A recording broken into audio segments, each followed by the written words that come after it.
Good morning, everyone. Welcome to the October 24th, 2024 Landmarks Commission meeting. Nice to see everyone virtually and in person. In compliance with notification requirements of Ohio Open Meeting Law of Section 101.021 of the Codified Ordinance of Cleveland, Ohio, 1976, notice of this meeting has been publicly posted. All boards and commissions under the purview of City Planning Department conducts its meetings according to Robert's Rules of Order. Actions during the meeting will be taken by roll call vote. Recusal from any case due to a conflict of interest should be stated for the record prior to the beginning of the presentation. In order to ensure that everyone participating in the meeting has the opportunity to be heard, virtual attendants will use the raised hand feature before asking a question or making a comment. The raised hand feature can be found in the participants panel on the desktop and mobile versions and activated by clicking the hand icon. Please wait for the chair or facilitator to recognize you and be sure to select unmute and announce yourself before you speak. When finished speaking, please lower your hand by clicking the raised hand icon again and muting your microphone. Call-in users can unmute by using *6. All meeting activities are being recorded via the WebEx platform. These proceedings are also being live streamed via YouTube. All requests to speak on a particular matter submitted through the proper channels have been considered.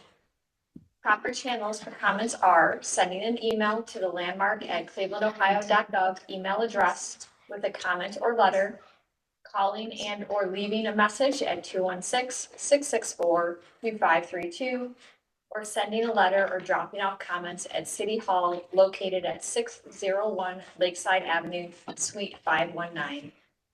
Communication with members of this body must follow proper channels for consideration. Any comments received by the stated deadline are collected by Landmark staff and disseminated to the commission members prior to any scheduled meeting. Go over the meeting rules and procedures. The chair will call each agenda item and then each applicant will be invited to proceed through their presentation. Each presentation should be completed prior to questions and comments from the commission in order to facilitate a smooth presentation. Once the presentation is concluded, the chair will ask Landmark staff to summarize design review committee recommendations and any public comment received. The deadline for public comment is noon on the Tuesday prior to any regularly scheduled Cleveland Landmarks Commission meeting. Any received comments are distributed to commission members prior to the meeting, and staff will also identify any members of the public present scheduled to speak. Public comment is allowed at the discretion of the chair, and any individual providing public comment is permitted 2 minutes to speak to the agenda item in which they have an interest. The chair will then request a recommendation from staff. The commission will then begin deliberations and project review. A commission member, except the chair, may make a motion at any point after an agenda item has been called. I'd like to call the October 24th, 2024 Landmarks Commission meeting to order. Mr. Musson, please call roll. Ms. Anderson. Here. Mr. Dreyer. Mr. Dulick. Here. Councilmember Gray. Director Wong. Mr. Lozier. Here. Mr. Henry. Here. Mr. Strickland. Here. Mr. Trossik. Here. Dr. Williams. Here. And Ms. Trout. Here. Madam Chair, we have a quorum. I'd also like to note that we have our representative from the law department, Sarah Lipscomb, with us, as well as Jessica Beam, Pro Branches, and myself from Landmark staff present. Excellent. Then we will begin today with our certificates of appropriateness. We'd like to call the first applicant forward. Please announce yourself and tell us about your project. Before we do that, though, we do need a motion. Just please. I'll make a motion to table. Thank you. Any further discussion? Great, Mr. Musson, please call roll. All right, Ms. Anderson. Yes. Mr. Dulick. Yes. Mr. Lozier. Yes. Mr. Stanbury. Yes. Mr. Strickland. Yes. Mr. Trossik. Yes. Dr. Williams. Yes. And Ms. Trout. Yes. Madam Chair, the motion passes unanimously. Excellent. All right, now we'd like to welcome our first applicant. If you could please announce yourself and tell us about your project. Hi, yeah, I'm Jack Maxwell. I'm from Brilliant Electric Sign Company, representing Constellation Schools for Eastside Arts Academy over in Cleveland, Ohio, on Lansing Avenue. Um, First slide just showing first I'll start with saying we have been to quite a few of these meetings. We did follow the recommendations of the board of location for the wall sign. We have followed up with the customer, and they would love, as we have all the other locations done at this point, to get this moving as quickly as possible. We do understand that the board's had some concerns, and we tried to address them as best as possible. So we are hoping at this point we should be good to move forward. We have the first slide there, a site plan of the two signs. The one above the front door will be a non-illuminated panel. Currently, what was there was just a raggedy banner that is going to be taken down, as the customer agreed from the board's recommendation that all banners come down. He agreed with that and said that they can all come down. Uh, the front is just an ACM non-illuminated panel, single face with a full digital print graphic above, and that is the B24982 location to the left there. And then the second sign that the board had recommended to do a wall sign in the area of where the B24983 is, down at the bottom there. That is going to be a single face internally illuminated wall cabinet with a flat Lexan face mounted to the brick of the building. You can go to the next slide. That is showing the over the front door there. That is the non-illuminated ACM panel. Just to identify that that is the front door going into the school there. Next slide. And then this will be the illuminated cabinet from where we had explored a ground sign, we had explored wall signs in different locations, everything like that. And upon the last meeting, it was kind of everybody agreed upon this location was the best location for a wall sign. The installation is a little bit more complicated, but we're pretty much set that this was where it needed to be go, and everybody or the customer had also agreed that this was an okay location, as he just wants to get this project approved and moving forward to get their identification out there as quickly as possible. And then next slide. I don't know if there is there any more. These are just another site plan, just kind of showing the different location or different views of going into the school there. You can go to the next one. These are just showing the views on that site plan there. The banners will be removed once the sign is put up, and all that. Next slide. Same thing, just kind of showing some different angles of where the views of when you're coming into the school. Next slide. All right, so that should be perfect. One of the things that I know has came up a few times, and I know it was a recommendation, but it wasn't a must. The Constellation Schools has all of their locations are transferring over to the white face. We have already installed 6 locations around Northeast Ohio. Quite a few in Cleveland already, with the white face. The customer is more than willing to put the sign on a timer, so that the timer will shut off at a certain time at nighttime and come back on in the morning. If that is a concern of the board that it's going to be too bright for any of the residents in the area, we want to work with whatever we're provided to make sure that this gets approved. So, and I think that should wrap up everything I have to say about that. Excellent. Thank you for the presentation update. We'll then move on to landmark staff recommendation. Thank you, Madam Chair. This proposal is appropriate for the location. There are decorative elements actually beneath that cut out there that we'd like to see not covered. We feel that the sign should have at least 6-inch clearance from the bottom of the sandstone, perhaps centered between that and the sandstone band. All connections should be through the mortar joints as regular. We've mentioned all the additional signage being removed. And since, as also mentioned, since this is facing directly to two houses directly across the street, we would strongly recommend knowing what time this is going to be shut off and turned on. Defined hours of operation. A zoning review has not been conducted at this time, but it would be recommended to grant any required variance in the signage code as part of the motion. Thank you. Thank you. All right, then we will open up the floor to the commission for questions and comments. I'll start us off. I appreciate the applicants, working with both the committee and the commission and hearing our recommendations and start implementing them. I do agree with Landmark staff, or I will support Landmark staff's recommendation to lower the sign to maintain the architectural character without damaging it. And I do agree that it would be appropriate to identify the sign on a timer and identify the times so that it is works with the neighborhood. So I'm in support of the proposal with those conditions. Other comments from the commission?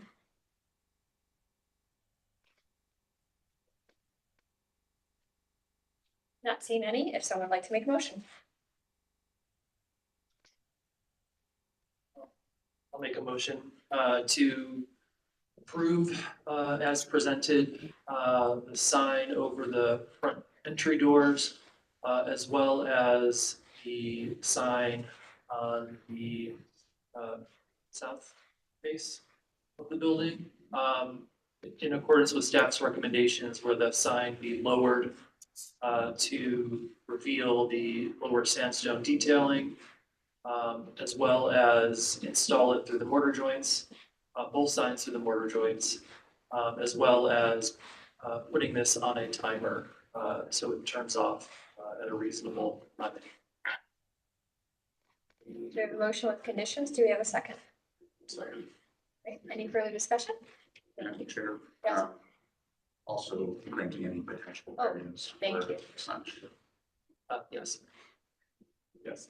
All right, so we have added that to the conditions or the recommendations. Any other discussion? I want to say that those should be conditions, not recommendations. Conditions. Thank you. All right, then Mr. Nelson, please follow. Ms. Anderson, Yes. Mr. Doom. Yes. Mr. Lozier, Yes. Mr. Sandberg, Yes. Mr. Strickland, Yes. Mr. Tressick, Yes. Dr. Williams, Yes. and Ms. Trevor. Yes. Madam Chair, the motion passes unanimously. Excellent. Congratulations, and we look forward to seeing your project move forward. Thank you all so much. Thank you.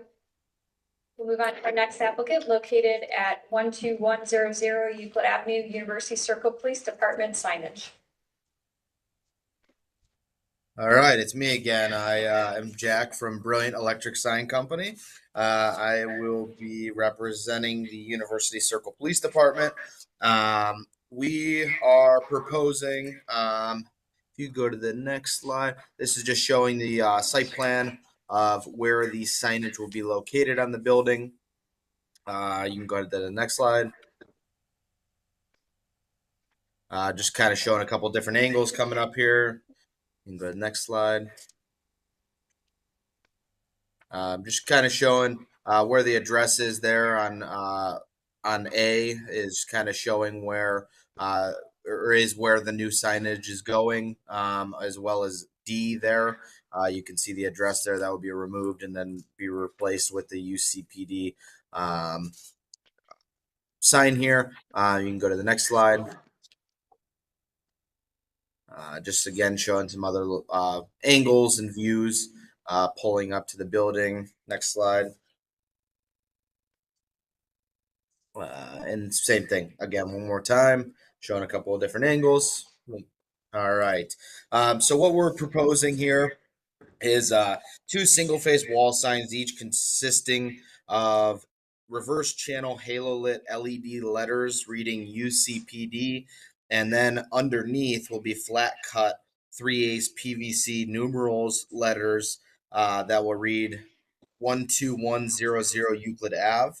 The UCPD to have all visible painted or all visible surfaces painted blue. And then with the PVC underneath will be painted black. The LEDs powered by remote power supplies, and then mounted on the side of the building there. They will be the same color and everything on that end. We did when we had talked last week for the pre-review. We did speak once we do remove the existing address that is up there. As always, we try and clean off the building as best as possible to avoid any of the flashing or anything like that from past letters. And then if you go to the next slide, kind of shows the construction and mounting methods of the letters and how they'll be mounted onto the building there. And then next slide.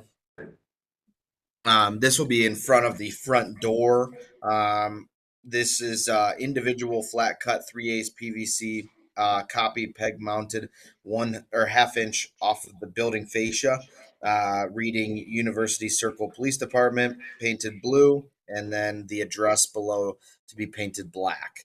This will be a non-illuminated sign that also shows the mounting method on there.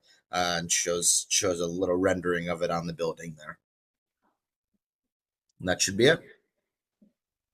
Right, thank you for the presentation. We'll move on to Design Review Advisory Committee recommendation. Thank you, Madam Chair. This project was reviewed by the Greater Northeast Historic Design Review Advisory Committee on the 15th. They did not have quorum, but the committee members present were all supportive of the proposed new signage. Thank you. We'll move on to Landmarks Commission staff recommendations. Thank you, Madam Chair. Staff recommends the issuance of the certificate of appropriateness with the granting of any needed variances should they arise. Great, excellent. We'll open up the floor to the commission for questions and comments.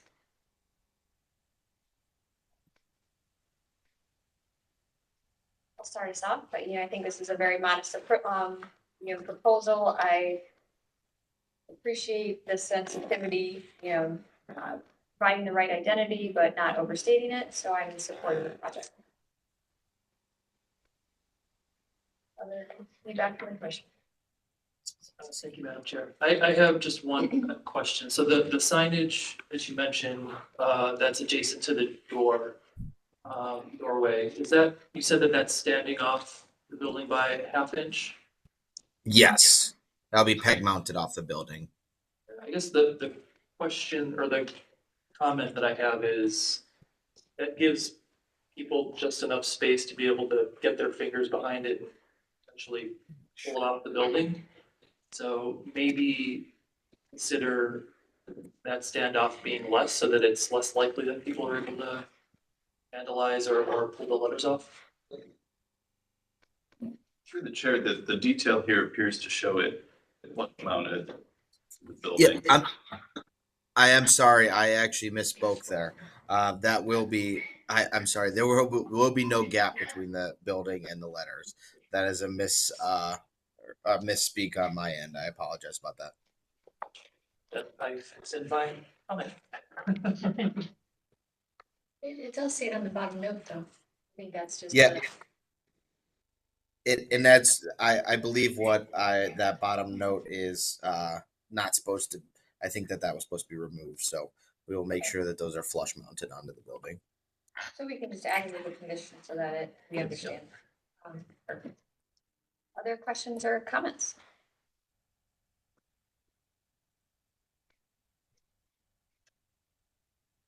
Not seeing any, would someone like to put forward a motion?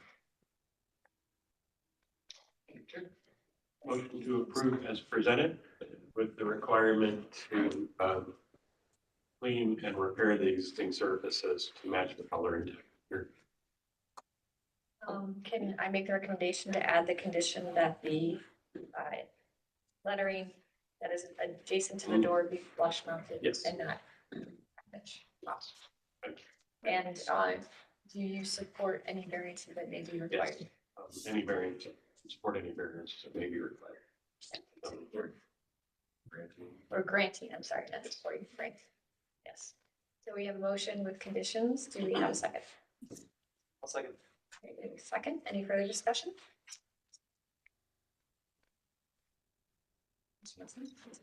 Ms. Anderson, Yes. Mr. Duba, Yes. Mr. Lozier, Yes. Mr. Stanbury, Yes. Mr. Strickland, Yes. Mr. Krasik, Yes. Dr. Williams, Yes. and Ms. Scott. Yes, Madam Chair, the motion passes unanimously. excellent. Congratulations. We look forward to seeing your project move forward. Thank you so much, and hopefully I will not have to bother anybody else today. Have a great day. You too. We'll move on to our next applicant, located at 3508 Woodbine Avenue. Renovation.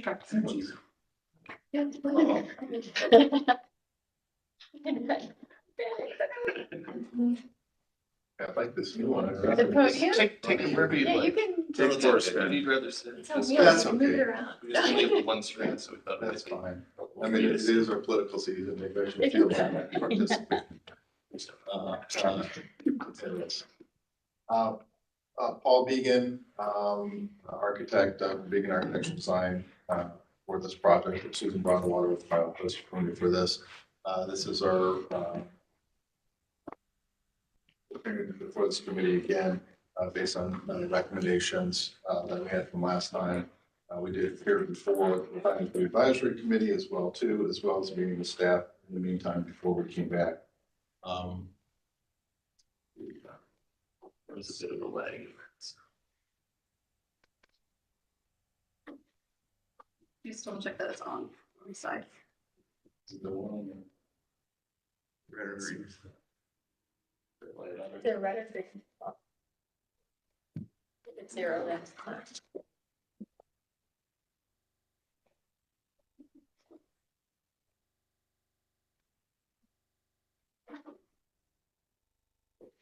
all right.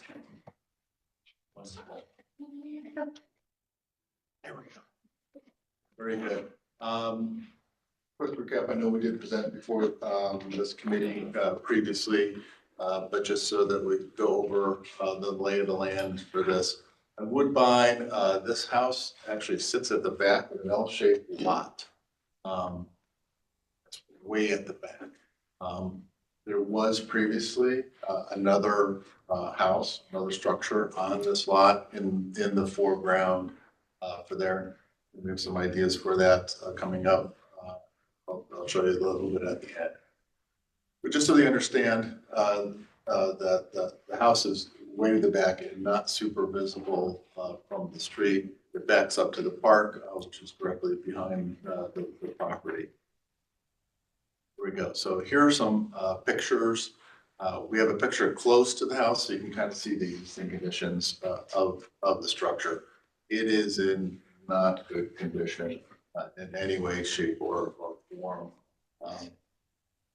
You can see that picture on the top left there. Like, why does it look like it's leaning over in the middle and the front and the porch is falling down? Because it is. That foundation in front needs to be completely taken out. That whole center gable section needs to be removed, and replaced. Also, note too, there is a structure, was an addition probably to the original structures sometime in the past, to the right side, which we're making some modifications to. We do have one historic photograph, of this structure, which is also kind of neat. You can see just in the corner of that, in the foreground, probably the backside of the house that was there, previously as well too. Here's some street views that we have. So you can see there is a tree on the tree lawn there. So it is very difficult to see this house from the street in its current location. Anyway, so just as long as we kind of keep that in mind. Bottom right there is a view of the back of the house from the park as well. So you have a little understanding of the context for this.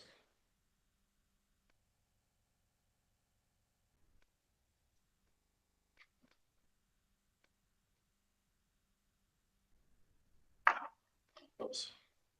Going too far. Where's this the next one? Okay.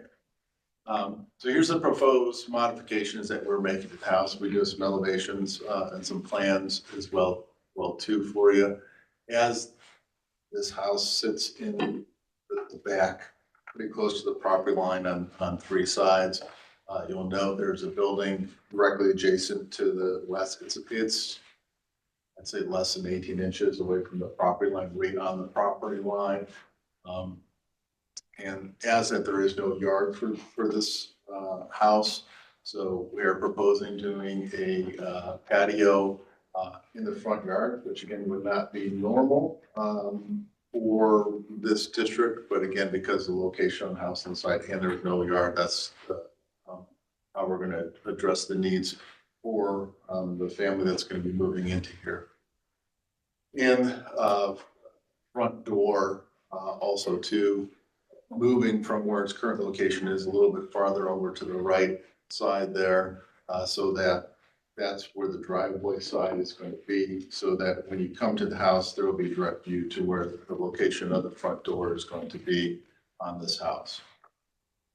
Changes from last time, which are recommendations from this committee, was one, we did remove or modify the windows to not be double windows, to be single windows, more in line with what the original structure was for this house.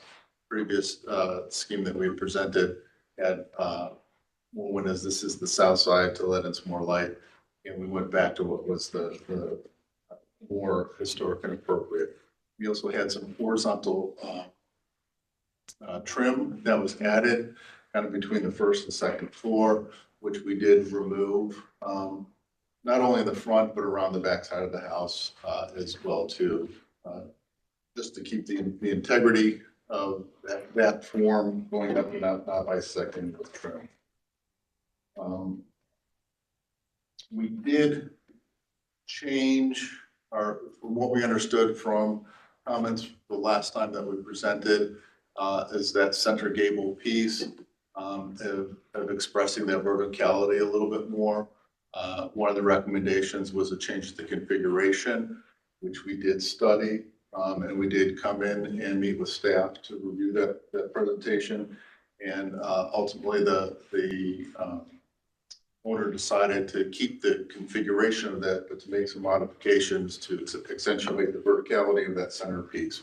One, changing the color of the columns, which were originally going to be a stained wood, adding some trim to the corners of that center gable piece as well too. So just want to let the committee know that we did take some of the recommendations that were provided, not all of them, and this is where we ended up with the design that the owner would like to see for this particular project. Here's our materials that we're looking as far as fiber cement on the front and vinyl on the sides and the rear. Our windows and our railings as well too. Floor plan, just so you understand a little bit how this structure kind of works. Again, we have to rebuild the entire foundation for that center gable piece, so that entire piece is going to be reconstructed. We are shifting the front door over to the right so that it's more viewable and visible from the street in the front. Second floor, again, location master bedroom is on the left side, and that's where we have the second floor porch, which is an added feature to the design. Elevation wise, you can see what we're doing as well too.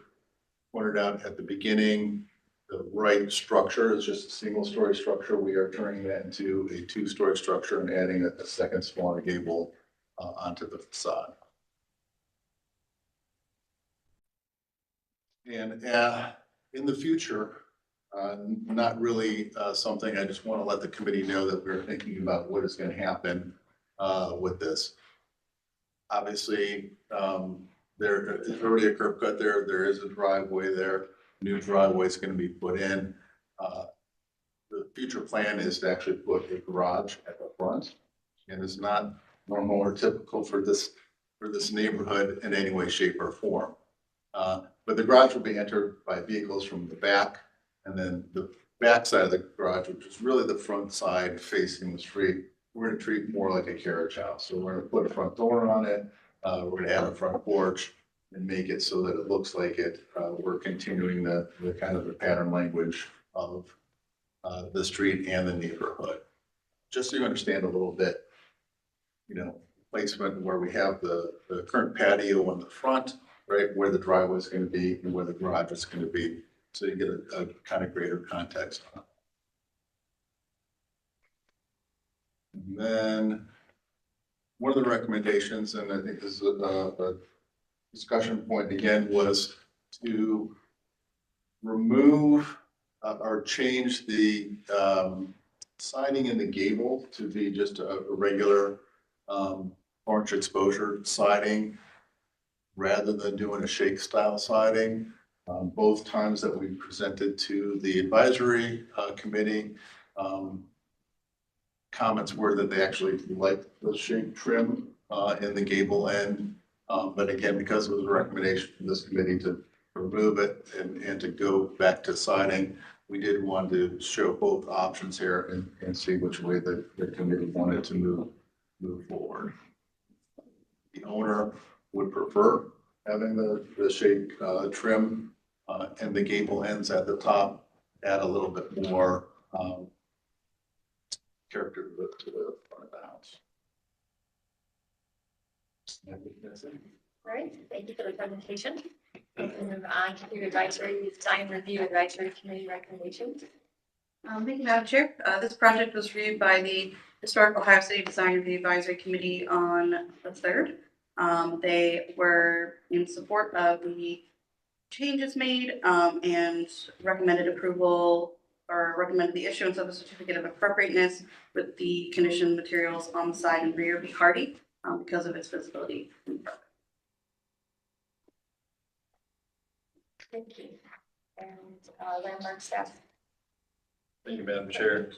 Staff appreciates the applicant meeting with us between commission meetings here to kind of go over the final details and address the comments of the commission at the local design review advisory committee. We recommend the issuance of a certificate of appropriateness. The final colors being approved by staff, and we honestly don't have issues with vinyl being used on the sides and the rear in this instance, just because the sight lines of the sides and rear are so very limited. The rear does face the park, but there are so many trees and other obstacles that we don't feel that that's a big deal. Because we have no issues with the shake treatment in the gables or siding, so. Okay. Didn't want to sign. Thank you.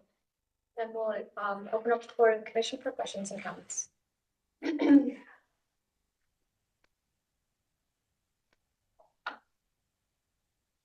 Thank you, Madam Chair. I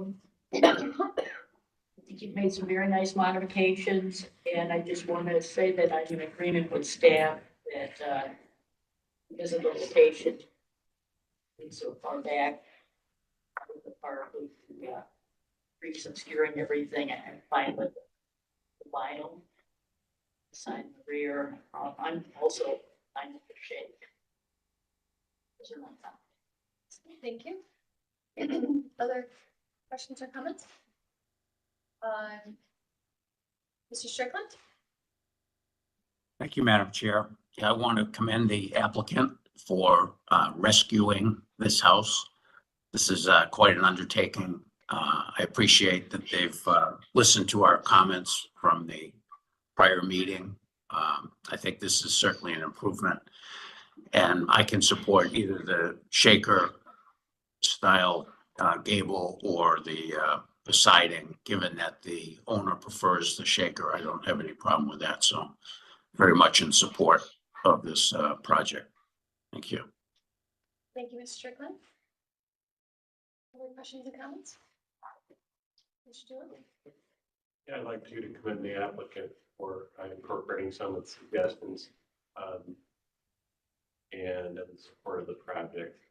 I both have to say that I still miss the historicity of the vertical character of that center. I find the off shift would be a distinctly modern move in the context of what was like farmhouse, as well as the express triangle gable being, I think, a substantial departure from the building. I think saving this house is more important given this location. I'm willing to support it.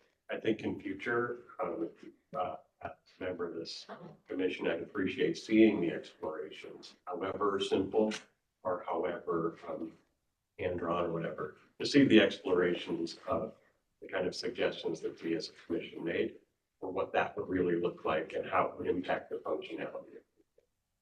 But I would not, we're not make a requirement that you come back and share this. Right, thank you, Mr. Philip. Thank you. Other questions and comments from you? Chair, Wojcik? No, thank you, Madam Chair. I do want to also commend the applicant on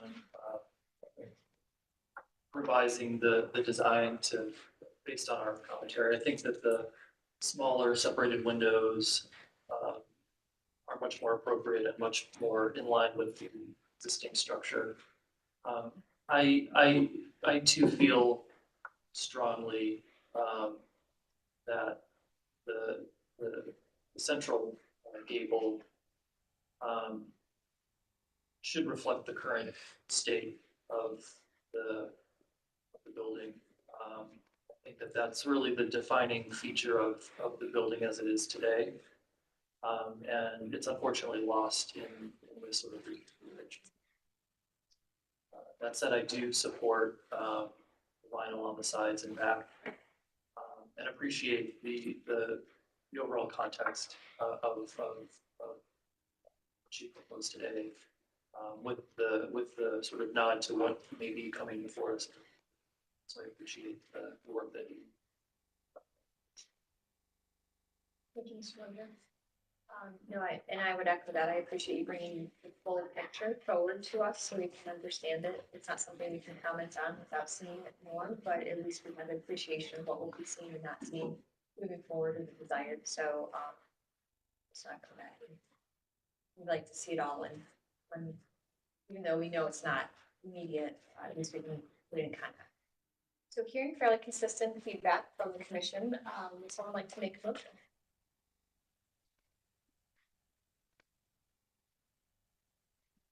I guess I do have one question. The shake, that option, what would that material be? Would that be hardy material, or would that be wood, or? We do fiber cement, right? Since we're doing fiber cement on the front, we would keep it consistent with what we see as well. Thank you. And would you put the shake, sorry, now that you have a question of mine, on the two ends of the gables, that the east and the west side, would you also be putting the shake there or just on the front? Have that view. As it's shown in the elevations, we do not have the shape. Okay. So this shake would only be on the front elevation, all in hardy, so all materials on the front would be hardy, and then it would be the vinyl in the gables on the sides. I personally am comfortable with that because I know sometimes it goes either way on, the historic buildings. Thank you. Any other questions or comments? Or would someone like to put forward a motion? Move that we approve as presented with the final color choices that we approved by staff. And would you like to state, are you in support of the shake? Yes. If in that support of should- the shape.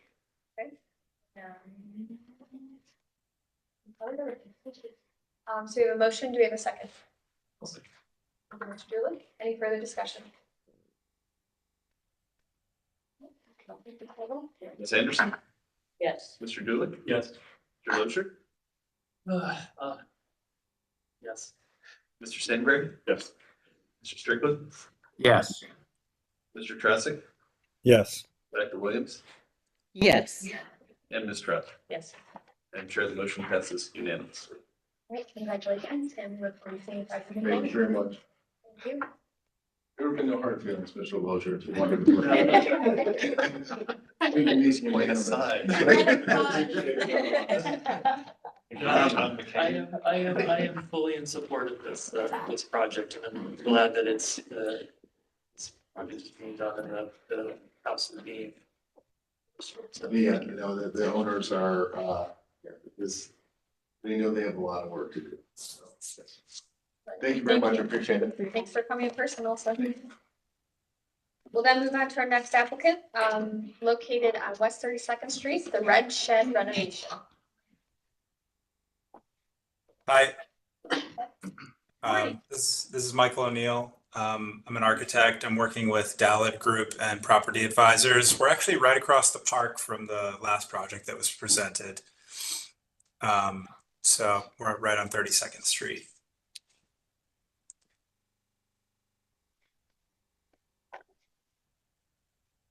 Okay, so this project is on a site. I don't know, James. I'm working here with James.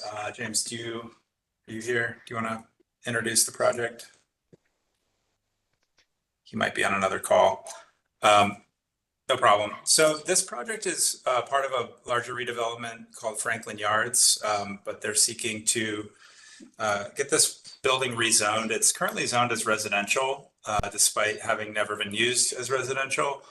And the idea is to put some sort of cafe tenant inside. So you can go to the next slide. So just to locate the project, there's a bunch of maps here up front. I don't need to dwell on these for too long, but it's in kind of the heart of Ohio City and more of the residential neighborhood.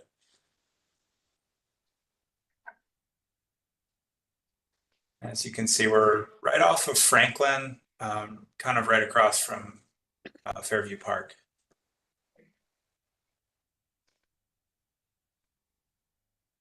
And like I said, it's zoned residential. It's in the heart of a residential area, but we think that this would be a nice amenity for the neighborhood.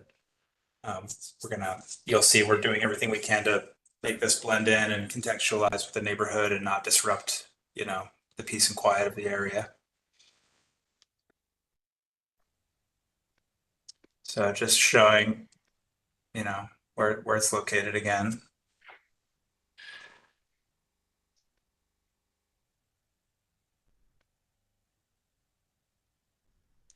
All right, so you can see just to the north, there's the historic mansion that's being renovated, and there will be a courtyard that it's accessible to. There's an existing driveway there that we're planning to widen to make it more friendly to pedestrians approaching. The building sits up above the sidewalk, so you'll see in the drawings how we're managing that access issue. And here's some photos just showing the current condition. It's covered in these modular red panels that are in pretty bad shape. We'll get to another slide later on where we show that in greater detail. But as you can see, there's this kind of front porch thing that's pretty deteriorated. Our plan is to extend the building a little bit towards the sidewalk in the form of a covered patio. And that's mostly to help shelter any noise or commotion from the neighbors.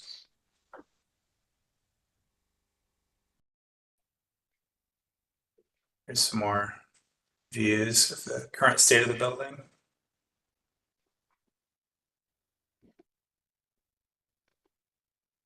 It's pretty large inside. As you can see, these windows are actually about 7 feet off the ground. So we're not too worried about sight lines.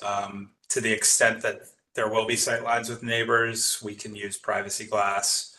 And then we're in the image on the left where those 3 large windows are, we're looking at creating some sort of opening up to the new porch.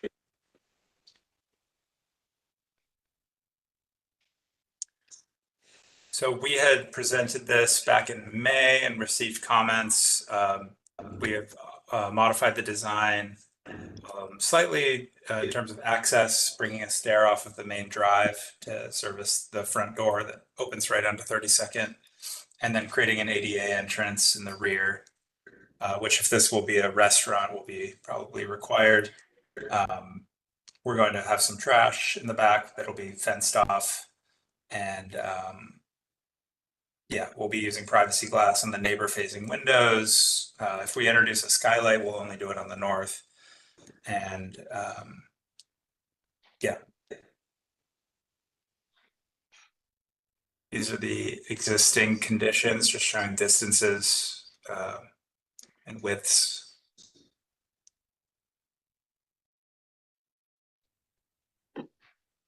And this is what we're proposing. So there will be a stair coming off the driveway or a stair servicing the sidewalk from one of the directions. We think it'd be best on the north side, but it'll kind of depend on the tenant and what kind of floor plan they need. We're gonna eliminate the current door that's on the north side and move that around the corner to the rear so it accesses the parking lot area and the curb cut that we're gonna create. These are the existing elevations. You can see there's this kind of unusable staircase thing on the front. And the idea is to create some signage that's on the side of the building. You'll see that more clearly in the renderings. Extend the roof line out towards over the existing kind of concrete stoop that's there and create a new porch that's more welcoming. So this is just showing sort of lighting and furniture. Have some exterior sconces, low impact lighting, low visibility signage that's not protruding out over the sidewalk or announcing itself too prominently.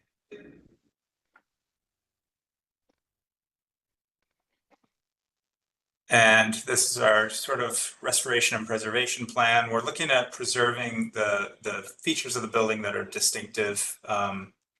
These metal panels are in pretty bad shape. I don't think any of them can really be preserved, but we're gonna look into a cost-effective way to recreate those.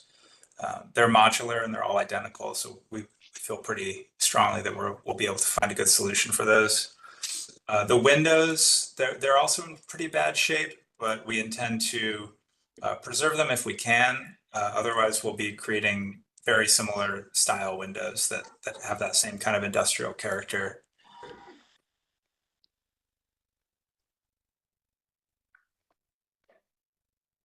Here's a rendering. You can see how we're planning to access the front porch, the way the signage works. We feel like by keeping the roof line extending straight out, we're sort of, celebrating this shed structure and creating a nice spacious overhead enclosure, and also kind of showcasing that old grate that, gives a lot of character to the building, not messing with it too much. And yeah, just creating a sheltered kind of area for people to grab coffee or grab breakfast, on their morning walk. Or yeah, I think it'll be a nice amenity for the neighborhood.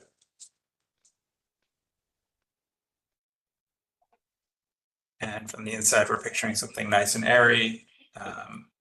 It can be open in the summertime.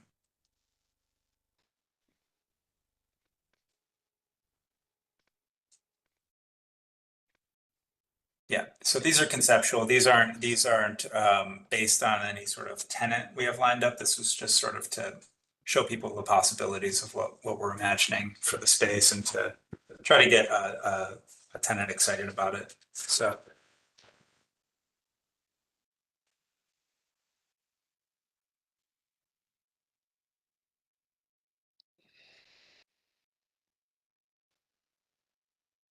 That's all. Thanks.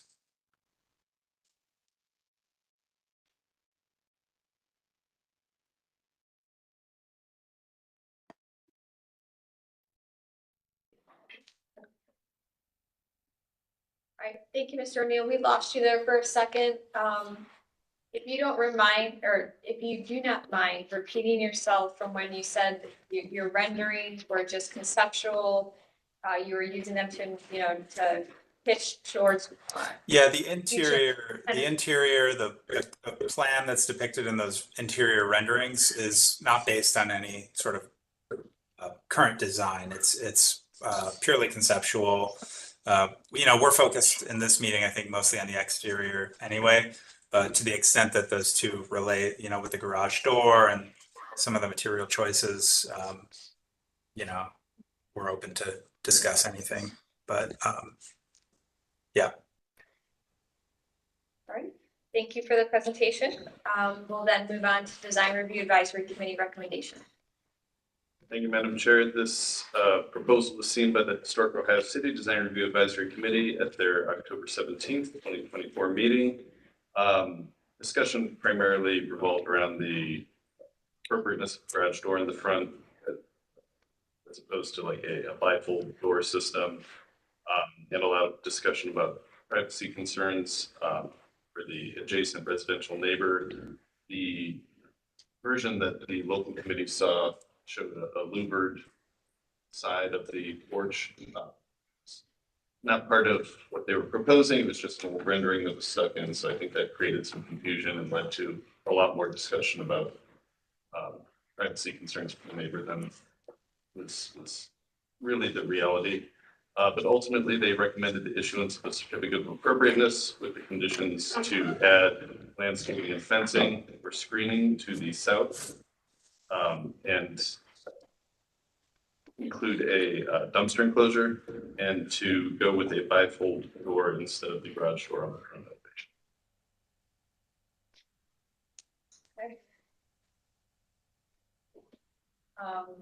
Would the applicant like to respond to the requirements based on what you've presented to us today? Yeah, we're gonna study the door. I think doing a custom bifold door, may present some cost issues, but we're gonna look at a few options for that. And then, yeah, just to reiterate the point about the privacy in the porch, we are looking at taking all steps, that we can to create visual and sound privacy from the neighbors. We recognize that we're, within 12 or 13 feet of another house. So, yeah, that porch will be fully enclosed on that south portion, just to channel any sound back out towards the street and not into the neighborhood. Excellent, thank you. We'll then move on to landmark staff recommendations. Thank you, Madam Chair. So staff is in support of the adaptive reuse of the building, but would request more detailed information on the metal panels that are to be sourced, as well as what windows would be used if the windows would not be, able to be preserved. We just want to know what that material is, has it been sourced, what it would look like, kind of those final details. The office was split a bit on the appropriateness of the garage door, and would like to see, alternatives for what that garage door would look like, since all the renderings and images showed it open. And just as a note, signage will need to return for review when the future tenant is decided. Okay. Thank you. Is there any feedback from staff on the comments of seeking rezoning from residential? No, we are in support of the adaptive reuse. Okay.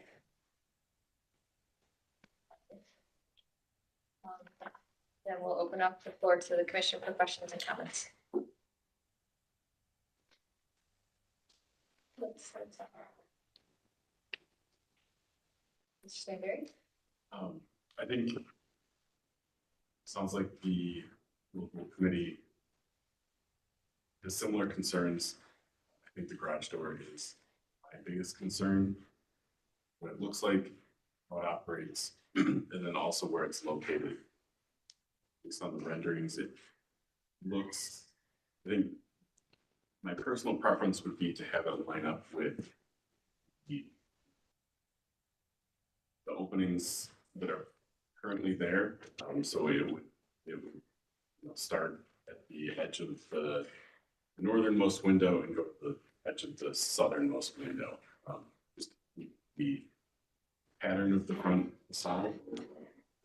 And maybe there's some solid and void on that garage door that mimics the windows that are there currently, something to that extent. So I would like to know a bit more information about what is on that elevation. Specifically because it's the street facing elevation, I think it's the most important. That's a huge chunk of facing elevation. So I think that's my primary concern. Everything else goes. I agree with. I do want to know more about the metal paneling as well. Basically, I guess the entire skin of the building is in question, right? So what is the metal paneling? What is the windows? What's the garage door? And that's everything that we're going to see. So those are all big questions. Thank you, Mr. Sandberg. Other questions or comments? Thank you, Madam Chair. I appreciate the applicant bringing this building back to life. I do have several concerns. The building is an anomaly for the area. And I feel that the standing seam metal roof accentuates the fact that it's an anomaly for the area from blending in or fading into the background, which probably in some respects needs to do. In addition to that, the extended gable, first of all, that emphasizes more of the metal seam roof. And maybe it's my generation, but I just remember a restaurant called the Red Barn with an extended gable, kind of like that. And then that's what brings to mind. I think if it's the red shed, maybe a shed roof would be more appropriate.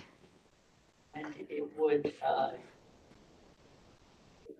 reduce that horizontal element.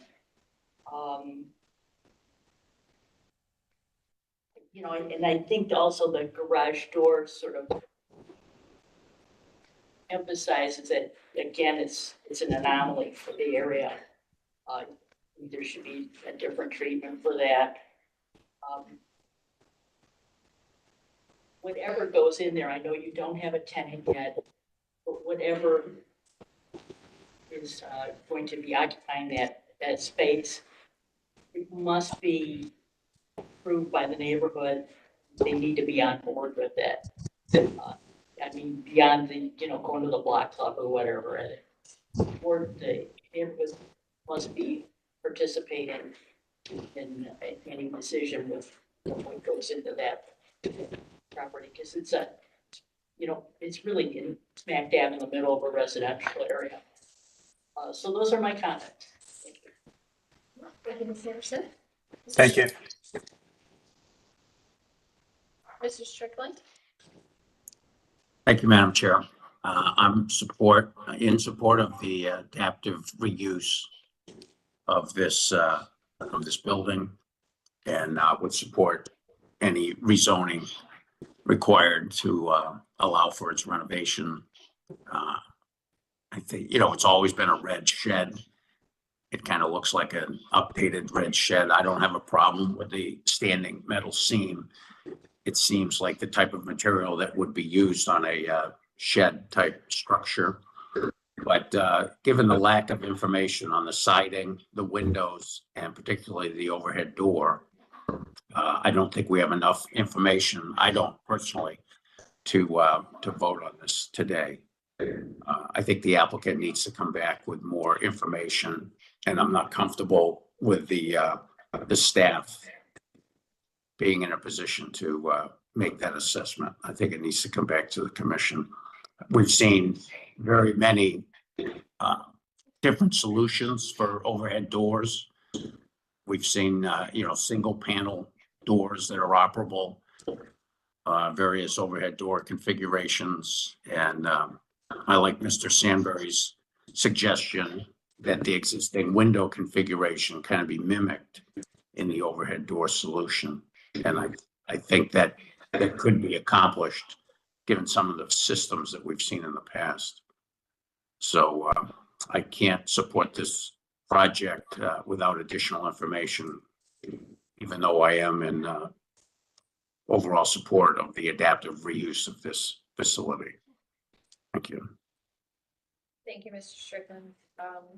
Took the words out of my mouth. But I am in support of this proposal, but I do think we're lacking some of the details to really finalize and approve this project. Specifically, the metal panels, I think, is a critical element because you're de-skinning and re-skinning the entire building, and knowing what you're going to use would make us feel much more comfortable than saying we're going to try to replicate this, or we're confident we can find a solution. If we saw the solution, then I think we'd feel more comfortable, or I would feel more comfortable.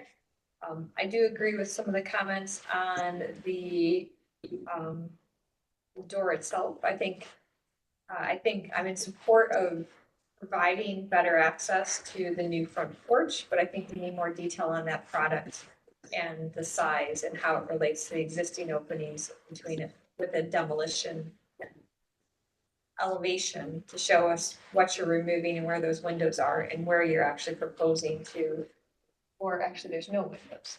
Sorry, I'm looking at, oh, they're covered. Okay. Yeah, there's 3 windows. So to understand where you're taking out windows, or how you're honoring the architecture with this new opening or not, as Mr. Stanberry said. So overall, I think, I'm in support of this project, but I do think to vote on it today, I would need more information. So I also would recommend that we table this. To allow the applicant to provide the information that we're looking for, which would be specifically, the siding, the door, and window replacements, which ones are being replaced.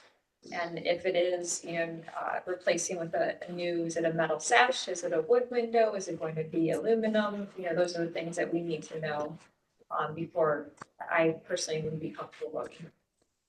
So with that, we would need the permission from the applicant though to table you to give you that time. So I just want to be clear what exactly you're requesting. You're requesting specifications for some of these items? Yes. Yes. Or just more, okay.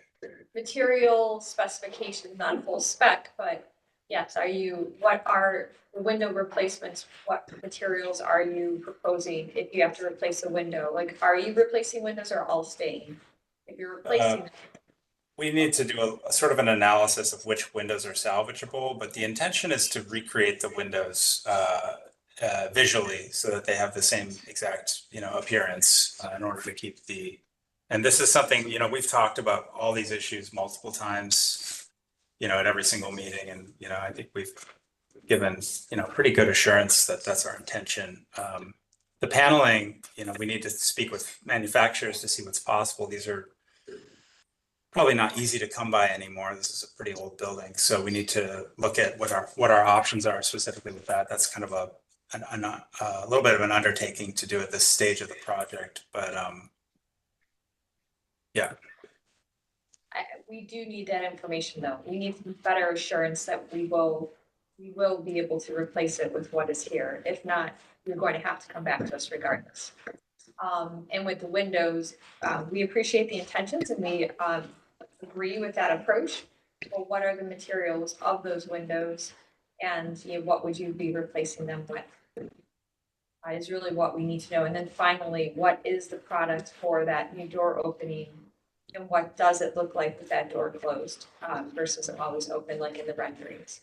So those are probably the 3 major items that I noted. But overall, I think I am in support of the approach and the adaptive reuse. I don't have any issues with the approach of, the front porch and how you shielded it to the south. But I think we do need that information before we can vote on this. Related to the siding, windows, door specifically. All right, thank you. So with that, do we have your permission to table this case today to allow you the time to put together that information? You can return to us as soon as in 2 weeks if there's room on the agenda. 3 weeks next agenda, which is 3 weeks. Sure. Okay, thank you with your, for your approval. And with that, would someone like to make a motion? Chair, I make a motion to this application. All right, we have a motion. Do we have a second? All right, so a second. Any further discussion? Madam Chair, I just have, what is the current material on the roof? So I don't know if I Back missed to it. there's existing site photos. I believe it's At all? sort of hard to tell. I think it's a pretty deteriorated shingle. It's an asphalt roof that is incredibly old, and it's the kind that looks like it's a metal roof style that we would have today. Oh, coil. What you're saying? Is it like a metal coil?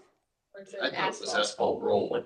Oh, Yeah. It's rolled asphalt now. okay. That's, I think, something else to look into, because we had the discussion about the roofing of roofing, even though this was a gymnasium, and it's now being put into the use of metal roof. It's one of those yes and no's. It could, but it may not. We're in that flux for that. The other thing that I don't think we discussed when we looked at this conceptually is the safety of the pedestrians, because it's going to be an active driveway. Are you going to be putting up a mirror so drivers can see people coming down, because this building's going to block the view? What is going to be your solution for that? Okay. So those are two The additional. intent. Go ahead. We can talk about that at the next presentation in 2 weeks. Okay, yeah, excellent. Just, yes, thank you, Mr. Burgess. So yes, bring us back just the material proposed for the roof. I think we're open. The commission split between metal and asphalt, but asphalt may blend into the neighborhood better and be a little bit more economical. I think it's something we need to know a little bit more about when you return, and then how to address the pedestrians from the porch to the sidewalk and that driveway. So those would be the 5 things that we'd ask you to return.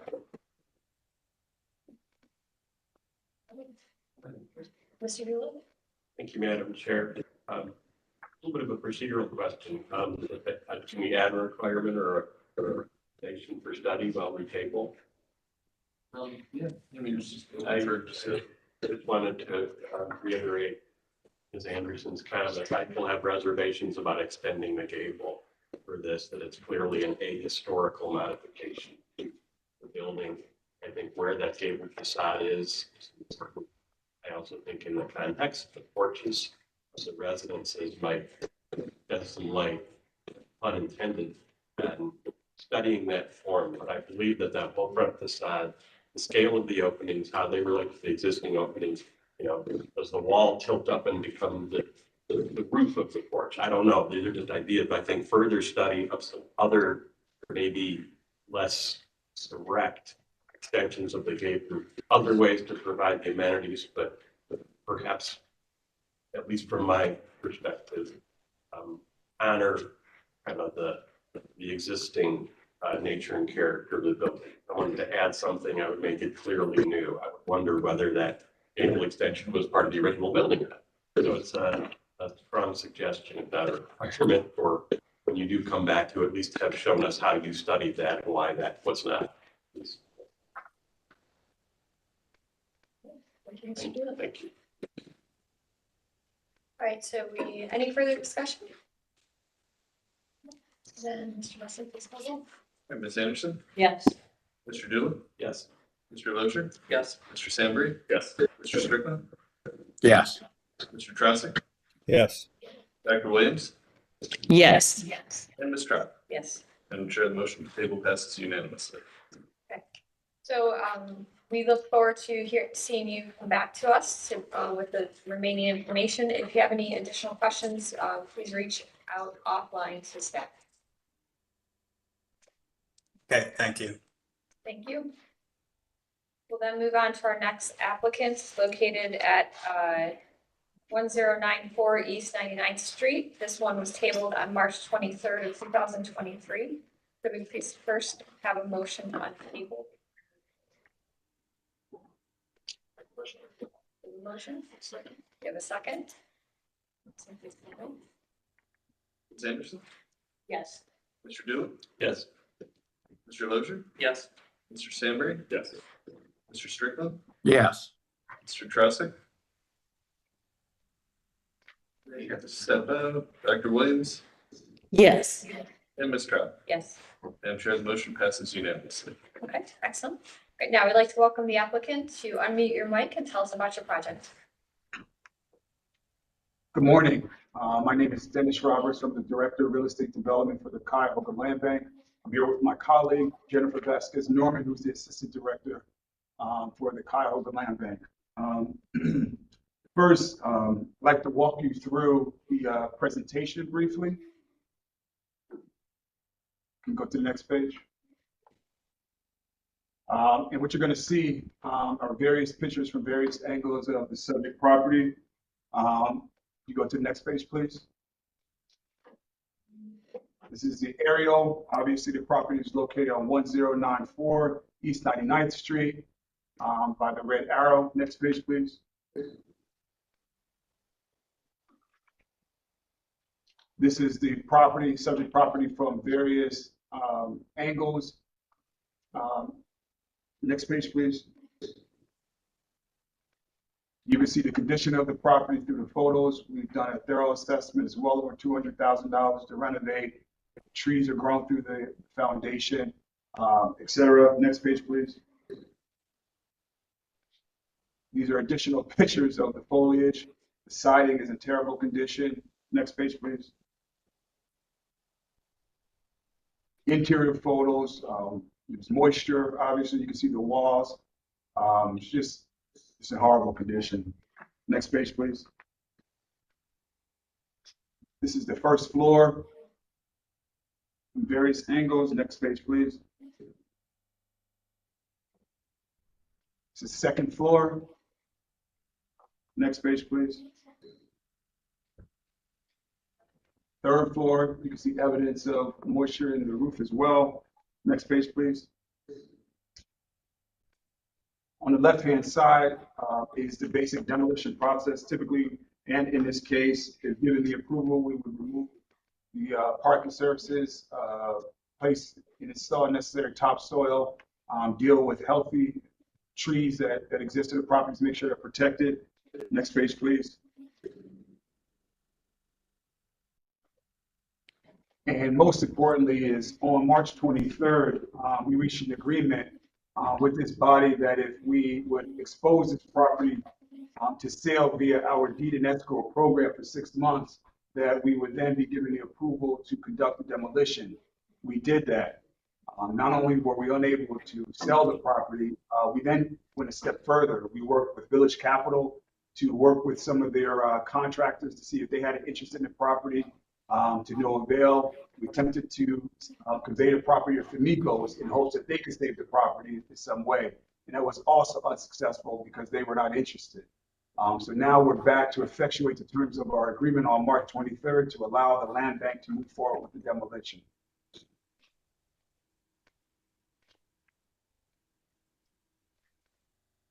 That's all I have.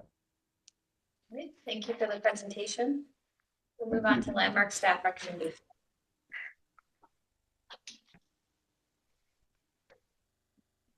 Thank you, Madam Chair. Quick update on the timeline. There was a fire in 2009. This was seen by the commission in 2011 as a proposed demolition. Again, in 2012, it was seen twice. Property was sold to Handyman's Builders and Management in 2019, state foreclosure, and then into the Cuyahoga Land Management Corporation in September of 2022. As at our March 23rd, 2023 meeting, once the proposal was tabled, the commission is again being asked to consider if demolition of the structure is appropriate. As before, we have to consider not just the impact on the property, but the immediate neighbors, the overall district, and the community as a whole. We have to consider previous demolitions and those impacts on this neighborhood. We have seen that demolition on this block has been an issue since 2009. In researching this case, it was found the west side of East 99th Street in the historic was almost fully intact in 2007. Between the land realization program and Cuyahoga County city and the county's land banks, there are more than 1,600 vacant parcels in Ward 9 below. Demolition of our existing housing stock is not sustainable as our historic buildings are an inexhaustible resource. There are 4 properties in this block that are owned by the city's land bank. There are 2 with challenge structures that just sold earlier this month to 2 different LLCs, one of which we have had contact with already to look at rehab. Amicos has noted they have other rehabs on East 99th and in the area, which may help raise property value and potentially attract other developers. It's not that they didn't want it, they couldn't take it due to all of their other things going on. We recognize that we can't save every building, and we shouldn't. There are those that do need to come down in the name of public safety, but it's something in an eyesore enough of a reason to lose it forever. There are many examples of buildings in much worse condition that are being brought back to a viable use in the city, and this could and should be one of them.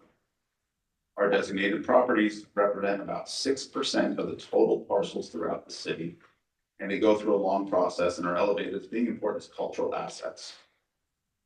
Sometimes it feels though they aren't held in that regard. Historic preservation is an incremental planning tool to help stabilize and improve neighborhoods, but it takes time first. Our hope was that this property could act as a pilot program for creating a partnership between the County Land Bank and the City of Cleveland and potentially other nonprofits to achieve a collective goal of maintaining the existing urban fabric. Rehabilitation of the structure may seem cost prohibitive now, but when you compare the cost of demolition plus new construction, plus the loss of property taxes, plus the loss of income taxes of this residence, it is much more cost effective. This does not take into consideration the environmental toll and waste sitting in landfills, loss of embodied energy and embodied carbon.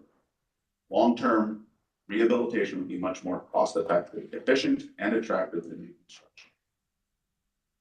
Landmark staff made themselves available to work with CCLRC and any other partners on the stabilization of this property, but we heard nothing for over a year from the county land bank.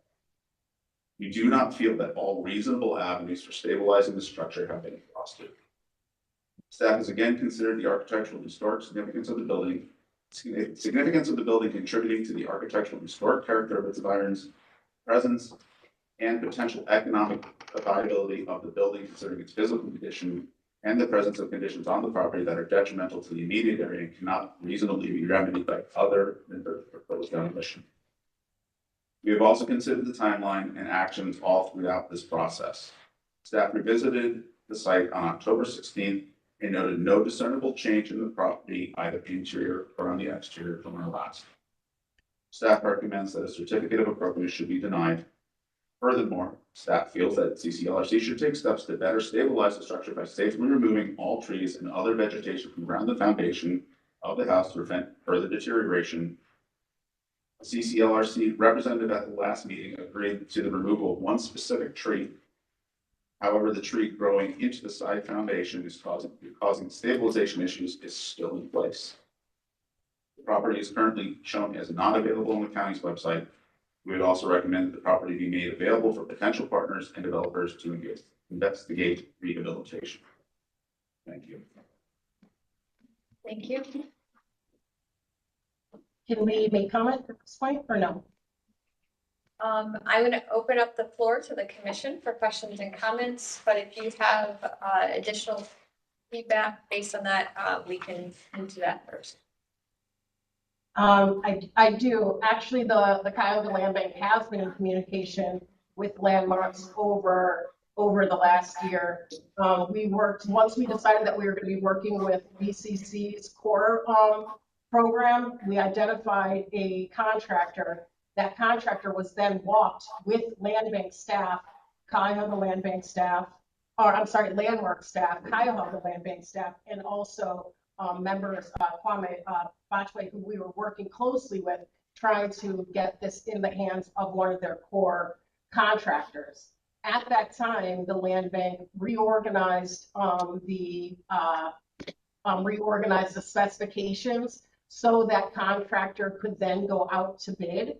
At the time, the tree that's growing into the foundation, if removed, would actually compromise the foundation more. So it was agreed that when we were working with VCC, that the land bank would remove the tree, help to pay for the stabilization of the foundation. But removing the tree without having the work that was going to immediately precede that would further compromise the foundation. As you said, there was no new growth of those roots of that tree. So the actual removal of the tree would cause more damage to the house than leaving it until the contractor that had been identified at the time until they were ready. We worked for several months with VCC, trying to make it so that VCC could actually take ownership and have they would have access to the capital necessary to renovate the property. We offered this up for 6 months on our website. It was removed from our website at that time because that's when we began to work with VCC. So we had identified a possible partner in moving this forward. So not only did we work with Famicos in identifying it, they were part of this VCC, but Dennis and myself worked personally with VCC for the better part of 6 months. We also, myself and Ricardo Leon, now president of the Land Bank, met with Director Wong and also the secretary of the Landmarks Commission in early March, letting them know what our plan was and that this was really our last ditch effort at trying to get someone to take it.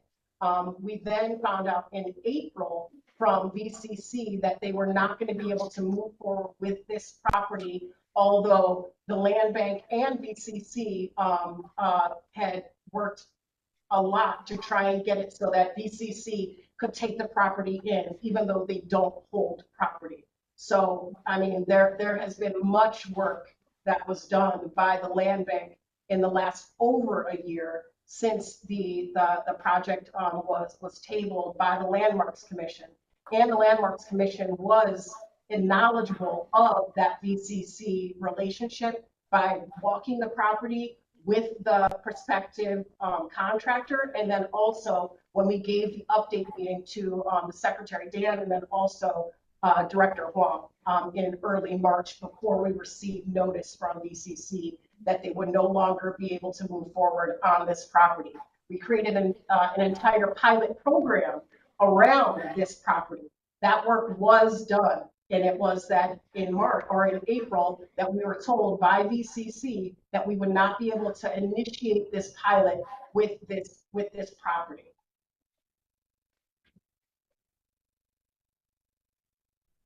Okay, thank you for that feedback. We're going to let staff. Yeah, there certainly were, there was an effort made, there were a lot of, there was a lot of discussion. From our records, that primarily kind of trailed off last fall. I guess our site visit was what, last October, November 2023. And I guess our point being that there have been few discussions recently. There was an effort made and then it kind of trailed off, and we'd like to see more of an effort. There was no communication from about May of 2023 till November 2023, and then brief, and then nothing again and we've searched all of our emails. We know of no pilot program. We were not in any discussions for a pilot program or how that is set up. I don't think we have looked at this street holistically. There's still a lot of unanswered questions for us, and I get why they want to demolish it. I understand. But I think we need better communication here. Rather than just by email. And just to clarify, the 3 landmark staff members are sitting in the room, just so you're aware. So there's 3 members, of Landmark staff, they're all sitting in the room, so that is who's responding. Yes, you said you had a comment, Mr. I just had a quick comment.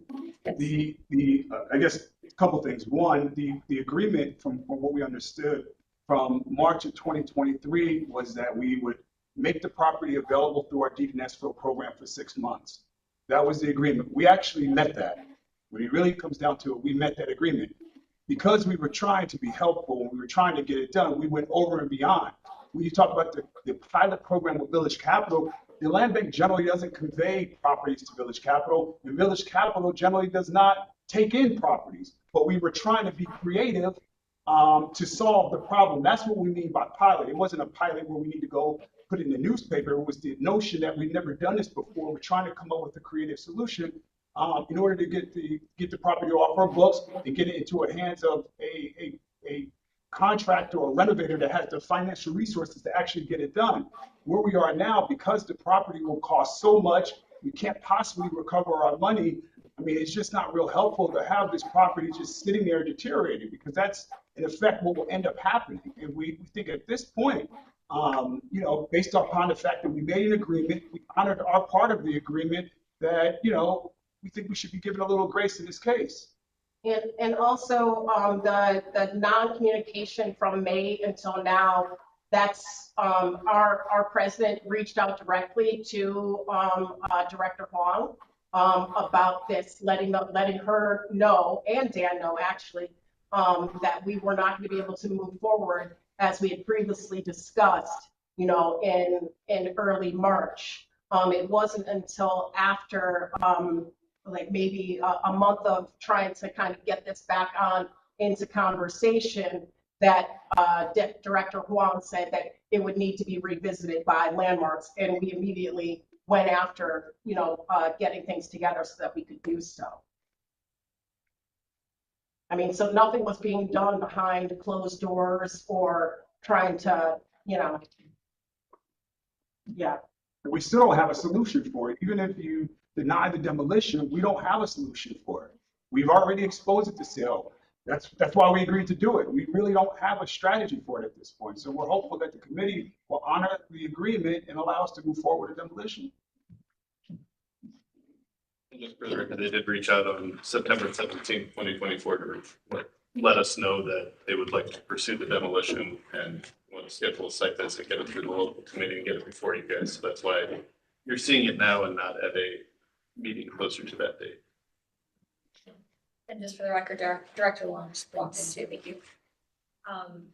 We do want to recognize that she's in the room now also. So there's been discussion about the process and the progression of conversations over the last, I'd say, year and a half related to this, from the initial review and tabling to now bringing the whole commission up to speed of what has happened or not has occurred.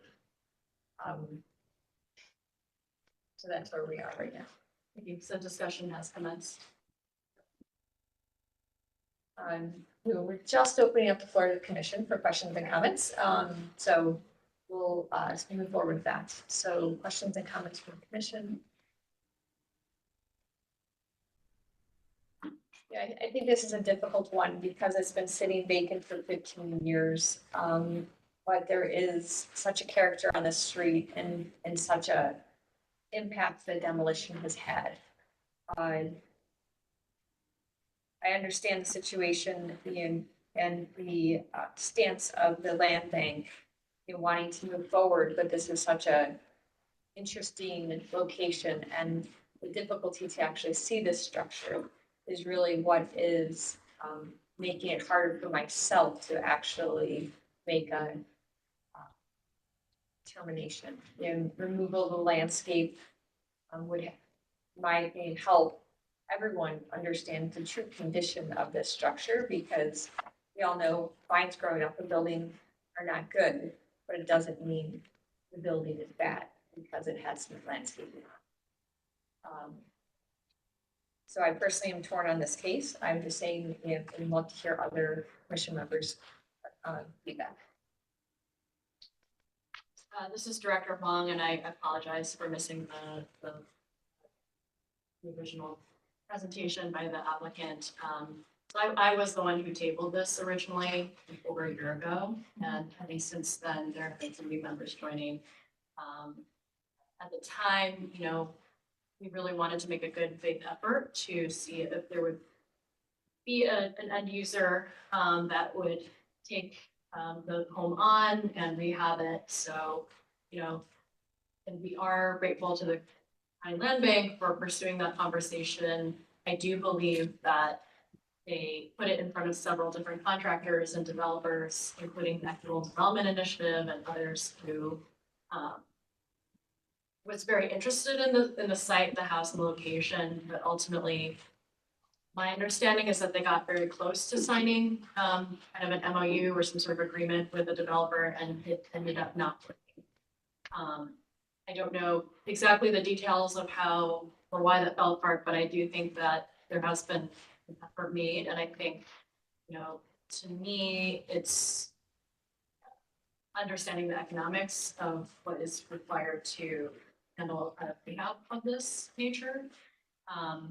I can't comment on the technical aspects as much, but I will say that I believe that there has been a good faith effort to look into getting into the hands of a good end user. I think it is a challenge when it comes to perhaps maybe the community and the residents and how they interact with vacant properties over time. That is something I think considering here too, is that if it's been vacant for 15 years, how were neighbors also interacting. It's a hard one, since it's a really charming street. At the time, we gave the County Land Bank, I believe, 6 months to do the due diligence, and it's been over a year and a half. It was March 27th, 2023 that was dated. Thank you. Other questions and comments from the commission? Mr. Strickland. Thank you, Madam Chair. We usually receive input during presentations of this nature with regard to complaints from the neighbors on the street and incidents of having to board up the facility. And the Land Bank comment on what the sentiments of the neighbors are, whether they consider this a nuisance or are they more inclined to want to save the structure? That's something that I can answer now. We've received numerous, you know, because we manage many lots and homes. We've actually received numerous complaints about it, and we did try to cut back some of the foliage, but the actual price tag to pull it off the entire house and the impact to the siding, that once you pull that off, I'm not sure if you guys have been part of projects where you've had to, you know, pull that kind of foliage off of the house. It pulls also that asbestos siding, if that was there, or metal siding. So it creates just like that tree, unless you're about to remedy the situation of the house right after, there's only so much that can be done. And so the neighbors did know that, because we did cut back foliage many times over this past like year and a half, actually, since we, you know, took the property into our inventory. We also showed the property during that 6 months many times, and our staff who show the property, you know, made sure to talk. They always make sure to talk to neighbors to let them know who they are and what they're doing. We have not received to date any feedback from neighbors saying, oh, I hope that you're able to save this house. The only comments that had been made were the calling into our, you know, nuisance for the field service to kind of take place, which we've done incrementally, but certain parts of it can't be done without, you know, essentially creating a follow-up activity that would need to happen. That's more part of renovation than part of field service. All right. And I heard the director mention that it appeared like you were getting very close to an agreement with a potential developer to rehab this property. Can you explain what happened in that case? The developer was one of the contractors on the rise. So they're part of a cohort that works with Village Capital in order to kind of get their back office tighter and really turn them into developers. They give them access to capital. And so they identified a contractor, which is who you went out with in November. So as soon as we pulled that from our website, it's because we were hopeful that we had found the end user. So we followed up with Kwame for, because we thought that it was going to be able to go through in January, February. And essentially, the communication that we got was that the renovation was very, very extensive, and that current contractor, they were not comfortable putting the money into the deal with another difficult one until they completed what they were already working on. And so he was hopeful, and which is when in early March, we spoke with Director Juan and let her know that this was kind of where we were. We had hoped that we would have transferred it 3 or 4 months before. And then about a month later, after speaking with her, they decided that they weren't going to be able to move forward with it. So that we needed to do what needed to be done with this particular property. Truthfully, we're still hopeful, that we're going to be piloting, this relationship between VCC and the land bank, giving them access to our properties. But this particular property was denied, by Village Capital for funding to their contractor. Now, if it was more than what Kwame had let me know early in the year, that he was waiting for them to finish another complicated renovation, I'm not really privy to that information. He just kind of got back to us in late April saying that they were not going to be able to move forward with this property. All right. And I would say, given that amount of time, that presumably the contractor would have completed or been further along with their existing project. Correct. And if they haven't rekindled interest in this, then they're probably not a viable candidate. Right. Correct. Okay, and it's currently boarded up, or is it a case where you've had to board this project up multiple times? We actually have not had any security issues with the property, so we boarded it up, but we've been able to get access to the property, for showings, or if, during that time when VCC and their contractor were looking at it. So it's secured, but it's not fully boarded where, you wouldn't be able to gain access to it. And we've not had any issues come up where animals have gotten stuck in there, or there's been, unsavory activity, in the house. Not that's been reported to us. And typically neighbors, they know which properties are ours, and they do call. Right. Right. Okay. Well, I'm kind of personally on the fence on this one. I weigh quite heavily the consideration of the neighbors. And given that this house has been unoccupied for 15 years, such a long period of time, I'm sure that it is considered a nuisance by the neighbors. I hate to see historic homes that add to the fabric of the neighborhood lost. We hate to see a missing tooth along the street. But we have to balance the nuisance and hardship that it brings to the existing neighbors that are trying to maintain their property. So I would say in this particular case, the land bank has done sufficient due diligence to try to facilitate the rehab of this structure. And I would have to favor the demolition to avoid the nuisance for the neighborhood. Thank you.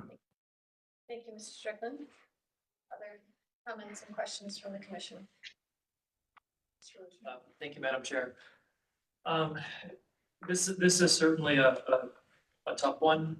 I really appreciate the lengths that the land bank has done to do their due diligence and to bring awareness of this property and get it to almost a workable solution.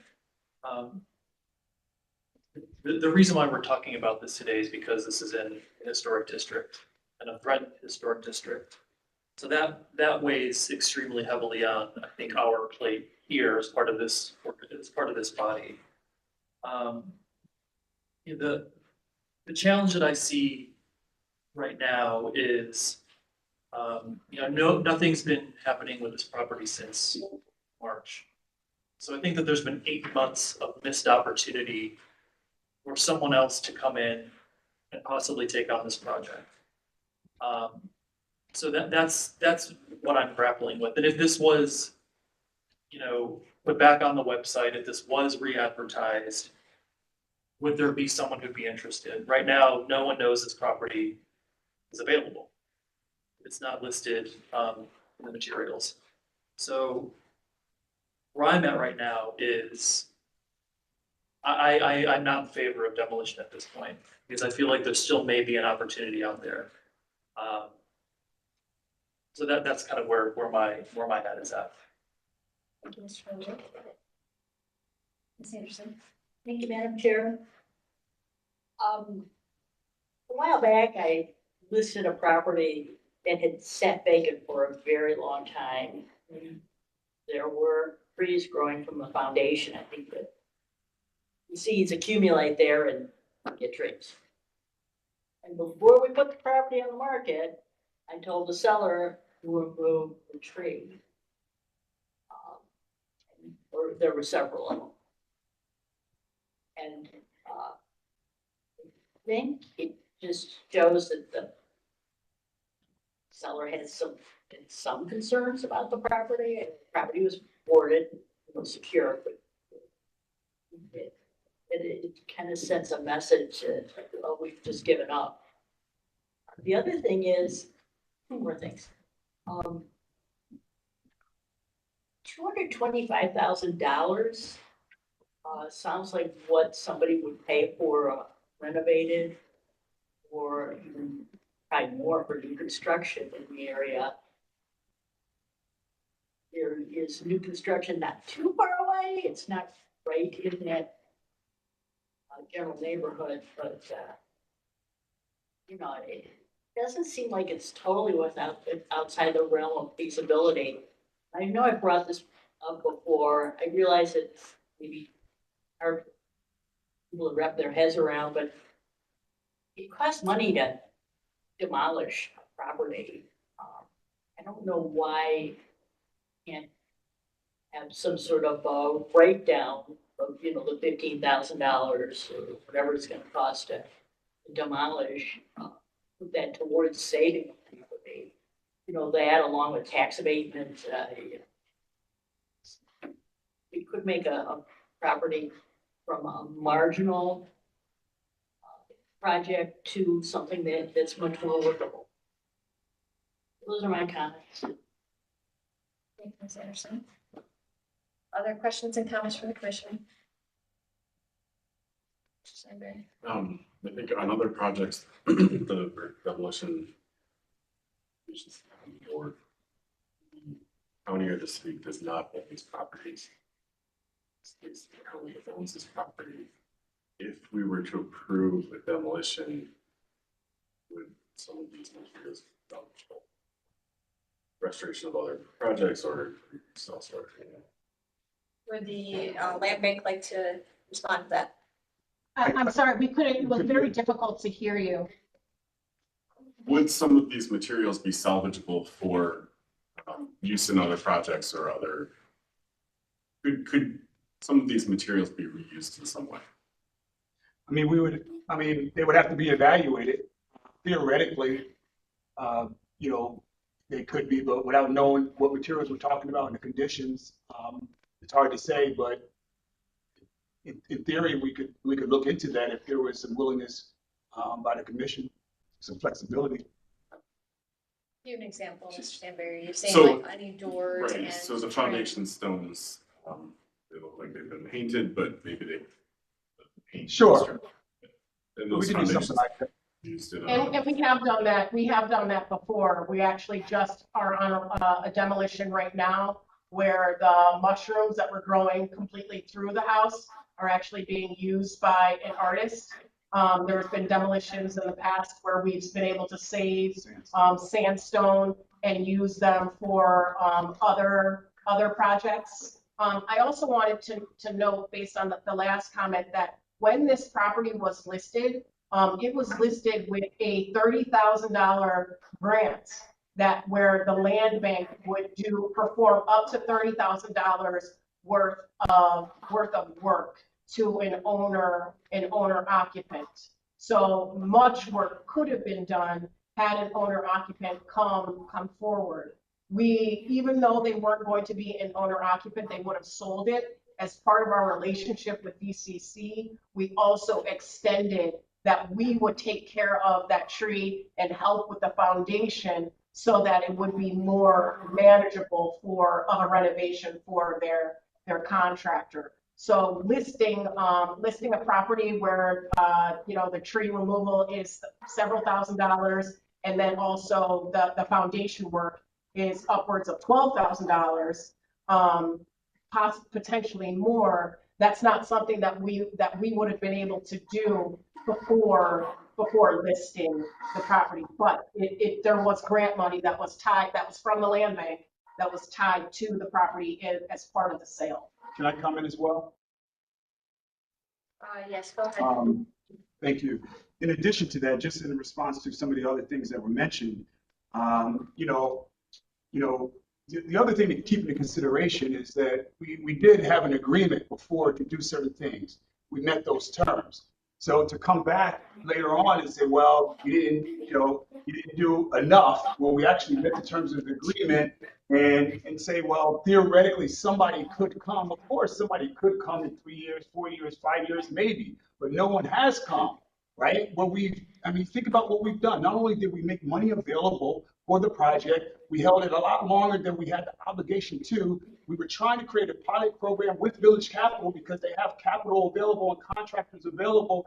I mean, we really are bending over backwards to try to get it done. And now we're coming back to you saying, hey, look, we've used our best reasonable efforts, and we're just simply asking the commission to consider all these factors and allow us to demolish this particular property, right? We did reach an understanding, and it's a little concerning that if you don't allow us to demolish the property and you create more conditions, well, if we meet those conditions, will those conditions be honored? So, if you would, just consider all the factors as you think through the decision that you're going to make today. No, we appreciate that feedback, and I think that is why we're still discussing this project, because it is a complicated one. We appreciate the effort that's been put forward, but it also, projects like this are not a one and done. It sometimes takes talking to multiple parties to actually get it to work, and I'm listening to all the feedback, but I think that's why we're all sitting here still discussing this, because we're grappling with, we want to honor discussions that have happened in the past, well, be it a year and a half ago with a slightly different commission, but also do what's best for the structure itself. Mr. Lozier. Thank you, Madam Chair. I guess this is just a broader question. I don't know who necessarily knows the answer, but was the condition when this was tabled over a year ago that if the land bank met those conditions and no one came forward, that we would grant demolition? Or would come back to us for reevaluation of this? I think the staff tabled. Sorry. Can you provide the exact language that was put Yeah, in during that conversation? I can try and find that, but continue discussion. Do you have any other additional questions, Mr. Yeah, Lozier? that was. All right, then we will pause for intermission here. Give it 1 second. All right. Minutes.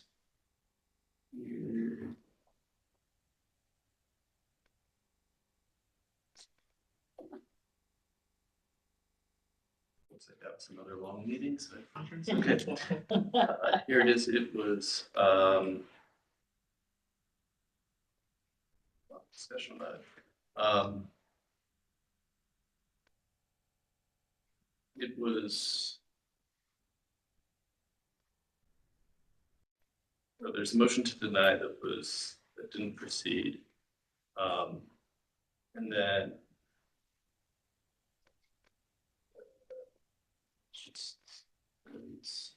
There's a motion to table, okay, so the motion was amended up for the discussion. Mr. Billington stated the home was not listed for sale and could be actively listed and revisit the demolition after 6 months if tabling is an option. Standard language. So based on agreement by the applicant to delay action on the application for certificate of appropriateness, motion to table for a period of 6 months to enable the commission, applicant, and other interested parties to allow for making exploration with the property to be listed with the deed in the escrow program, and to allow further conversations with partners and a removal of the tree from the foundation. So it was tabled basically to allow that exploration, conversations, to be listed and removal of the tree from the foundation. So certainly some of that has been done. There was certainly I'd say a good effort at the beginning to try and find partners.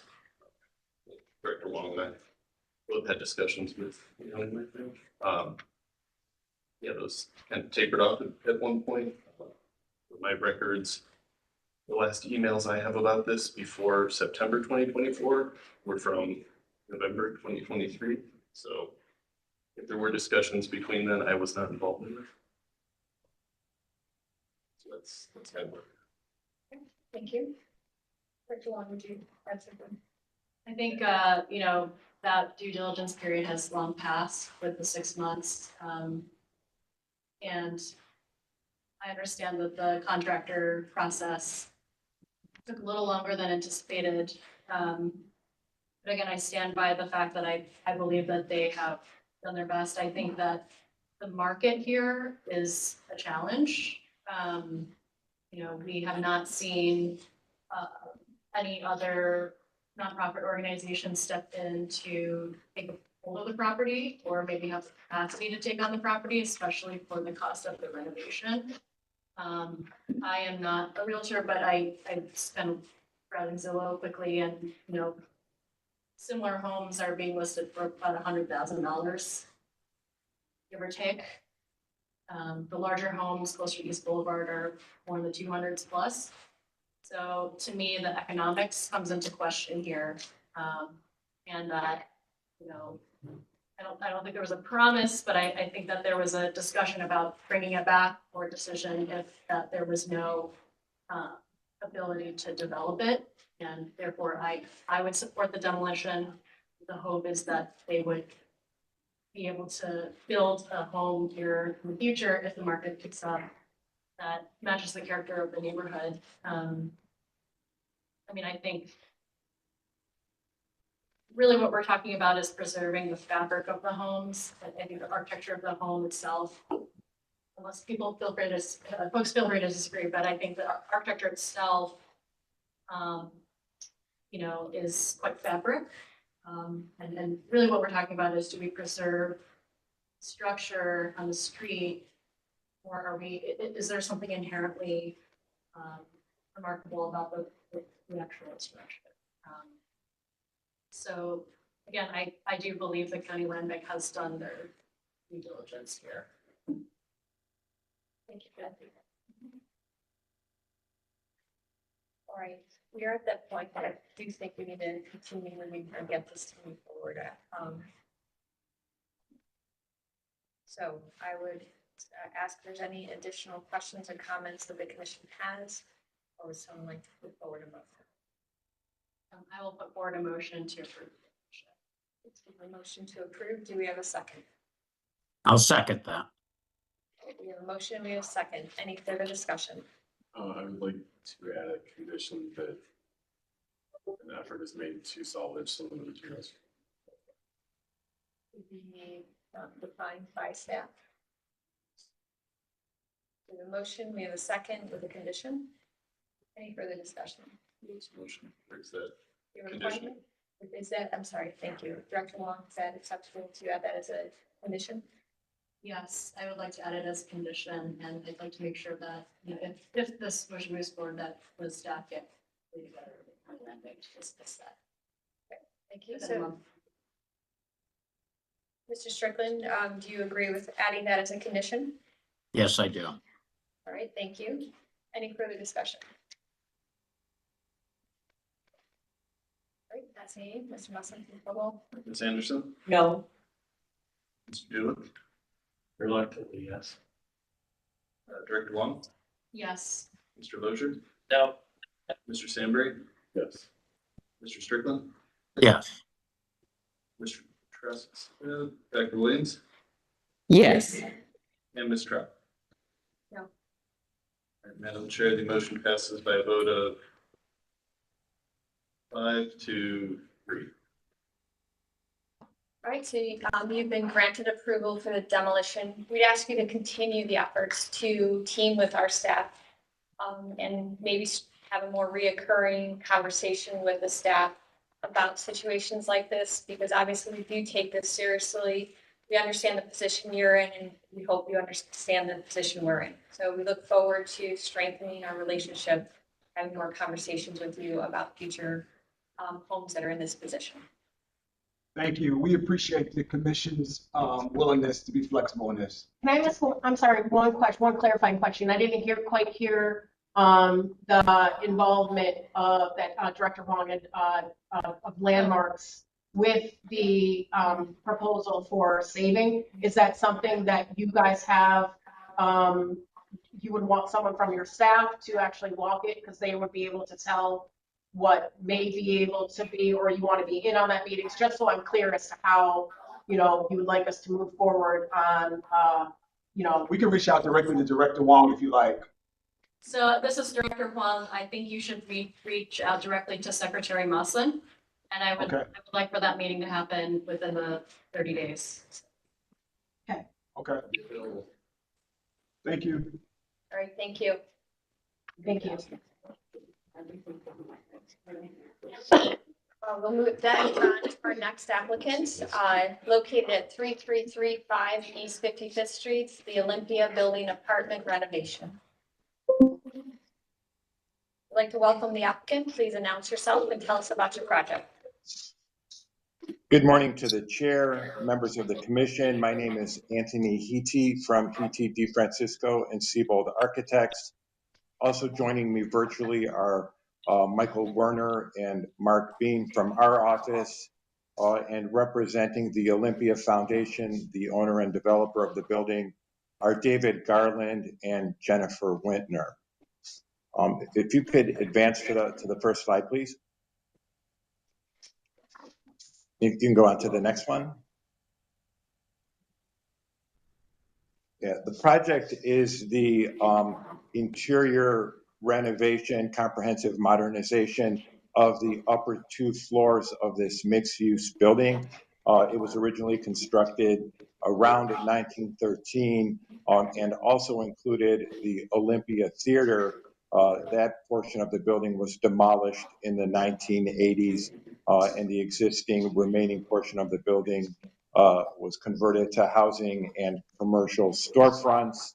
The area under the canopy is the location of the historic entrance to the theater, the Grand Theater lobby.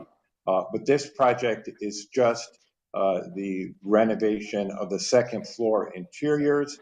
The project will provide low-income, affordable housing. There are 20 units up on those 2 floors, and the funding for the project is being provided by the Ohio Housing Finance Agency, along with resources from the City of Cleveland Department of Community Development. If you could advance to the next slide. This is a site plan, location plan on the right. The building is located at the 5-point intersection of Broadway and East 55th and Hamlet Avenue. I included the historic map where you can see that the building used to be much larger once the historic theater was there. It was demolished, as I indicated, to provide parking for the redevelopment back in the 1980s. Next image. Here's a historic image. The building is in the classical revival style. The general bones of the masonry building are in fairly good shape. However, much of the ornament and other aspects, including the storefronts, are in a fairly significant state of repair. And the interior units, though modernized in the 1980s, are also in significantly deteriorated state. Next slide. This image depicts the primary exterior elevations, and I want to make the commission aware that because of the funding resources available to this renovation, we are only doing asset preservation level exterior improvements. This is not a comprehensive exterior renovation. The owner developer is hoping to conduct those in the near future, but is looking at this time to stabilize the building so that the funding for affordable housing can be implemented and the broader improvements conducted at a later date. So everything that's shown highlighted on this elevation in red is not included at all in the scope of the work. So these are the existing storefronts, as well as the entrance to the old theater lobby and associated canopy. Those areas cannot be improved using the funding resources available to the project.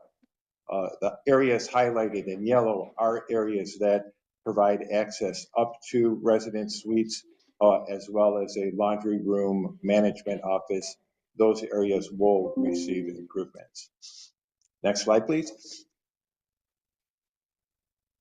As I indicated, the level of exterior improvements are intended for asset preservation, so making sure that the building envelope is watertight, and all of those improvements will be done in accordance with the Secretary of Interior standards. I won't go into too much detail, but the level of improvements are listed there on the column to the right. A big portion, a significant portion of these improvements include the window replacement. And I'll talk a little about that in more detail with the next slide. As the historic photograph indicates, the original windows were a wide sash that was divided into 3 separate segments. In the 1980s, when the building was renovated, they replaced it with just a pair of double hung vinyl windows. We are intending to recreate that tripartite sort of design using a historic replacement window made by Pella. The Design Review Advisory Committee asked us to explore whether we could reinforce the horizontal and have that window sash be the entire width of the masonry opening. We reviewed that with Pella. These existing openings are 57 inches wide. The maximum width of a standard Pella architectural series window in this application is 48 inches. So the tripartite of design can only be accomplished with the central sash being operable and the 2 side being fixed. The resources available to the project really can't afford a custom window, and there are operational and maintenance concerns with the 57-inch wide operating sash, given the type of affordable housing that this is. Next slide.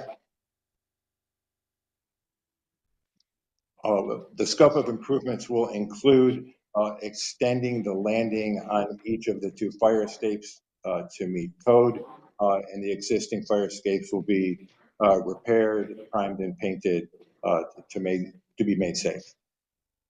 Next image. There are three projecting hood pediments over the entrance canopy that are above residential windows. So those will be removed and replaced as required, and deteriorated portions replaced, and then the entirety of the composition prepared, primed, and painted. Next slide. At the resident apartment entrances, there are common stairways that provide access to the apartments on the second and third floor. Those areas will be also scraped, primed, and painted. There are a couple of locations where ornamental brackets have been deteriorated or were removed. Those will be replaced with molded fiberglass reproductions. Next slide, please.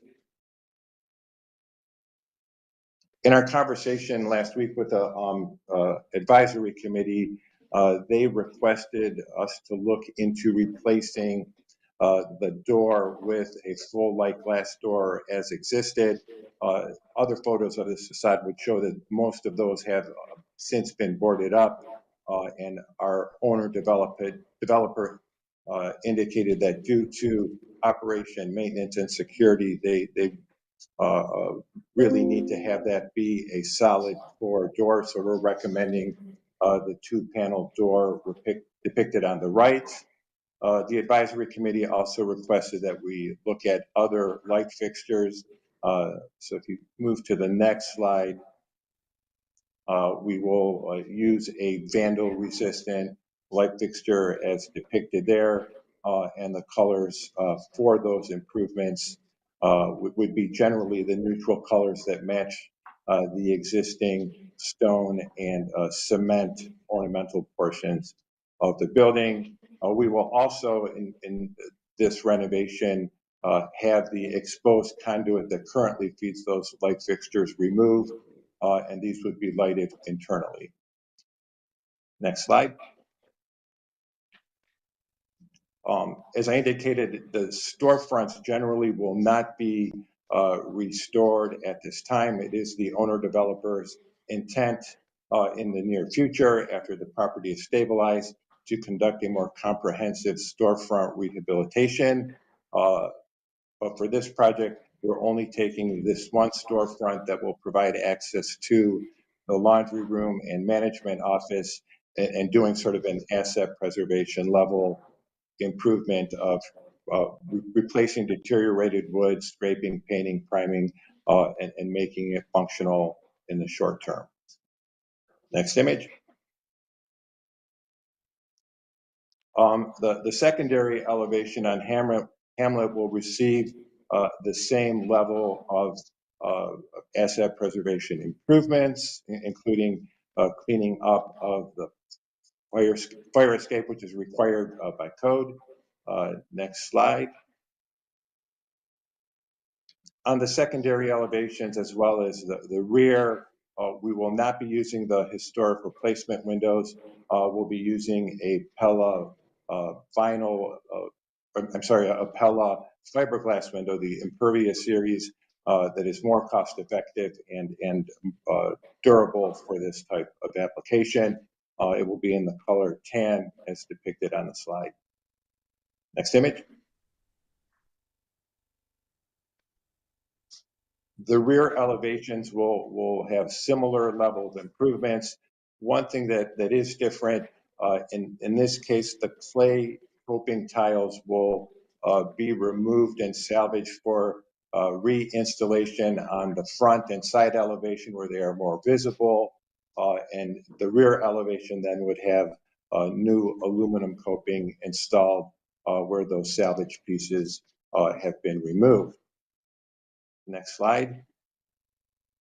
The advisory committee asked us to be more specific on the type of gutter and downspouts. The profile for the gutter is a chamfered box style, and the gutters will be round, and they'll be in the mansard brown aluminum finish. Next slide. The windows on the rear elevation will be the same fiberglass Pella Impervious series windows. Next. On the north elevation, where the former theater was connected to the mixed-use portion of the building, the previous renovation included a cement plaster finish on the exterior. It is deteriorated. At this level of improvement, we would patch, repair, prime, and paint that finish. There is, in the long-range plan, which we hope to bring before this commission in the future, a new wheelchair accessible entrance and other improvements to the commercial ground floor level portion of the building would take place here, but that is not included in this application today. Next slide. There are on the interior light wells, as well as some of the rear elevations, significantly deteriorated cast stone stills. I think we've identified 15 locations where those exist. They will be removed and replaced with precast concrete sills to match the existing. Next image.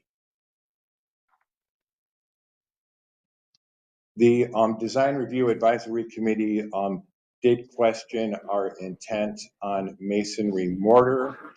We have not at this time yet selected a color, but our specifications include the creation of mock-ups. There are 3 different types of masonry and mortar on the building, and we would have mock-ups at each location, and we would make those final determinations based on how the mock-ups look, so that we can best as possible match the mortar in composition, size, shape, and profile in the future.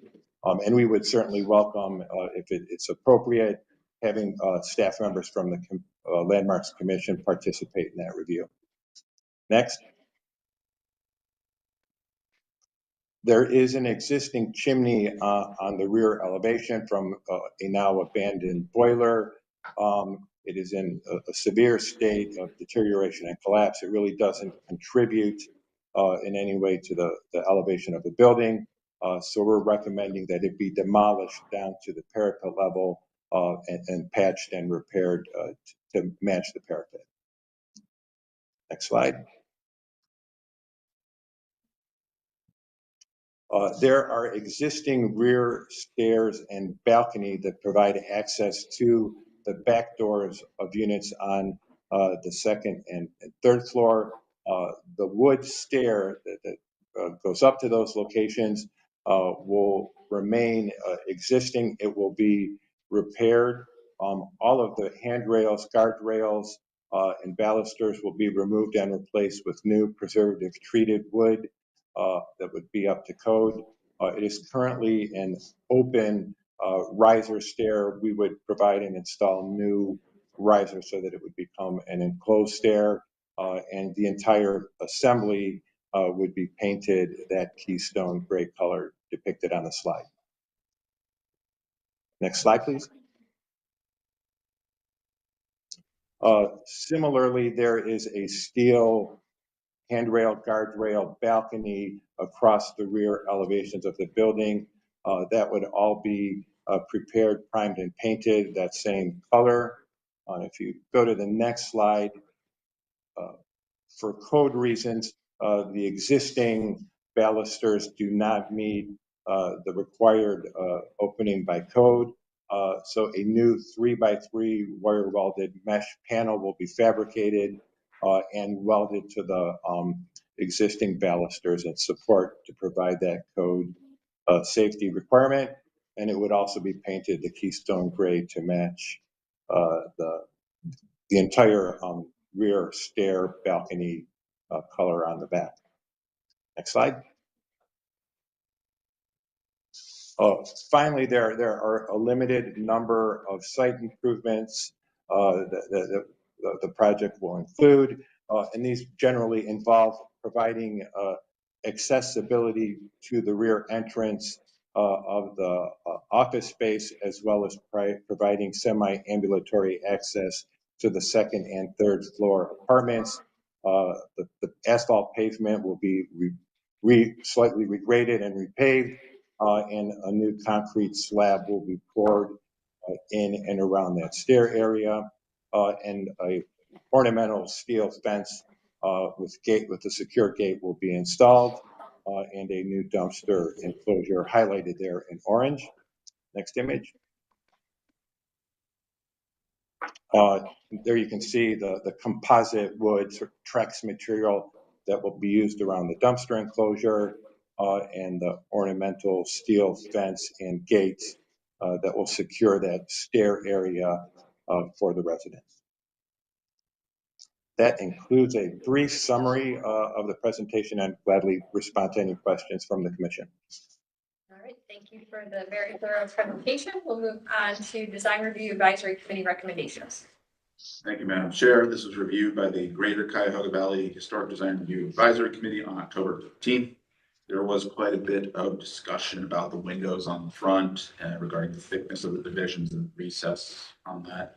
There was concerns of moving from a full light to panel doors, and asked to consider alternate security measures, asked to reconsider the alternate lighting sconce. They had noted there were a number of details in the presentation that they had seen that this will also need to return with the commercial storefronts, canopy, and a more thorough masonry restoration plan. The committee recommended the issuance of a certificate of appropriateness with conditions for this space, including submission of details of final colors, mortar colors and type, window design and proportions on the front, door design, gutters and downspouts, lighting, and details of the baluster and mesh. Thank you.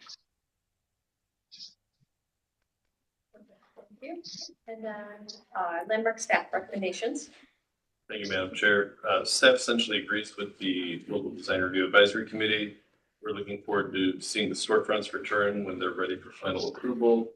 And frankly, just happy to see something happening with this building. I think I've been dealing with this on the city end for at least the last 10 years, so it's nice to see a proposal moving forward, getting this close to actually starting work.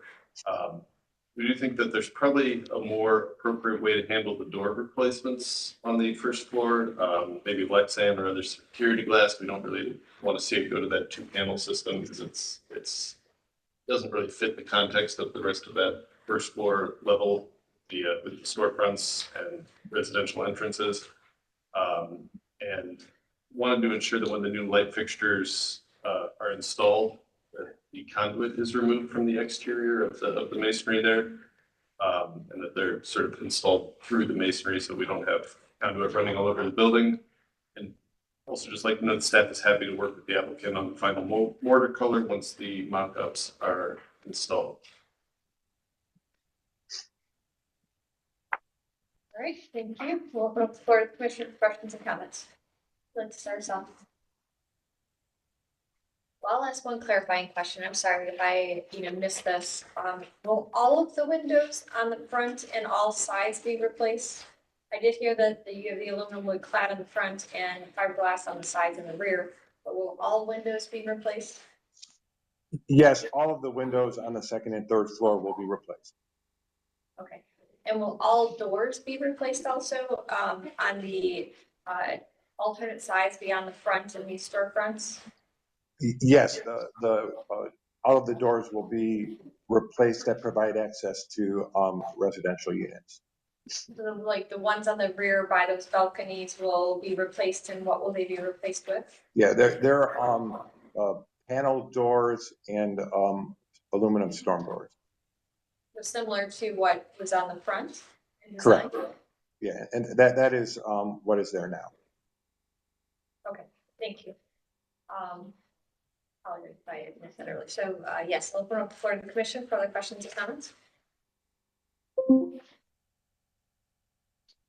Thank you, Madam Chair. First of all, I think the window solution is really interesting, and I really like attempt to go back to the look and the style of the window that was there previously. Really excited to see that. I don't know if I missed it or used over it really quickly. Can you go back to the pediments on the second floor windows above the store or the theater entrance? I think you said you're going to remove those, place them. Can you talk a little bit more about that? What material is this? What are you going back with? Yeah, right now it is wood and wood trim material. We would in the renovation propose using a poly-ash material, which would be less acceptable to rot and deterioration, but it would match the profiles and design exactly as depicted in the existing. And then you're talking about removing the chimney. Is that currently in use or is that abandoned? It is abandoned. And will it be capped or left? Yes, it would be. It would be capped and re-roofed, and where it is in lush or flush with the building facade, it would have a coping to match the wall adjacent to it. Okay, so is the roofing material going over the chimney cap? Or is it going? No, it would be curved on the roof side, but not visible over the parapet. Those are your questions. All right, thank you, Mr. Sandberg. Other questions and comments from the commission? I'll go next. I mean, overall, Ms. Anderson, go ahead. Thank you, Madam Chair. Overall, I'm very happy to see that issues with this building are being addressed. It's nice to see that you are going to be replicating some of the distinctive decorative elements. I'm concerned about the doors. From a security standpoint, I know our office doors are the full light doors. The office was not always on the fringe of Hinchtown. On Detroit Avenue at one time, it was kind of a sketchy area. We would be there at night, and it was always good to be able to see outside or exiting the building. So I think from a standpoint of security, it might be better to have a safety glass or a Lexan instead of the solid door, which does not provide that visibility. I probably would like a little more detail on the windows. I like the idea of recreating the tripartite design that was originally there.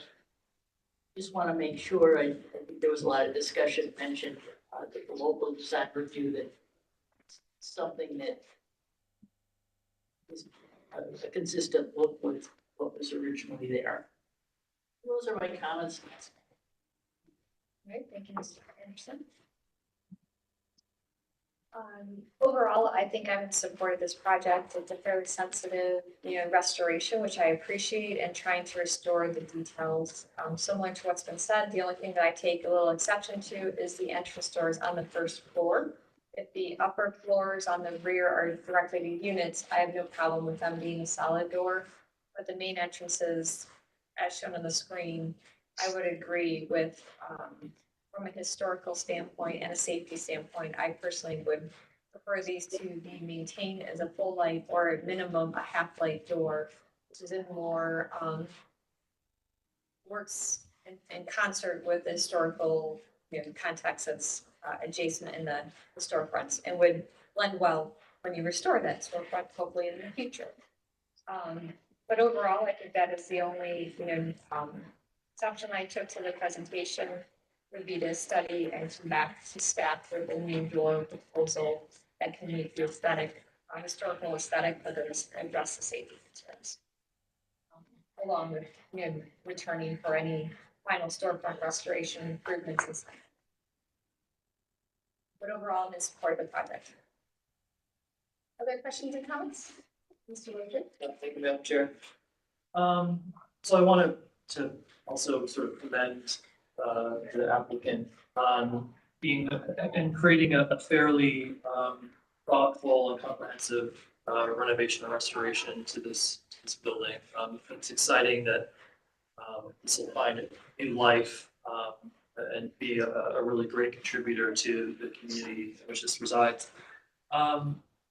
I agree with the comments related to the doors and whatnot. I have more of a question about the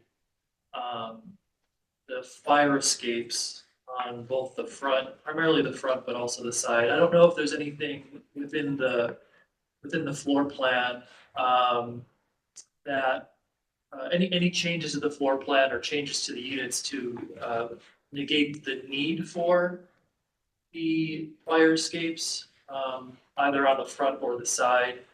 I mean, it doesn't look like, at least the one on the front wasn't there originally. I'm assuming it was there because of whatever the configuration in the 80s was.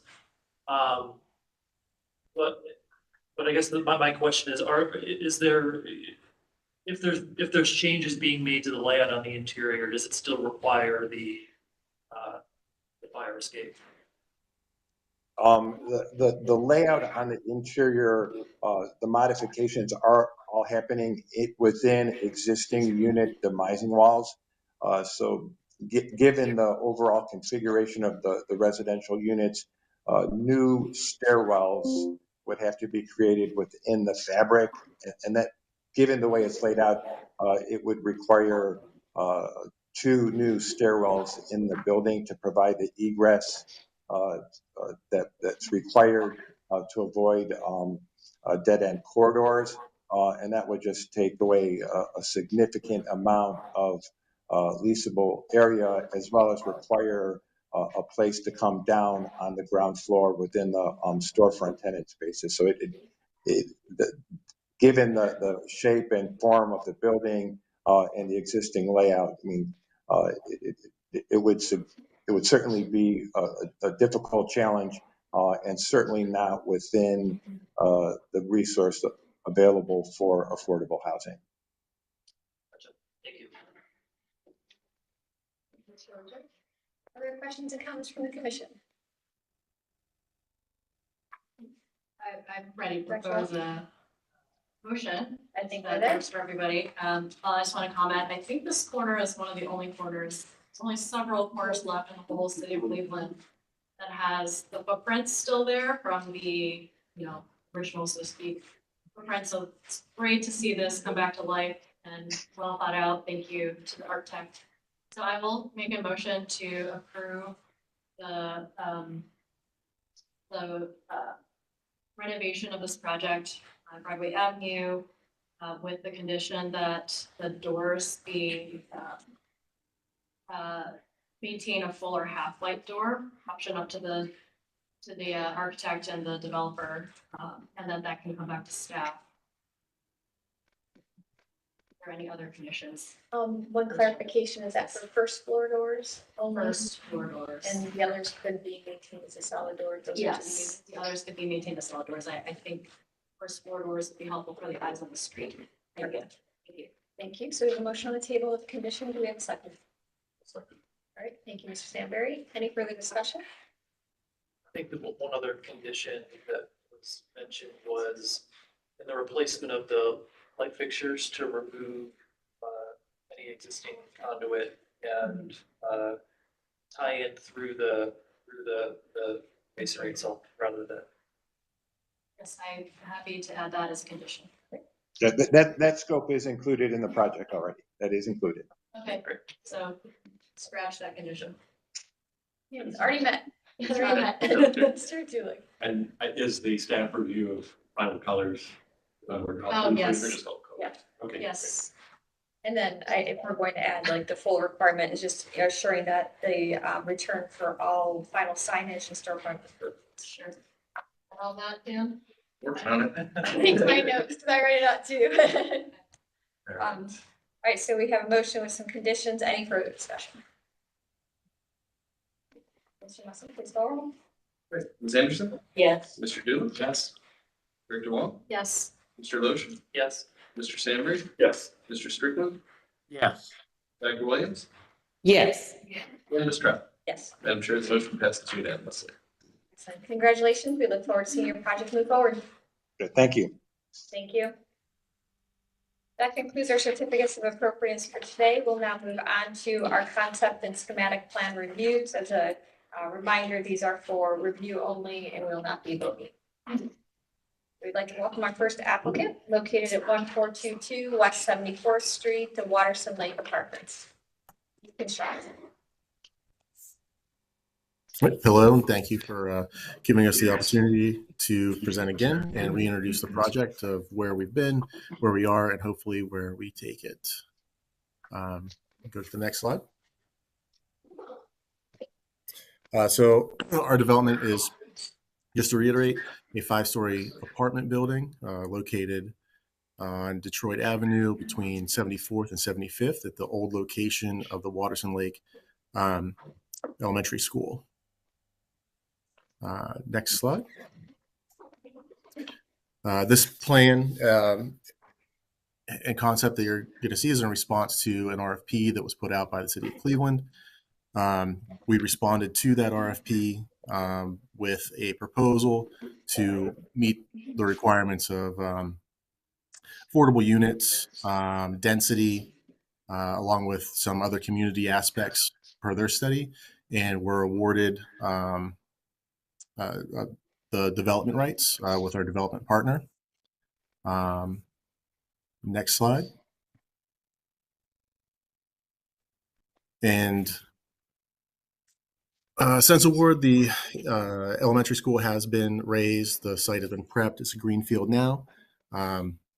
As we go through this presentation, we have several street views that we've got our renderings to kind of match those views of what what is currently there, what we're currently proposing, and how it kind of integrates into the neighborhood. Next slide. Over the course of last year, we've been in front of community presentations. We've heard back from the community. We've been in front of the both the advisory and landmarks once before. We spoke with the advisory committee last week. And throughout the course of that, each time we find, new inspiration, great recommendations, and we have been incorporating those as best possible to meet the program that's already been approved by OFA on a recent award to the developer, and to keep in lines with what the original RFP award was given by the city of Cleveland. So a few notes of what we've heard in the past, and as we continue on to the next slide, we'll see how we've reacted to those and the current configuration of the concept. So the overall site plan, we'll start on Detroit Avenue. We do have about a 10,000 square foot retail area that wraps the corner of 74th to Detroit Avenue. We've brought that closer to the corner in response to where we had previously had a little bit of a green space and public square. We've greatly reduced that to kind of reinstate the city wall that we heard last round. As we come down 74th Street, we did remove some of the office space and replace with first floor residential. So those are first floor walk up flats. And then as we get to Clinton Avenue, we still maintain our pedestrian path as an extension of Clinton and use that intersection there for a new residential entry for the apartment building above. So along that pedestrian path, we've incorporated some of the things that we had heard early on that were important to the community, such as making sure that we maintain a playground that was heavily used from the school that was there prior, even after the closure of the school. We're incorporating a lot of native species, kind of a natural pedestrian walk as far as landscaping is concerned.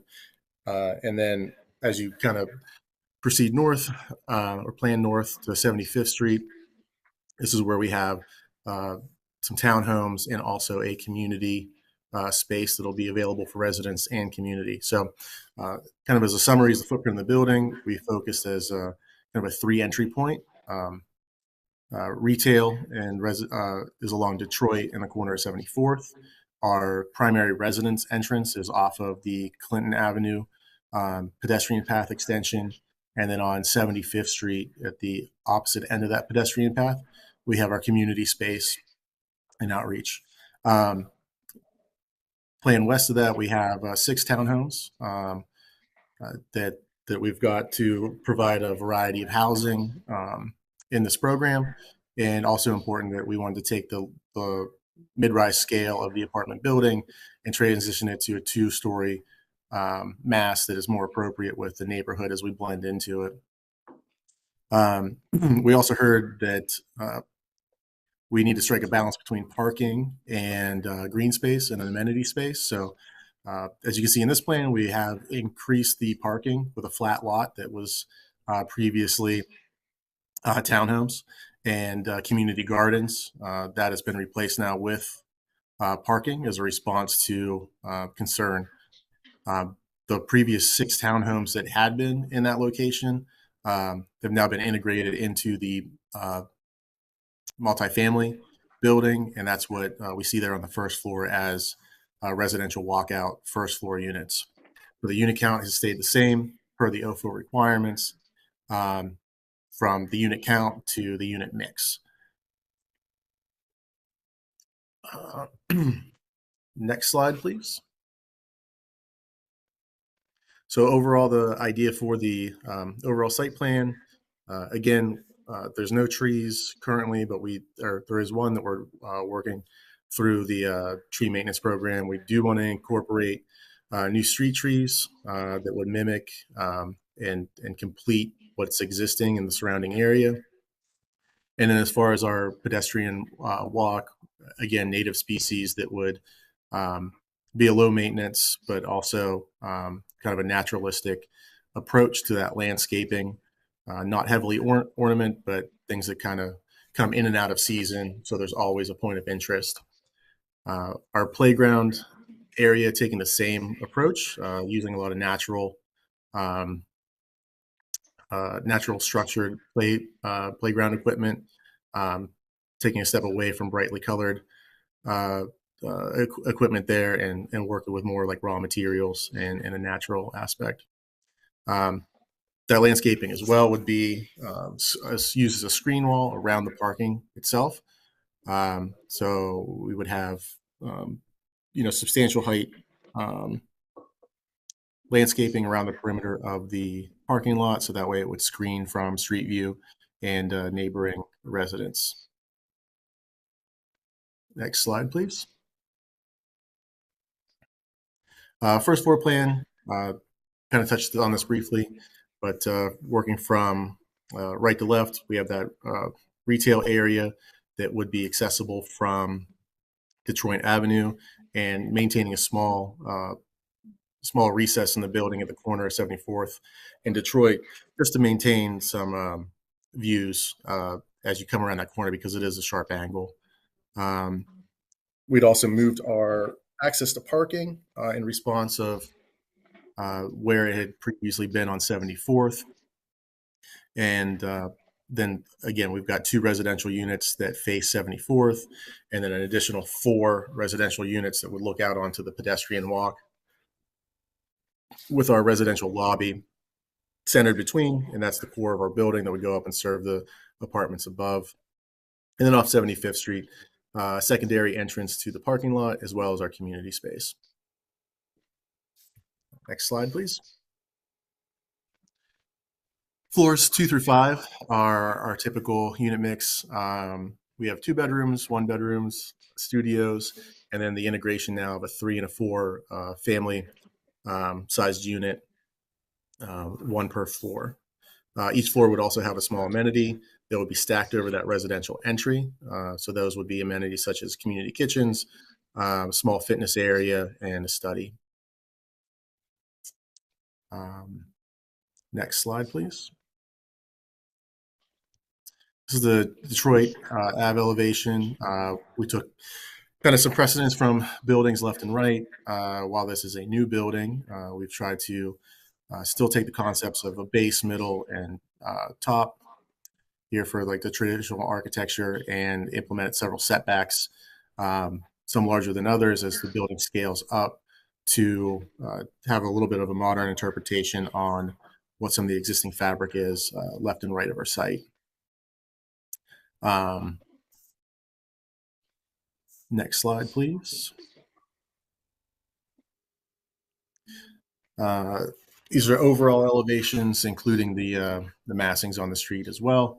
So from Detroit Avenue, we are a 5-story building. There is on the corner of 75th and Detroit, there is currently a 3-story building that scales up to about 4 stories in height comparatively, and some smaller 2- and 3-story infill beside. And then across the street from 74th, there is a 3.5-story masonry apartment building as well. So we do acknowledge that we are higher, but we're maintaining the all structure below 60 feet along Detroit Avenue. On 74th, as we turn that corner, again, our retail area will be open to 74th. And as we go down, more residential setting for those walkout units that are set back from the street. And on 75th is a little bit of a depiction here of the scale of the building as it comes back, and then scaling down to the townhomes that are more in line with the scale of the existing neighborhood. Next slide, please. This is our current rendering of what we're proposing as far as materiality, colorway, and how it would fit into that existing fabric. So that footprint, again, we had previously had it a little bit set back. We were encouraged to maintain that city wall along Detroit, and appreciate that comment because we feel it's more successful of a massing. As we turn the corner onto 74th, that residential stretch is set back currently 15 feet from the property line. We are looking at maintaining the retail space is at the property line, but we are looking at the possibility to set back slightly further just to not crowd any street or create any overburden on the existing neighborhood. First floor on Detroit Avenue, the first 2 stories would be brick masonry. We're looking right now at studies on our coursing patterns, so that way it's appropriate for the area and not just a masonry wall. Also incorporating in some decorative elements that may hold signage in the future for the building itself, such as the decorative steel channel that also acts as our canopy at the main entrance there. Floors 3 through 5 on the Detroit Avenue, we are looking at a metal panel, but we're also considering the potential for a cement board product. And that's been in response to metal not being as characteristic in the neighborhood and looking for something that is slightly more matte and would kind of emulate a wood product in combination with our masonry products. As we turn down 74th Street, the residential block there, again, we're maintaining brick masonry and storefront along 74th and around the perimeter on the first story around the building. And then floors 2 through 5, again, would be either metal panel or cement board or combination thereof. That first floor is set back, and then the second floor is set back more so. And then we're also looking at, how to treat the top story there if that sets back again. We do have some projected balconies for each unit along 74th and the pedestrian way, the Clinton extension. And we're working with along Detroit, trying to maintain that as one mass with one language. And as we turn the corner, similar materials used differently, separate windows for as it turns the corner on the residential, more double hung and traditional residential elements. Next slide, please. And this was a view from Clinton Avenue, this extension. So from Clinton Avenue, looking across 74th Street, that is our residential entrance there at the first floor. We would have some larger storefront areas that would look into the lobby, leasing office, things of that nature. And then, everything above the second floor is the residential.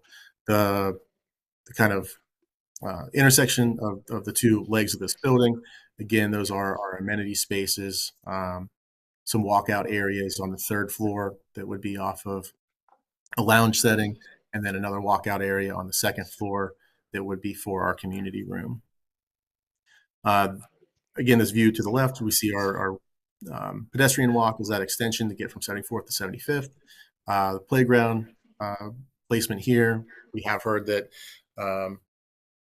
may be more appropriate to push further and deeper into the site.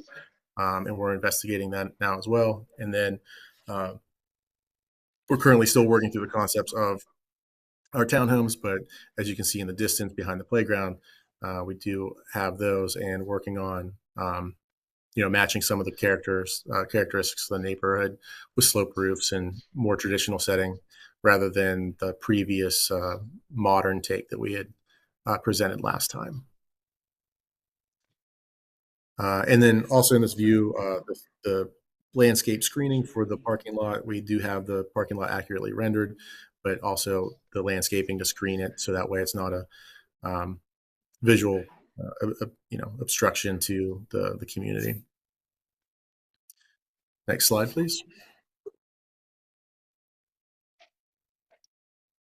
And this is our section along 74th that shows at the first floor.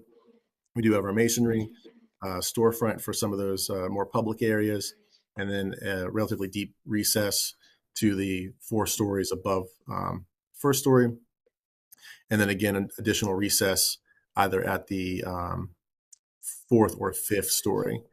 Also looking at these are the materials that we have proposed right now. Brick masonry at the first floor, second and third is a wider, darker metal panel. And then the 4th and 5th would be a narrower champagne colored metal panel. All the windows and metal ornamental, such as the guardrails around the balconies, all that would be a dark bronze. And then a medium gray for the larger scale metal panel. And as mentioned, the champagne lighter top to the massing.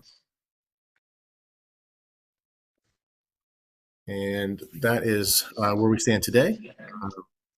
We've really appreciated comments in the past and love to hear those comments and hope that we are heading in the right direction from the last time we spoke. Thank you.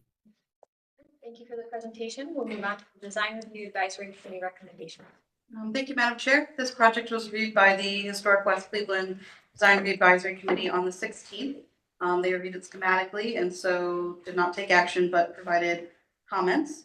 A lot of the comments were noting that the massing along Detroit felt more appropriate in that commercial district, but were concerned about how the massing was reflected in the residential district because it goes very quickly from the Gordon Square Historic District, which is very commercial, into bordering on the 2 sides to the Franklin West Clinton Historic District, which is mostly residential.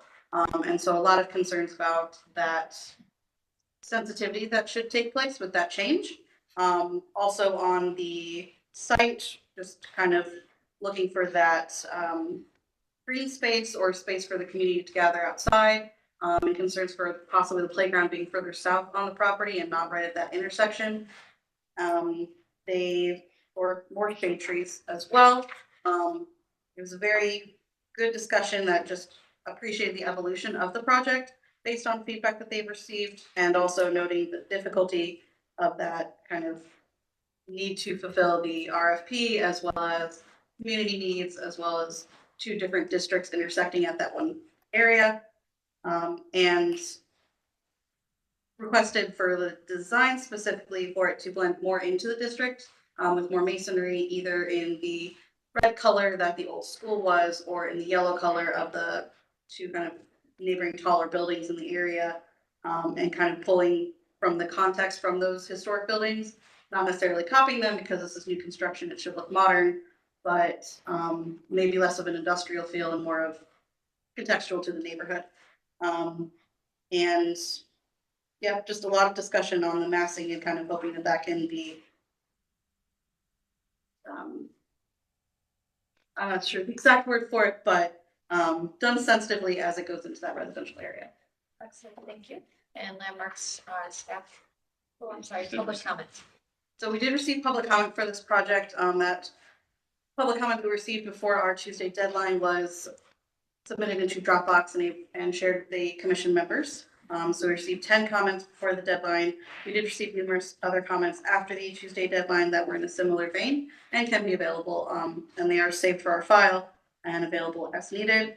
Majority of the comments were not in support of the new construction at the proposed scale and density, citing concerns on the building aesthetic, inclusion into the neighborhood, parking and traffic concerns. There was one comment that was fully in support of the project and density as proposed. The comments related to the design remarked on the overwhelmingness of the large building into the neighborhood, inappropriate industrial appearance, the lack of green space or shade trees, and site plan concerns on lighting and waste removal locations, as well as the dark and kind of unwelcoming appearance with that dark and gray colors. There were numerous concerns and just straight objections to the density, massing, and materiality, and the site layouts that were consistent throughout the comments, as well as parking and traffic concerns and other community impacts that may affect the residents and property owners surrounding the site. Great, thank you for that summary.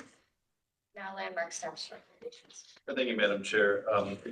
Generally, staff agrees with the comments that came out of the local design review committee. So I guess in the interest of time, I won't reiterate all those.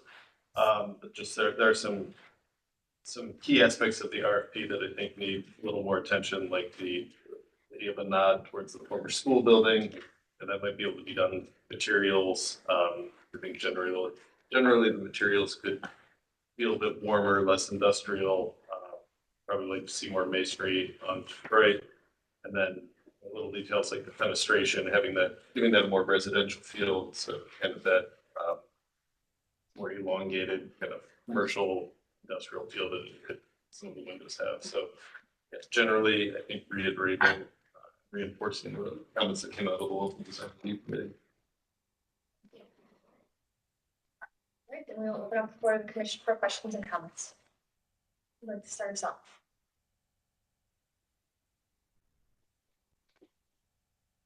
I guess I'll start us off, Mr. Richard. There we go. Thank you, Madam Chair.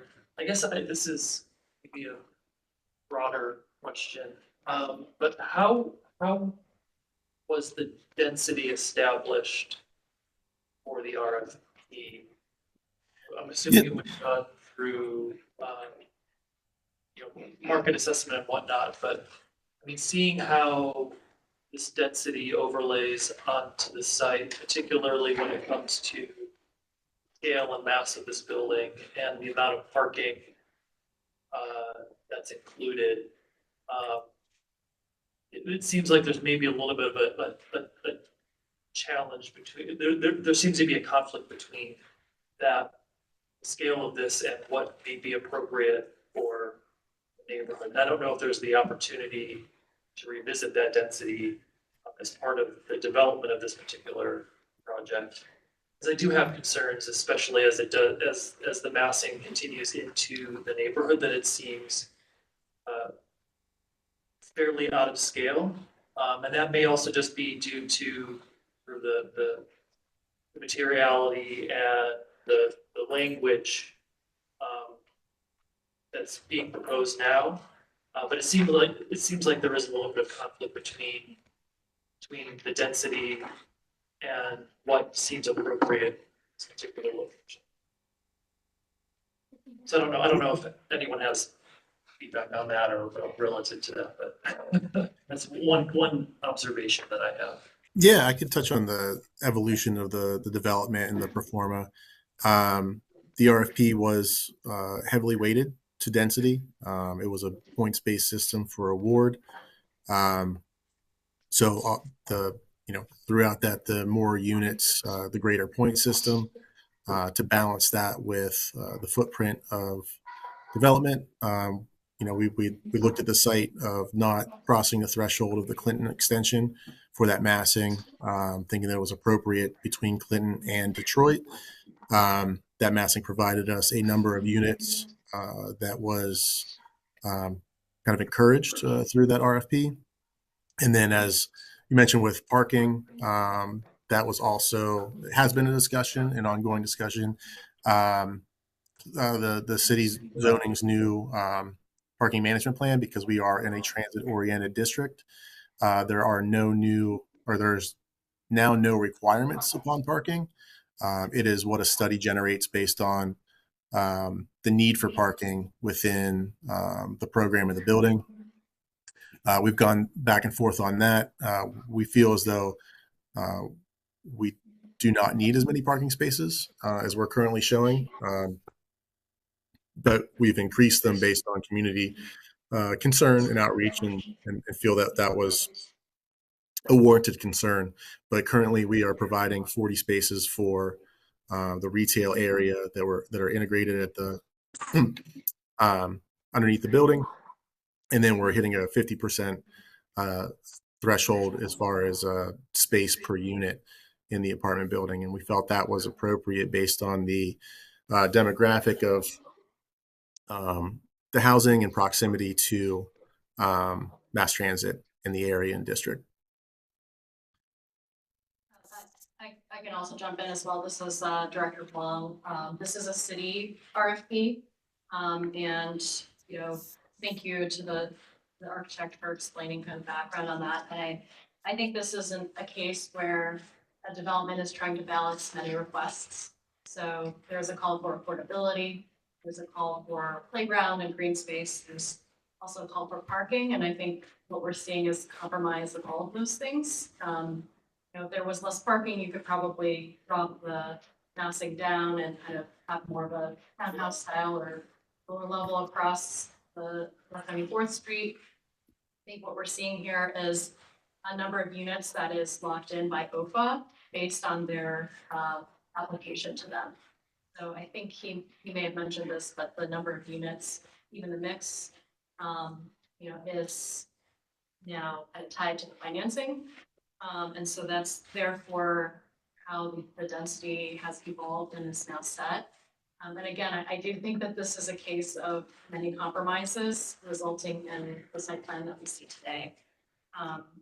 So I actually have a lot of maybe small comments. I think the setback along with 74th Street could help. And I think generally speaking, okay with the West 74th Street side, but I do think when it starts to bend the angle and it kind of comes across the pathway, that's maybe where you could play with the design to sort of hide the density and leave it to the designer to figure that one out. I agree with the unit mix and I agree with the density here. I just think that it could be, here we are, right, with many requirements, many requests, and this is what is going to work and fit on the site. Again, if there was less parking, you could probably change the appearance of the density there. I would say for materiality, I agree with the analysis and would really want to actually see materials in person. And then when you come back with new materials, and whether that's mailing it to us or coming in person to show us the materials, I think that would be really important. I struggle with the metal panels and especially the tones of it. And I think going for a warm tone would be helpful here, given the context of the building next door. Overall, I agree that the Detroit Avenue presence, that change has been great. Really like what you've done with sort of the bottom, middle, top. I would just say I would like to see a view straight on Detroit to see what the storefronts look like from a rendering perspective. I do feel like it needs a little bit more presence and almost feels like a side or back of the building. So I would study that a little bit more just to make sure it really has presence, and that can be done through sort of a little bit more ornamentation on the front. I also think that should analyze how much space you have on the sidewalk to add decorative planters and other greenery, just to kind of line it up to the front of that side on Detroit. And I think those are my comments for now. Thank you. Yeah. Thank you. Other questions about Mr. Stewart? Thank you, Madam Chair. Thank you, Director. I think this is really challenging. I do appreciate the presence that the direction the massing is taking towards Detroit. I think it needs further study in terms of proportions because it looks a little too cool to me. I think there's a base and I think there's a middle and I think there's a top. I think it's just tall enough to do that. I don't know whether the top is just a cornice or not. I don't quite understand the 2-story and then the setback. I don't see precedence for it. I don't see logic, and I don't see economy of construction. I mean, I would have no problem with a 5-story masonry building of a different color on Detroit, because I do think we have three really distinct parts, parking aside, which I think we have to talk about here, because I think it's the elephant in the room, both urbanistically and neighborhood-wise. Maybe you have the distinct, but I think there's the presence on Detroit where I think you want to get as much of your density as you can. The farther south you stretch the density, the farther you stretch the envelope of neighborhood competitive.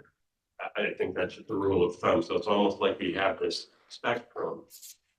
And I think the massing probably has the solution perhaps baked into it that they can then be modulated with how you use materiality. I think it looks so light, it makes it look a lot bigger than it actually is. I feel like the warmer and darker and perhaps redder might be a really positive direction to go from that perspective. But I did want to mention of these 3 parts, you've got the presence on Detroit, which I do think is the opportunity for that urban presence and that density, get as much as you can. I think the middle piece is the challenge, and I don't know that the site area allows it, but I kind of miss those townhomes, and I really have a problem with that big parking lot, especially right next to the play area. It just feels like such a hole in the neighborhood. And I think it's attention, I guess as a suggestion, again, I don't know how you take that massing, still allow for parking. If I recall, the earlier solutions had a lot of parking underneath residential on that first floor, which again is less than ideal. But just as a gut check, I think if the massing sets perhaps farther back along 73rd, these are just, suggestions for your consideration from an urban design perspective. I think the parking behind that massing is actually pretty successful. How much can you get back there? Because that's where it's going to be least impactful on the neighborhood. I'm almost wondering if there's a way to get the massing, even if wherever this new green space aligns with Clinton. I would almost feel it might be more successful keeping parking to the south with landscape solutions along the side streets and actually have a townhome line used. Whether those townhomes get integrated into the lower portion of that front mass, I guess I can imagine a townhome-like presence on both sides of the Muse, one that goes straight perpendicular to the 2 side streets and one that goes on this angle that respects Clinton. You can imagine that massing, have that residential scale with the green space in between and get your parking to the south. But that townhome scale on that northerly face of that green space, that's where you have the setback of the taller mass of the density building. Hide your density use in the townhomes, create a real green Muse, and get as much parking in the back of that building as you can and as much on the south as you can. I don't think it alters your diagram hugely. And again, I can't say how that impacts your mix because I know that's the challenge and it's a requirement, and that's what the program with RT is here. But I really feel like creating a double bay parking lot in the midst of this neighborhood is a huge missed opportunity to create a new kind of urban space. I think that was a request on behalf of the community and the council members. And yeah, and even informally talking to folks in the community, everybody wants to talk about this project on those terms. So those are my general urban design comments, and I think that those are really where we should address things, and that the materiality, I think we're all very aware of, is going to be kind of a secondary layering that ameliorates some of the challenges that are just not going to go away no matter how much we decide. Can I add one more comment and then I'll. Yeah, what do you think? I appreciate Mark. I mean, I think Commissioner Member Dulek has really good points about, many of the aspects of the site plan specifically. And I really wonder I really wonder what the site plan about the building efficiencies. Like, I think the construction costs are very large because of how it's laid out now. And it's very hard to balance all the requests, but I think something's got to give in order to allow for the project to move forward, for the architecture to work and the site plan to work. And I think you all know me about parking. I think you can design it around that without it being so prominent. So that's my last note. Thank you, Director Wong, for your comments, so keep them coming.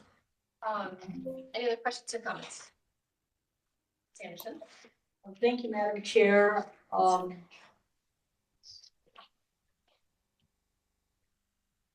a variety of reasons, I'm grateful to see the mixed income development, residential development. I think that's something that I like seeing, and I'm sure is welcome. It sounds like it's very welcome by the residents of the area.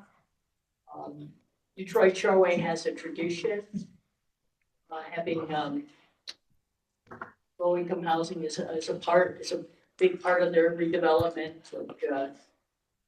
Gordon Square Arcade, Kennedy Building, nice variety of wonderful low income housing projects. I feel like maybe there was no communication with the development and the neighborhood. The neighborhood finds this density too large. I can understand that. This should be a welcoming addition to the neighborhood. I saw what happened with the Marion Seltzer School when the neighborhood concerns were discounted and they ended up going to court and winning. As far as the design goes, we are in the Gordon Square Historic District. Most of the buildings surrounding it were private built in the 1920s. Most of them are brick, warm shades of a gold or red brick. And I think that color palette needs to be incorporated. I also feel like there's not enough incorporation. I really don't see the incorporation of design elements that are consistent with what we see in the neighborhood. It's like a very modern building. I understand that construction in a historic district has to have a contemporary stamp. But I think we err too much in trying to differentiate the new construction as opposed to incorporate the elements and characteristics of the historic district into the new build. So, I have some issues, obviously, with materials, color, which I mentioned, and the massing and scale is too large. I find the 5 stories too high in an area where it's usually 3 stories, 3.5 stories. So those are my comments. Thank you. Thank you, Ms. Anderson. Thank you, Madam Chair. Going back to Mr. Dulek's comments related to the density on Detroit, guess the question that I have is why is there the opportunity to, include more floors along that area? I mean, there's precedent all along Detroit for buildings that are 5, 6, 7 stories. I mean, granted, it all depends on how it really kind of fits into this particular part of Detroit, but I mean, that very well may help to free up some of that, reduce some of that density as you continue down into the neighborhood. I mean, I think what Mr. Julie had mentioned, I think are really great thoughts to help make this feel more in keeping with what we're trying to accomplish. I would agree. I mean, I think we understand that there's requirements, but if there's ways to really increase the density in Detroit, really celebrate the materiality that's there also in proportions, and then, allow the density to get fall away, as you go closer to the residential, so that it really does provide that transition, the commercial to the more traditional residential portion of the neighborhood would be more appealing, I think, myself personally, and to the neighborhood itself, just so they didn't feel like they were overwhelmed by such a large monolithic structure. I think variation would allow this project to be more successful in its scale and its materiality. So transitioning materiality in the very abrupt, but I will transition to materiality on Detroit. I mean, I do think right now that elevation is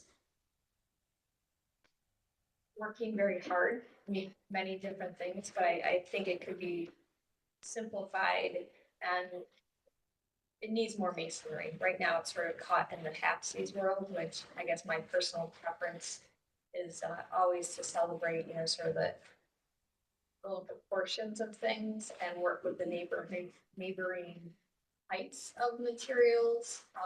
We are so close to aligning with the 3.5 to 4 story masonry buildings there. It just feels awkwardly small, to have that amount of masonry there, where our additional masonry or all masonry, I think, could be successful based on the neighboring buildings in this area. I think that's, but I would echo much of what my fellow commission has said. I'm hungry, you can tell. Starting to ramble. So any additional questions or comments from the commission? Madam Chair, just from staff's perspective, I think it would help if they had a streetscape study of the south side of Detroit from about West 73rd to West 77th to see how this fits in, comparing all that stuff as well. So I think that visualization would help make a decision here as well. So expanding what they have currently developed, on top of this slide, to put a little bit more and more. Great. Hearing fairly consistent feedback, does the applicant feel like you've received enough input on the design to continue your development? Yes, and we will certainly explore those options, and we've got some meetings coming up with our development team, working through the budget of, as everyone has acknowledged, and I appreciate that, all of the items we're trying to address while still maintaining, the OFO award, the mix, the RFP. So materiality is certainly something we can investigate. We may be limited in our massing, other than addressing with some setbacks, which I think we can do with some successful studies. And yeah, we will do all those items and look forward to presenting again, and appreciate the feedback to date. All right, well, thank you. We look forward to seeing you come back. All right, thank you. Thank you. We'll then move on to our next applicant, located at 1979 West 25th Street, West Side Market, addition and renovation. Sure. Madam Chair, I will recuse. Thank you, thank you.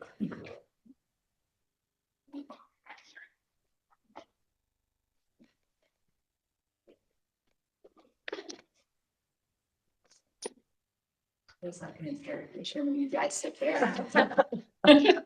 It will be better if you're a little bit closer because the microphones are on the side. Okay. You want us to come there? I You I can- didn't want to block the screen. Yeah, you can block. It's me. Hello.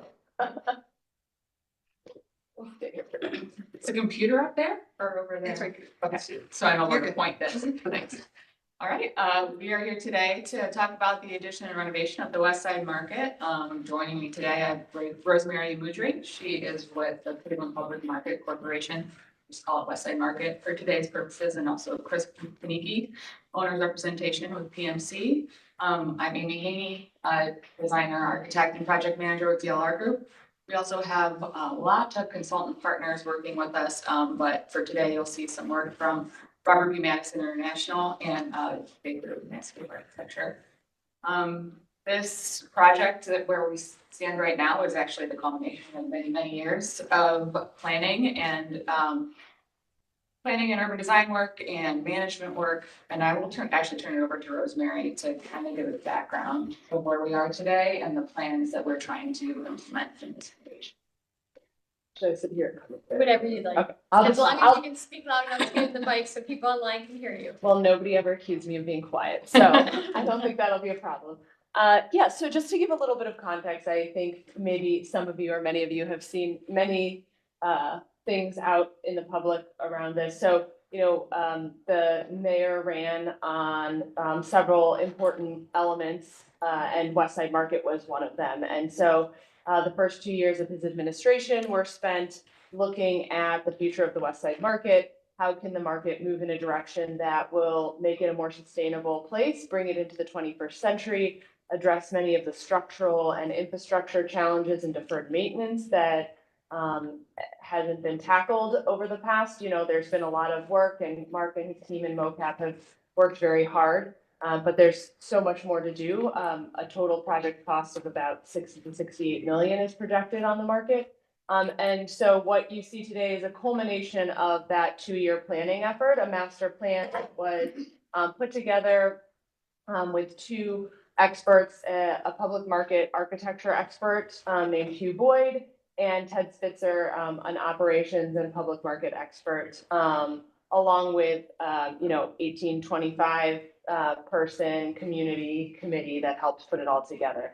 And so this was really the direction that the city put out for the market, and then negotiated with Cleveland Public Market Corporation, a nonprofit, to take over management of the market and lead the process to implement this. So I just want to emphasize that this plan comes out of the city, and that we are here collectively working on that vision that's a shared city and community vision. We continue to work very closely with MoCap on many things. We also have been working with the National Park Service and SHPO as we are pursuing federal historic tax credits, not currently pursuing state historic tax credits because of the vacancy factor. Obviously, we are not vacant. But I just wanted to kind of emphasize all of those elements, and that, what you'll see today is both addressing those structural things, but also the changes are really designed to be able to make the market a sustainable place and make it a more accessible place and a place that can serve 21st century. Rosemary. So just to orient ourselves, I hope we don't need much orientation. This is the West Side Market at West 25th and Lorraine. Just talk about this area a little bit so we know where we're talking about. In the presentation, there's the main market hall, which has the indoor vendors that serve lots of different fresh food and prepared food. And then on those lower roofs, you could see from the main market hall, there are some existing mechanical units. Just want to point out that anything that we are adding for additional air conditioning and outside air would be at or lower those existing units. So that was a kind of requirement from SHPO, so we are compliant with that. And then the kind of L-shaped building that goes around the market hall in between this loading area and service drive are what we're calling the arcades. So that is where the current produce vendors are, although the east arcade facing downtown is vacant right now, and all produce vendors are in the north arcade. The plan does call for the produce vendors to move into the east arcade, and then the north arcade would become what we're calling the food hall with some prepared food, a few bars and kitchens with exhaust hoods to prepare food, and possibly coffee shops and things that wouldn't require a kitchen exhaust hood. Just to orient a little bit more again, and then talk about the parking lot, with all of this new infrastructure going in, it does involve a new generator, possibly 2 generators, and then large chillers that have to be located in that parking lot north of the North Arcade. So we'll go into the plan for that later, so we can talk about the screening material that can be around that kind of chiller yard. Just to orient everyone with the existing look of the market, it's masonry with kind of orange, yellow brick, and then granite stone at the base and around detailing. And then the arcades on the next slide. You can't really see the historic part of the arcades. So there was an addition in 2000, I think it happened in 2004, of what we call the side sheds. Those are the garage doors that you see there. Only the main kind of shed in the middle is what is historic. Those additions are kind of falling apart, so we are all proposing to replace all of the garage doors on there. And then on the market hall, we are actually painting, cleaning, and then replacing all of those doors and windows as well. Just go over the scope of the project in a little more detail. The light green is the market hall. That is just going to get replacement windows and doors. We are fixing the canopy that goes over the loading dock, patching and replacing where needed there. The lower roofs are getting new roofing, but the main market hall roof is remaining. We're just fixing it when we need to. On the east arcade, that is the new produce arcade. There will be replacement doors and fixed storefronts there that kind of match what's currently there with that West Side Market green. But instead of garage doors in that arcade, we're going to go with large swing doors to kind of reduce the amount of air that's coming in and out. If they have the garage doors open, hopefully they can just have one door open to service. And then we can keep that slightly air conditioned where it's not at all now. And then in the North Arcade, we will be replacing those garage doors with new garage doors, but much less, where you don't see those little rectangles around there. Those would be fixed storefronts or just man doors to get in and out at an additional location. And that is to make the arcades conditioned spaces so that it can be open year round and function more as a restaurant or a food hall that you're more used to seeing. And then the only new addition to the project is the dark green areas, which we're calling the connectors. The western connector is literally just an accessible entrance that can be closed off to keep out the elements and to kind of separate security for that interior courtyard that's created. And then the eastern courtyard, the eastern connector does house a new stair that goes down to the basement to service the arcade vendors. And then a new service elevator is also located there as well, so that they can get their product up and down from the basement and those refrigerators and freezers. Here's a little bit closer plan of the North Arcade and those connectors, where you can see where the elevator and stair are located. And then the courtyard that is created there, the dashed lines are where the new garage doors are proposed. We probably are going to eliminate or change where some of them are located on the north side, considering what happens with that alley. But it is our intention to have a lot of the doors open as much as we can into the courtyard to keep it kind of open as we see right now, going in and out with seating. So here's just a start, very schematic and conceptual for what we're looking at for the courtyards. We do have a courtyard on the exterior facing 25th with furniture and movable planters there. And then on the interior courtyard, we're proposing some overhead string lighting that is not attached to any of the historic building, but attaches to the roof of the arcades. We haven't picked out furniture yet, but the intention is to have it be very flexible and able to be moved around so that the courtyard could be used for a variety of different events.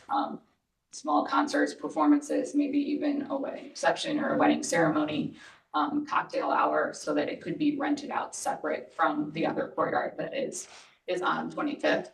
And that's also the reason that we are not proposing any permanent landscaping in there. We do want to be able to fit enough people that can use the event space that is proposed for the interior of the market that could fit here. We're hoping we can get like 150 people seated in the courtyard, and that goes away very quickly if we plan permanent landscaping. So we are taking a look at lots of different ways to get greenery in there at different heights and with some color. But that'll be in kind of our next phase of design as we work with our interior designers and make it go along with what's happening on the interior. This is some landscaping that is proposed at the loading dock. So the street there is actually Lorraine. Right now there is probably a truck parked right where those trees are shown.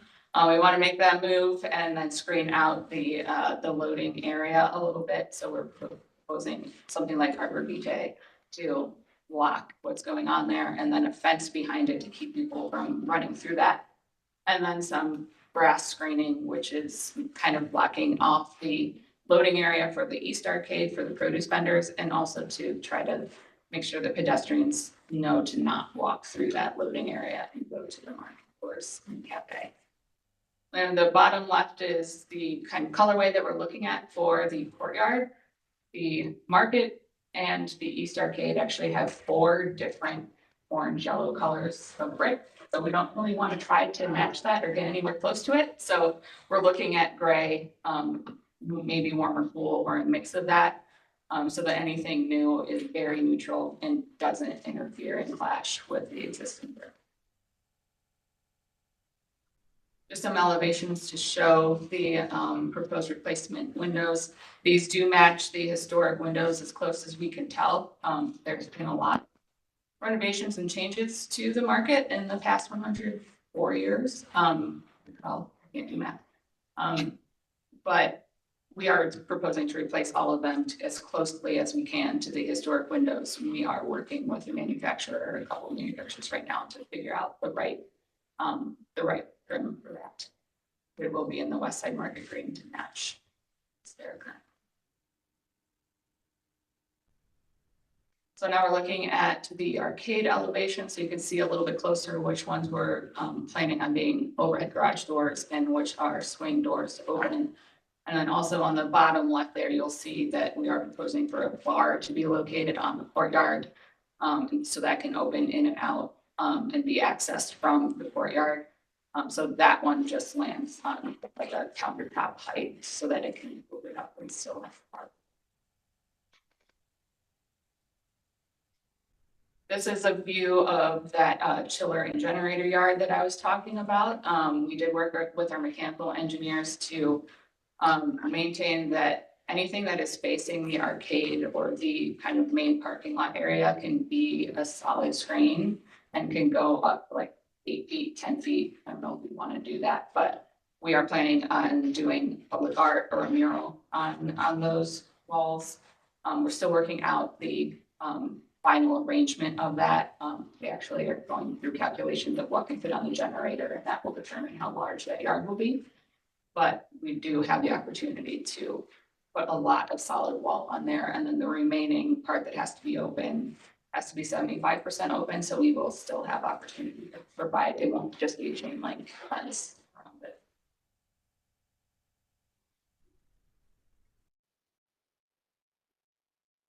Here's The schematic view of that connector piece. We're working through the details of how to connect to the arcade and the market hall, but the intention is to keep any structure that is holding up these connecting pieces into the middle of the courtyard and then cantilevering the roof out to meet the existing structures. And then very transparent glass to look into the courtyard when the doors are closed. And then as thin as profiles as we can get with gray storefront system and gray soffit.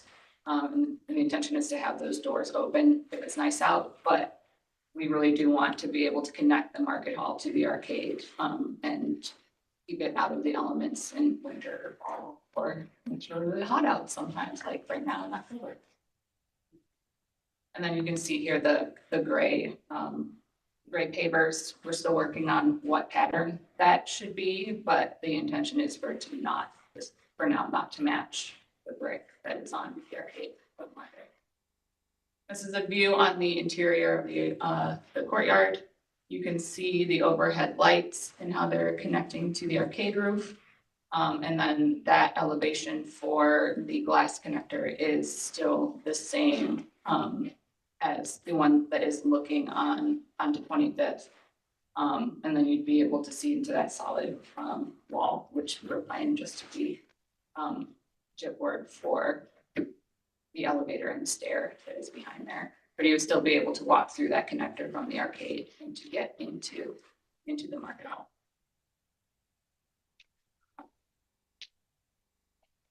Here's an example of the doors that we are looking at using. So they're not a roll-up door. They pivot and go out and become kind of like an awning.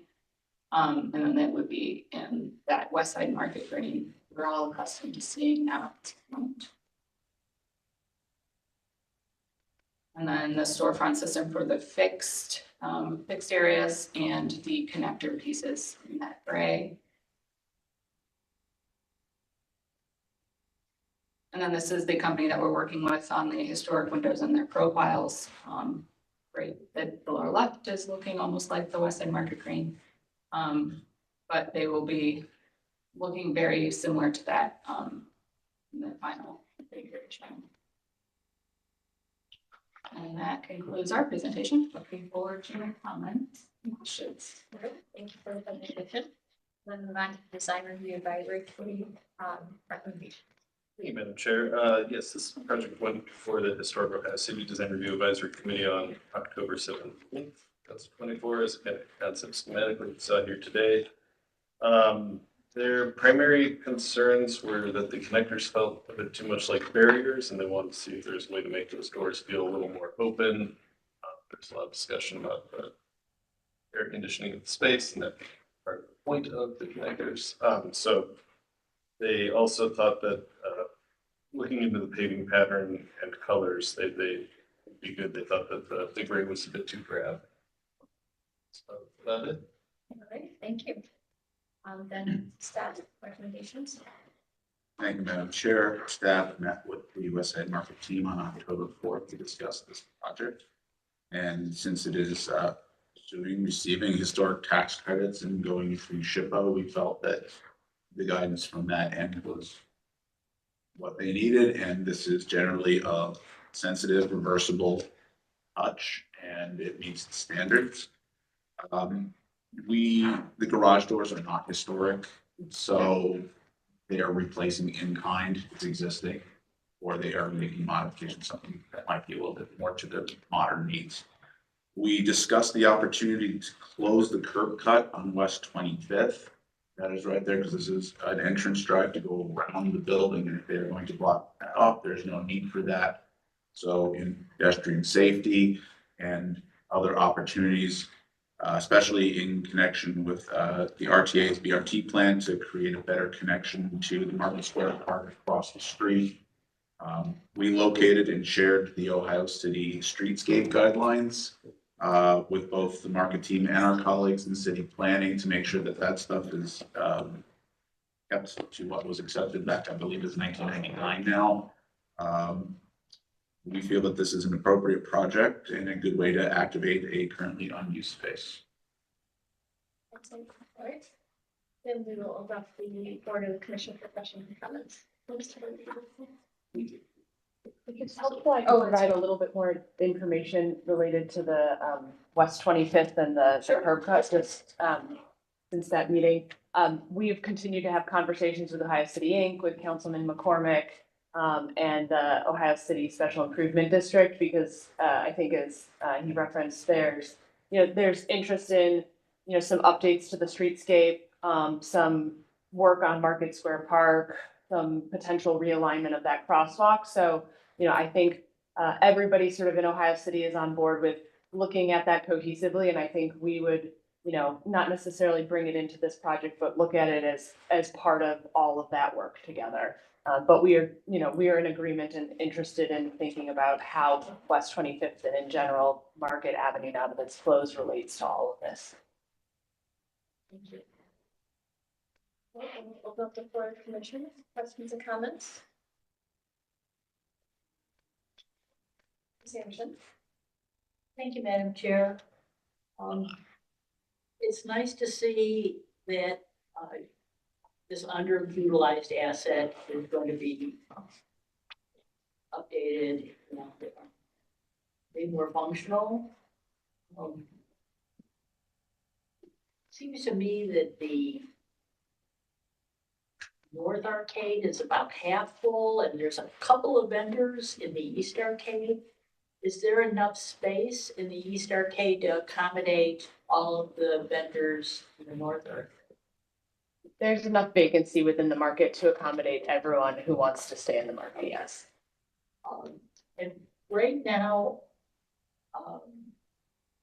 And there are some vendors in the East Arcade. It's not totally vacant, so It's not there's totally vacant. no. So Right. they're mostly in the eastern half of the North Arcade, and then there's some in the northern half of the East Arcade, and one vendor midway down. So neither is completely vacant, but there is more than 50% or about 50% vacancy total in the arcades.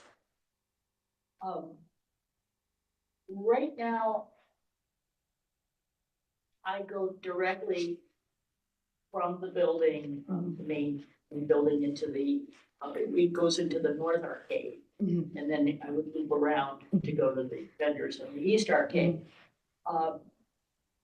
So when I enter the North Arcade, which looks like we have connection points to the North Arcade, am I gonna be entering like coffee shop, restaurant area? Or? I mean, the general feel is gonna be the same. The arcade on the interior, the interior of the arcade is historic, so that, vaulted ceiling, Yes. that whole arrangement is similar. You're just gonna see some different typologies in the North Arcade from the East Arcade. Like I told her, you get your whole bathroom gutted and remodeled. You're gonna be as a nurse. And then, separate.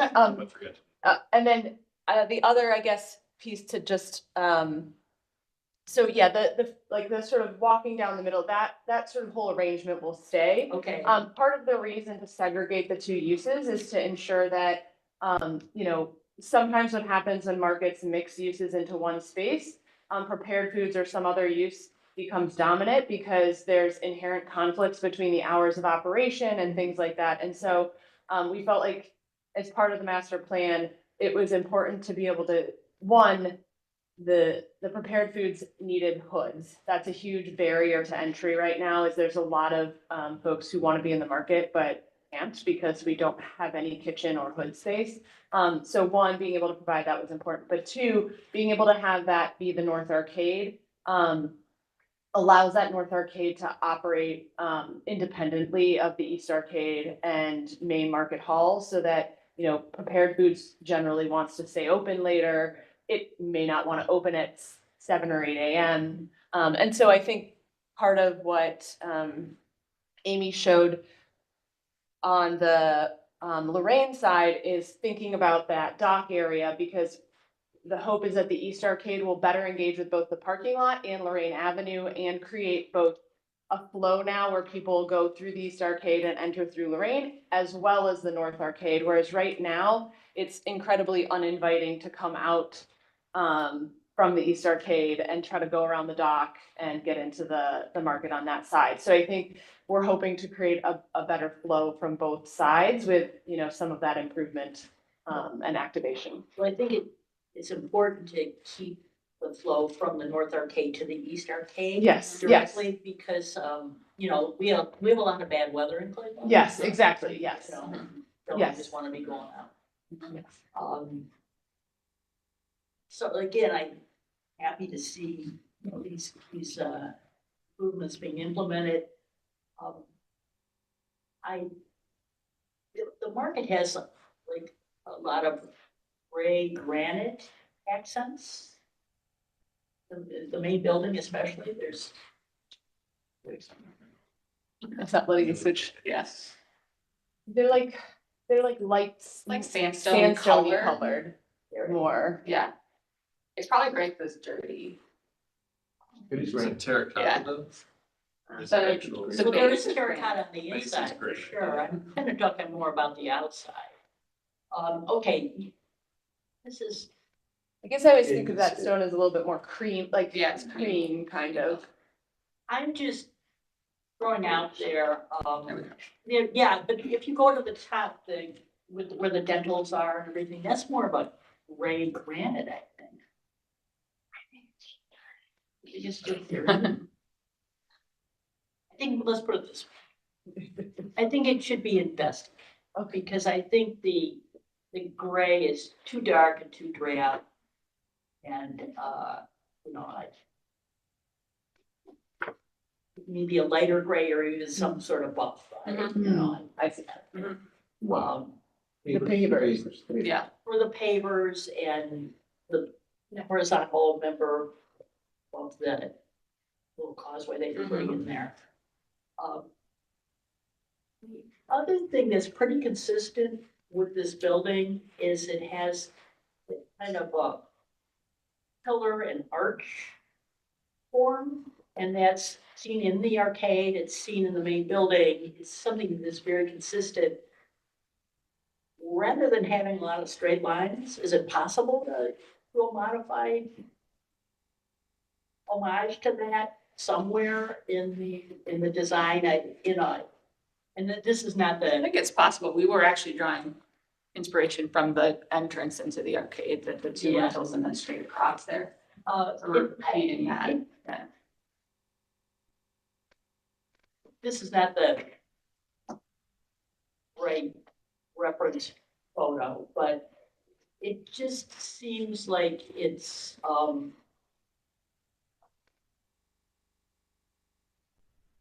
just kind of placed there and is not integral to the look of the rest of the building. I think some sort of articulation there would probably be beneficial. That's my opinion.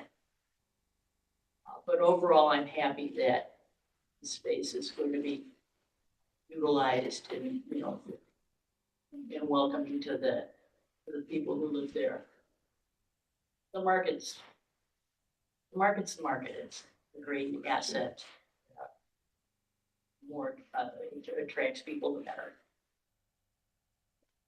Thank you, Ms. Anderson. I guess I would echo that. I'm very excited to see this move forward. I mean, being someone who's always loved being in the West Side market, have wonderful memories. And just being in markets in Madrid and Barcelona, Spain, and just how they can actually, and having your own kids say, like, this is what the West Side market means. I mean, it's exciting to see us taking this to the next level. So just a few questions or comments. You know, I would agree with some of the things that were said. I personally would like to see a more richer, redder brick to really be in a modern way to pay homage to the brick roads that are around here and right down the street that have been, you know, shut down and turned into pedestrian ways, like next to Mitchell's Ice Cream. You know, obviously modern pavers, but to really provide that and reinforce what used to be there. So really just celebrating that it was a road, but now it's been used for a different use. Related to the connector, I personally would like it to be more compressed, right? So to minimize its visibility, rather than celebrating and going above, to really the way, more, make it a little bit more utilitarian in a way, but just minimally stated. Like you've done that through the minimal horizontals and, all the glassy effect. But to me, I want to bring down the scale, just like the two, I'm sorry, what did you call the side wings for the arcades? The covered areas, the sheds, like the two sheds, right? There's something that's so. That is why they can't be tall, because they're only at like 6 feet when we get down. The sheds are there. But working with that and just trying to really minimize or play off that, and maybe it's an extension off the shed, but really trying to, make it as minimal as possible, just to really celebrate that this truly is providing an entrance point, but it's not your main entrance point. It really is more your ADA. So I want to make it more background, where to me, this is celebrating it more and making it more of a highlight. So that's just my personal feeling there. I do like limiting the curb cut, because I think that would reinforce that this is pedestrian, but I don't think it's similar to like right down the street off the 25th. It can work either way, but I think it would be stronger to reinforce this is now pedestrian space. Just for clarification, are all of the windows on the main market hall being replaced, or is it just the two sides? Like All of the windows and doors. We're still going through the pricing exercise for the big arch windows. They might be near the end of their life anyway, so it makes sense to include them as part of this project. But yeah, they're literally every door. Okay, that's great to hear, and Brown is such a great company that I feel very confident if I've been asking many questions, that it will be done correctly into what's appropriate for the building, not just out of my scope, or out of our scope, but I'll say it anyways. My only just sort of hang up on the whole organization of the plan and the master plan is the separation of the fruits and vegetables from the main hall, market hall. And that is truly because you have 3 different, clientele that hit the West Side Market. You have your everydayers that are there, and they're coming for their meats and their, fruits and vegetables, and they're in, they're out, and they've got their old pull behind, they're the old European style, people. Then you have your tourists who are just sort of meandering through and not buying. And then you have your occasionally, and I'll put myself in that, it's somewhere in between. I go there for fruits and vegetables, but I also go there to sometimes go and eat and well. But you're trying to navigate 3 different clienteles. And right now, make the people who are really the heart and the soul, because we all know the visitors don't always buy anything. Talking to the vendors, they're like, you're busy today. And they're like, nobody's buying anything though. There's lots of people in there. Pulling those 2 functions closer together, I think would reinforce and give zones for each type of clientele in there. And then I would hope that you consider more seating in the main hall too, because I think that's the benefit of what you have there. My kids look forward to coming back every Christmas and getting our coffee and pastry before we do our Christmas shopping. And we all sit up on that little balcony and dream of seating over the loading dock, and the interior or within, as they really done well in some of the European markets and like Philadelphia market and so forth, that you do have that opportunity to pick up your meat and your cheese and just, sort of perch for a little bit before you continue on for your regular shopping and moving out. So outside the purview of what we are talking about, extra improvements, but I hope you encourage, Seating is probably the #1 priority in the market. So it's integrated into the North Arcade, the courtyard, the former men's locker room, mezzanine space. So like behind where that American flag is, that will become event and seating. And then there's also additional balcony coming in for seating in the market hall. And just a quick note, again, even though it's not in the purview, fruits and veggies folks felt really strongly that they all want to be together. They don't want to be integrated into the spread around. Agreed. And my only, I like having the more the restaurant function than that North Hall together, but at the same time, that connect the North, many people come from the parking lot through the North Hall into the main market hall, back to the North Hall to get their fruits and vegetables and back out. So I guess that's just my history with Yes. it and just how people progress and watching people go through the market. You know, it's very, people that are there every day, they're very efficient. You know, Yes. they want to get in, they want to get out. And just separating that and the loading dock being such a, I won't say barrier, but it is a I barrier. think that is a between- very correct statement. Yes. It's one of the most challenging aspects of Sure. the design, yes. So either could another connector go over to, closer? I'm sure you can't make the loading dock much smaller, but you're really connecting that east area of the East Arcade to the main market hall. If, that's the right place for those vendors to be, or do the functions need to flip? And, so that you can have that for a customer, really have those, efficient opportunities through the hall. So that's my personal opinion. Beyond my purview, but had to be said. I think that's it, though. I mean, I'm really excited about this. I look forward to seeing it and look forward to seeing it all. You're doing lots, so go ahead and stay. Very much Oh, yeah, in good. support of all of this. I think it looks great. Market. I think I echo a lot of things that have already been said. One thing I do want to point out, I feel like the new addition being gray kind of bumps me. I have on that as well. We're trying to differentiate between the old and new and make it like go away. So I agree with some comments that we can really tighten it up and make it as low as it can possibly go. And I think that it will disappear more if it's a gray and it's just finding that great kind of color to make it kind of blend in with the glass as well and be that kind of clear piece instead of making it look like it's part of it. That's feedback from NPS. Yeah. That they don't want it to blend, they want it to be clear that it's not historical or Right. not, not that people would think that an all glass connector was historical, but. Right. Sky gray. Yeah, that is a request. Yeah. Yeah, sky gray. A cream or like a buff or something that. Yeah, it could definitely be like a warmer that maybe matches Yeah. the dirty. Or champagne, Yeah. or champagne that has Dirty that, red. Yeah.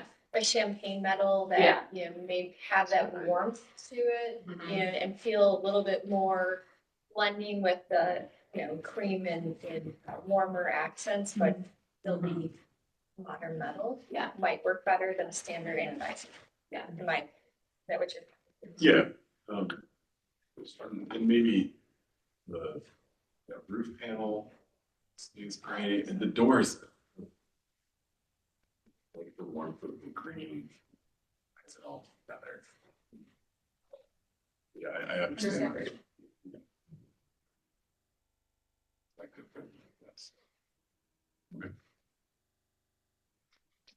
Thank you. All right. Any other questions or comments from the commission? Yes, one more question. You know if there's bricks under the pavement currently? I don't think so Good question, here, don't know. but I Might doubt it. date. I don't know, because it dates to that period where they were still. But it putting up wasn't, bricks. it wasn't a street and it never was. So like and it's not a public right of way. And there is basement under a big portion of it. So I kind of doubt that it was. I don't know, It's awfully It level might too be. for, I don't know, usually you think if you're Yeah. gonna brick, it'd be a little more. Yeah. Like when they put Does it asphalt on the investigate brick, though? never. Yeah, we What could brick. take a look. Yeah. We will be taking a look. Yeah. too. You'll find out, yeah. We'll find out soon. We'll find out. Yeah, that would be interesting. I can't recall any picture that I can't recall any historic picture that had it, but I mean, It must have been, that's what they use for papers, yeah. Right. It Yeah. just makes sense. Yeah, it's just weird. I can't picture. Mhm. Right. Yeah. Well, that'd be- obviously, if it's there, it'd be wonderful to review, to find a way to, cluster them, so that they could be appreciated, like in the courtyard or Mhm. an area that people could really appreciate what used to be there. Yeah, it's very good. And use it. Not seeing any additional feedback from the commission. We feel like you've received enough feedback from us to continue the development of your design. Yeah, thank you. Yeah, this is very helpful. Thank Very you. exciting, and thank you. We look forward to seeing you come back with the final solution. Thank you. We'll move on to our last applicant, Trinity Lutheran Church, located at 2038 West 29th Street. Good afternoon, Madam Chair and members of the commission. Michael Horton with Horton Harbor Architects. We may also have our entire construction development team on the call as well in case they need to answer any questions. But the project addresses 2038 West 29th Street. It is the school building that is adjacent to the Trinity Evangelical Church. Next slide. I can go to the next slide. So the scope is a renovation of an existing structure. One of the earliest structures built on the west side of Cleveland. I believe it was constructed in 1874. The site location is on the south side of Lorraine Avenue in Ohio City, in between West 30th and West 29th Street. And in some ways, kind of in the heart of the St. Ignatius campus as well. Next slide, please. You can see the Trinity Evangelical Lutheran Church to the left of the structure. That building fronts West 30th Street. And the structure that we're presenting today fronts West 29th Street, and in some ways fronted what would have been back in the day Keene Court, the alley. We can get into that a little bit later. Following this slide, there are a series of context images. You can just kind of slide through each one, maybe every second or two. Yeah, you can see the Trinity Evangelical Lutheran Church. And then the rest of these images are a series of red brick structures within the neighborhood. They all share some common themes, arched windows along the top, either bronze or beige window trim, circular fenestration or curved fenestration or walls, and in addition to a series of arches on some of these thinner windows. So, you know, all of these buildings in the neighborhood, you can stop here. All of those buildings share some common elements, not only with the church, but within the school structure themselves. Here is the front facade of the Luther Memorial School, or, you know, it has a number of different names. This is what fronts West 29th Street. You can see we have a very a rational facade here with 4 equally sized windows and a hip roof with red brick with a stone base. Next slide. This is the facade that faces the church. We're facing west here.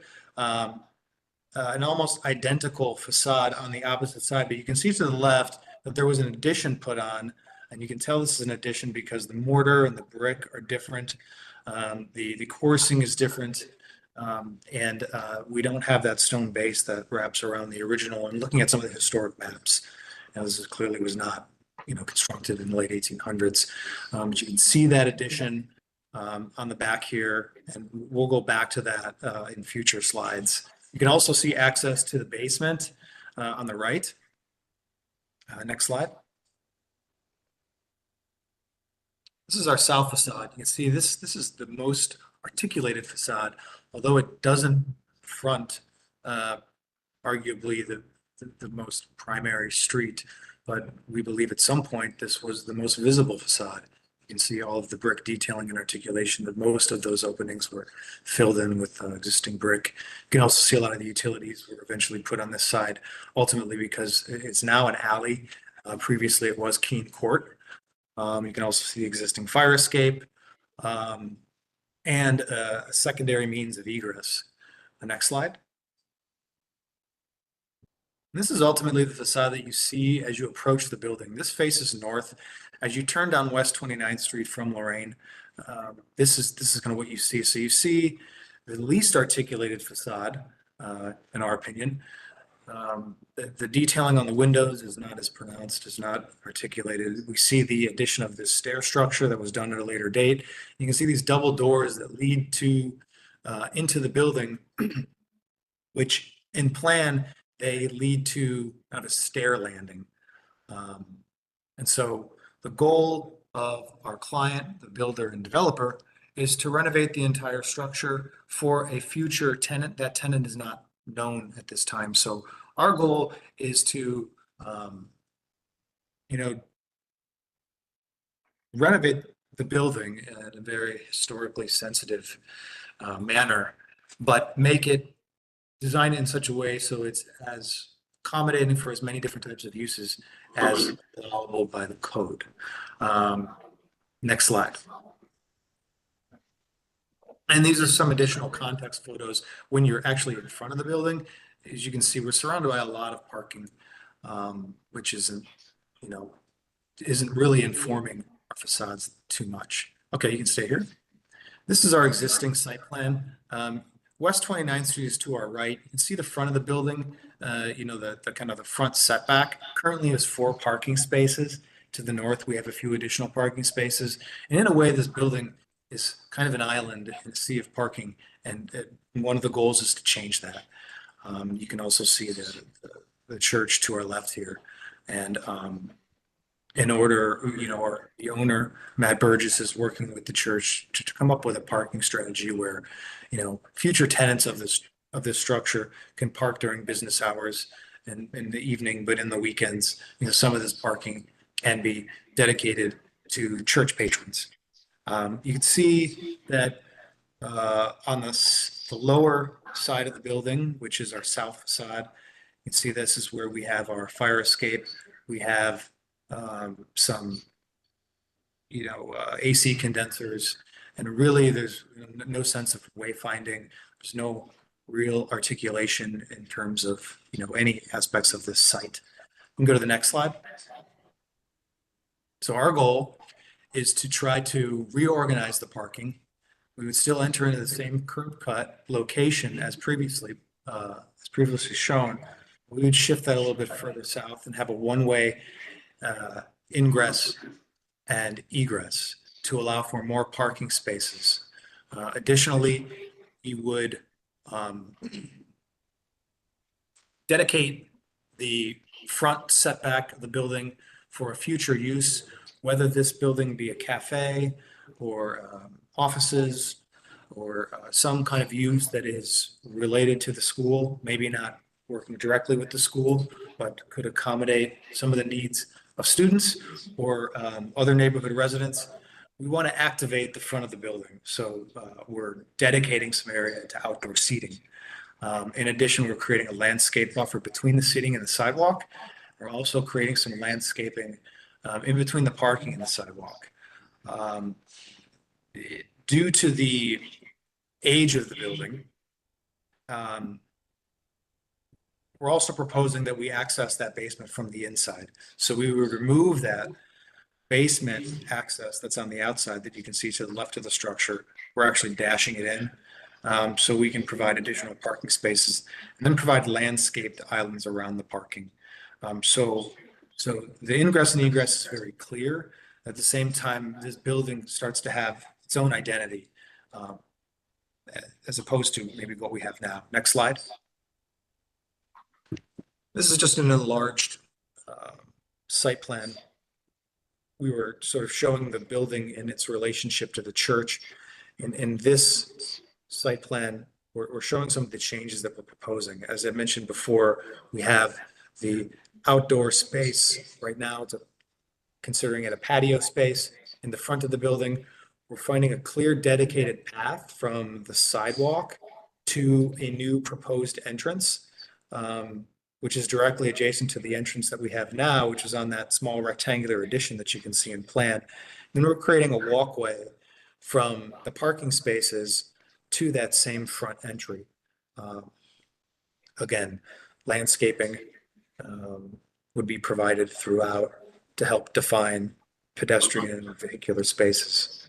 One thing that we're modification that we're also making due to the age and deterioration of the first floor is we would be lowering the finished floor on the first floor of the structure.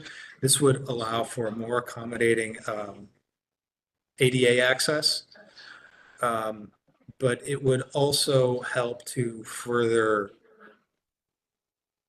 encapsulate the building from the outside, the current crawl space is in pretty bad condition. And if we put a new concrete floor that was lower, it would create a well-sealed building. So the strategy for that is twofold. And so in order to do that, we'd have to make some, we would have a ramp out of the second means of egress near the stair.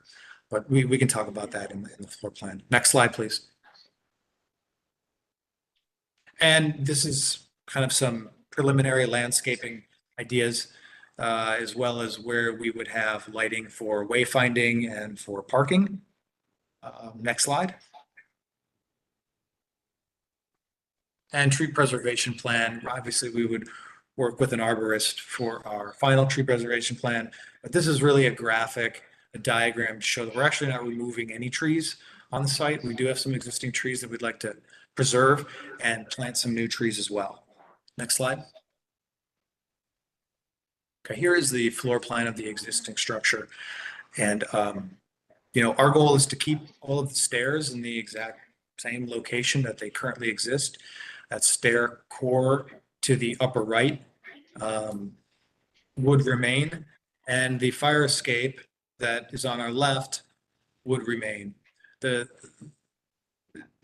critical change that we're making is if you look at the first floor plan on your left, and you can see the stair core on your upper right, that stair landing is the current entrance to the building. But in order to make this, I think, more functional, we would relocate that entry to the left of the old entry. If you can see where that entry reception area is, we'd be adding a new double door storefront system into the building. We'd also be adding an elevator and new ADA accessible bathrooms on each floor. We think this is the most appropriate location, one, because of wayfinding. It's visible from the street as you head south down West 29th Street. It's also the least articulated facade of the historic structure. So we're not really interrupting that beautiful fenestration pattern that we have on the south facade, or those kind of four squared facade on the east and the west. And it also has direct proximity to the stair, and it makes a lot of sense to create this, to make this a very flexible space. Next slide. Here is a photo taken of the building. We believe this is from 1933. And we feel like this was the original fenestration pattern and window articulation. Much different than what the current building has, which this has a 4/4 pattern, and each window bay is, you know, it's divided in quarters. So we'd like to go back to this, and that would be our goal here for the design.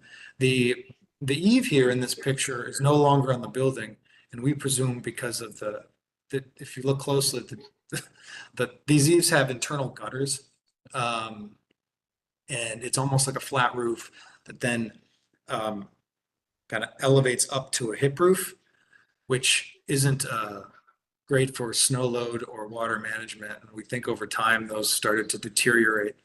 Although it looks beautiful in this photograph, it has a lot of technical, structural and construction issues to it.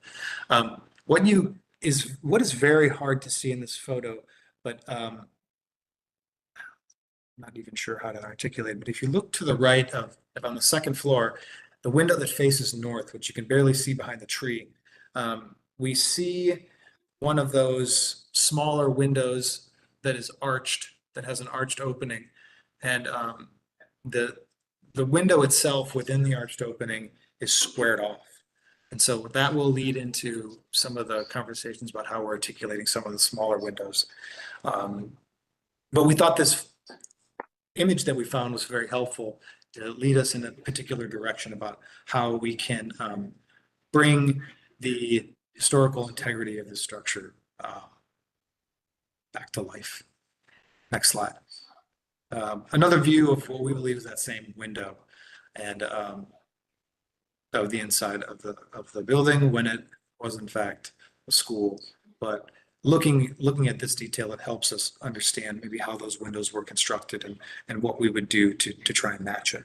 Next slide. Here on our exterior elevations, we're gonna go elevation by elevation, existing and then proposed. So again, this is our front elevation. This faces West 29th Street. You can see that as existing double doors. The front of the building, the front of these windows are, have a number of shutters that presumably were put in not only to allow for HVAC ducts to drop lower than the existing ceiling, but also to probably block some of the morning eastern sun. Next slide. And here's what we're proposing. We're proposing putting these windows back to match the photo. We'd be using aluminum windows with simulated divided lights, SDLs, as well as GBGs, the grills between glass, between the double pane windows, to give the windows depth, but also to give them depth from the interior as well. So visually, it comes as close as we can to the historic precedent without having 8 individual panes of glass within each bay.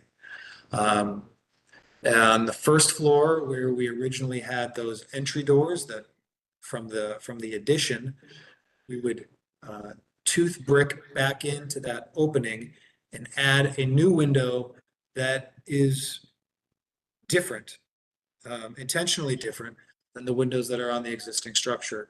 So we would have a circular window that more resembles and is informed by some of those circular portal windows that are on some of the contextual buildings in the neighborhood. We would be using the existing brick that had to be taken out for the new entry to tooth in to this area. And we would also be tuck pointing all of this area and having grout to match the existing. So it doesn't feel as though this is kind of just infilled in, so to speak.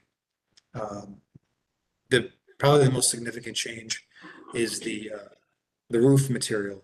We're proposing a standing seam metal roof. However, in some of the images, you can tell, like, although this is a hipped roof, so it seems very pronounced in this elevation, but it's a very low slope as it pitches back. And we can even go back to some of the slides if we want to look at it, but this will not be very visible. But we did talk about this with Landmarks a few weeks ago in one of our preliminary meetings, and they did give some relatively, we felt, positive feedback in that since this is not a residential structure, there is some appropriateness for the standing seam metal roof. Next slide.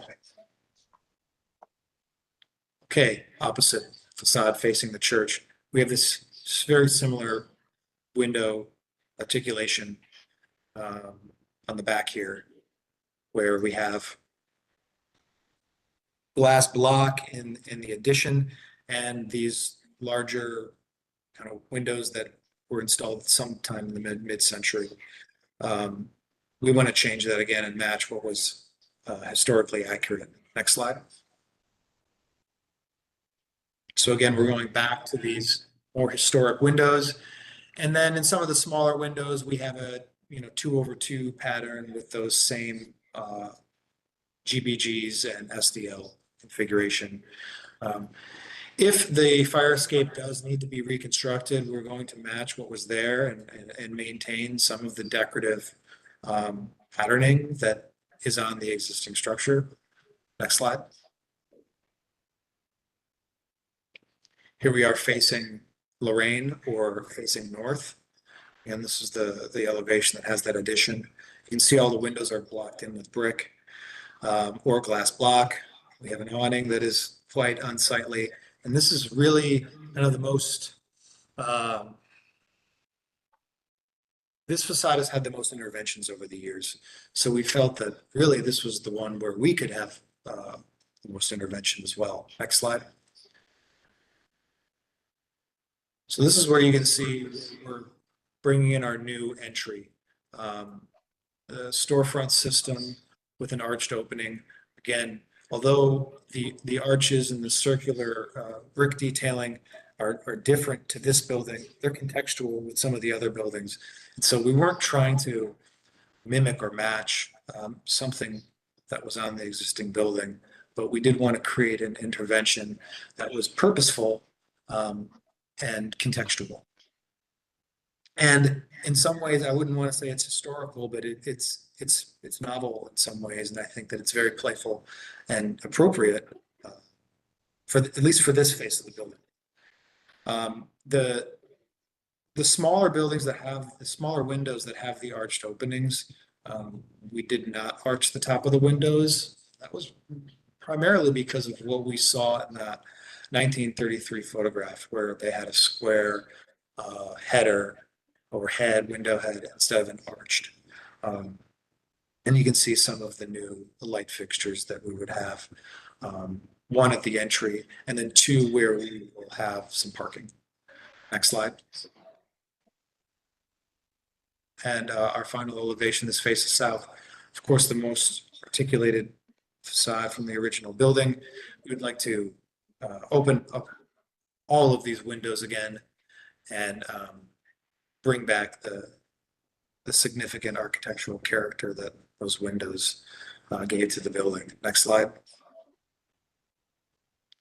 And so bringing all of those windows back, 2/2 window patterns, we would move the AC condensers instead of underneath the fire escape. We would move them to the left. Right now we have screening around those condensers, which are horizontal wood slats that would match some of the wooden benches that you'll see in some of the renderings. So we match the species there. And we have to bring the first floor door a little bit lower because we've lowered the finished floor. That would then have a ramp to a sidewalk that connects to the public right of way.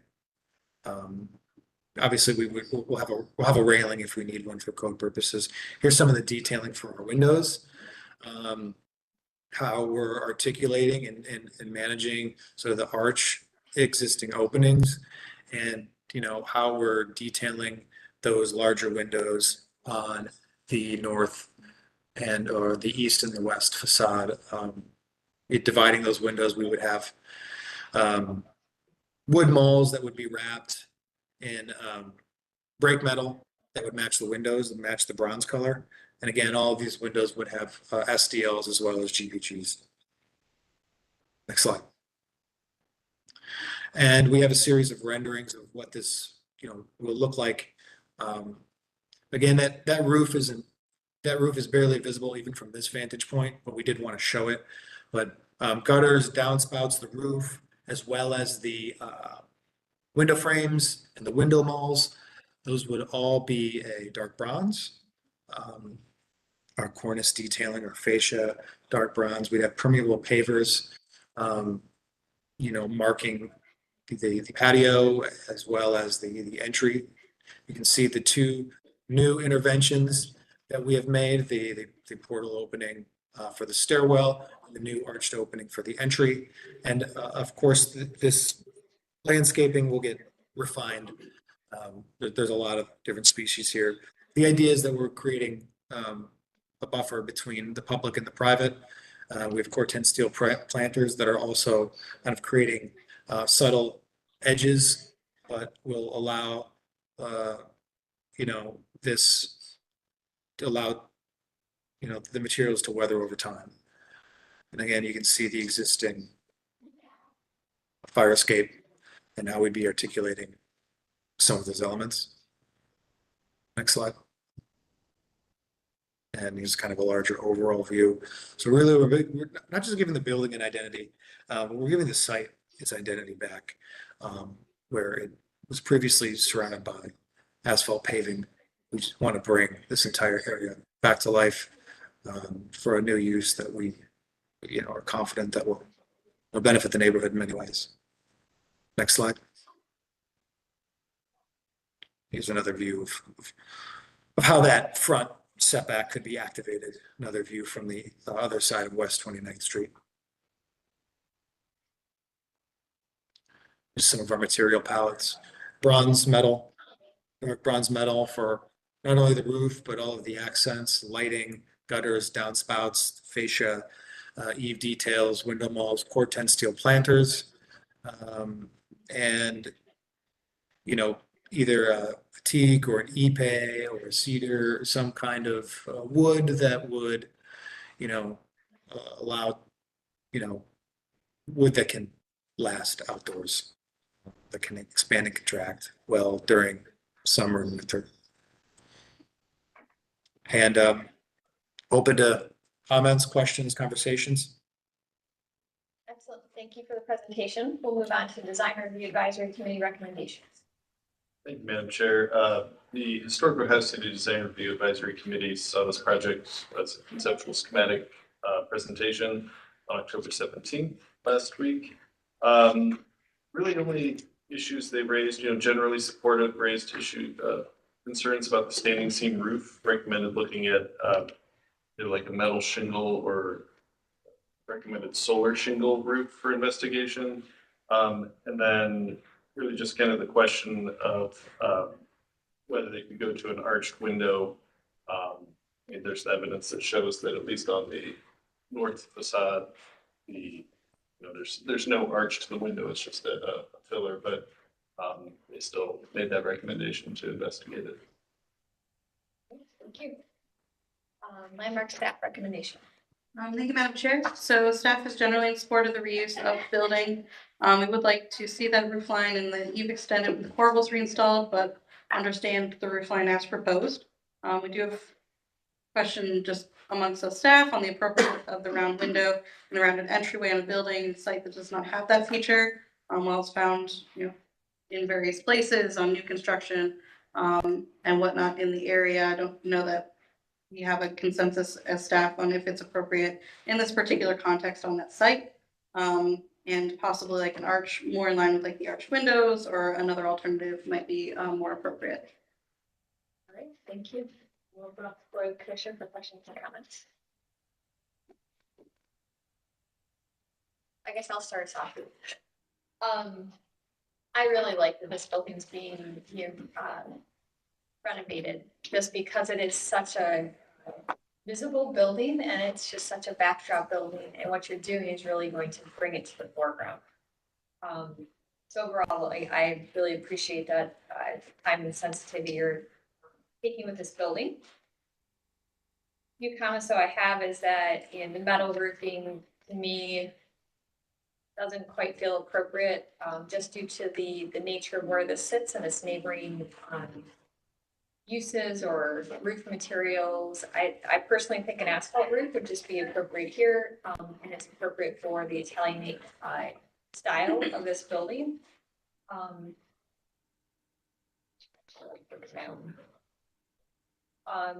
For the front elevation, which would be the West 29th Street, I believe, elevation, if I'm looking at the map correctly or remembering the map. In that case, we would want exterior applied muttons and not added muttons within the glass. I think we could have made exceptions to allow within the glass for non-primary elevations, but for the primary elevation, we want those to be exterior applied. I personally would love to see the overbuilt eave replaced on here because the Italianate, style is so strong, except for it feels like it had its, in its primary detail removed, which obviously it did. Understands the cost for something like that, but I really do think if even any extended eave would help, just make this really sing. The arch, I don't think a full spring arch is appropriate for this building. I understand what you're trying to do and the precedents you look at, but agree with staff's comments that for this building, a more segmental arch like the windows on the south, or even a very delicate arch that is in the windows on this elevation on the north, would be more appropriate for that. You have precedent on the south elevation of arches that are used in this building and building style that I think would be more successful here and feel like more in concert with the rest of the building. And I'd say the same thing as the round window. To me, that personally, this doesn't really highlight or add a lot to the elevation. I personally would be happy with just this typical rectangular window to really allow that to be the secondary element and really provide your focus on the entrance piece itself. But overall, I'm in support of the project and I'm really happy to see this project go, or this building go through renovation. Those are my comments. Other questions and comments? Mr. Sandberg. I echo the entrance in the circle window as well. I don't know if they fit with this building specifically. I would like to see some of the precedents that are already set on this building used as the arch on the entrance, and then a squared off window instead of the circle as well. One thing I noticed was on the addition, you have a 1/1 or 2/2 windows, but it looks like in that historic photo, the divided lights are 6/6. That's what it looks like. Is there currently, at least on that upper window on the above the circle? It's 6/1 currently. I think it would, just to keep in the patterning of what was there historically, it should probably be a 6/6 on additions. Assuming that was what was there, on all the other windows too. You see that one. Other than that, I think the windows are insanely impressive. If this, you're replacing all the windows and bringing it back to something that looks more appropriate. I'm really happy with that. I think it's a great project. The entrance, I think, just overall, yeah, very supportive. Thank you. Thank you, Mr. Sandberg. Sanderson. Thank you, Madam Chair. I'm really happy to see breathing some life into this building. I'm familiar with it because I occasionally go to the organ concerts at Trinity. It's nice to see somebody making use of this place. I too miss the bracketed eaves.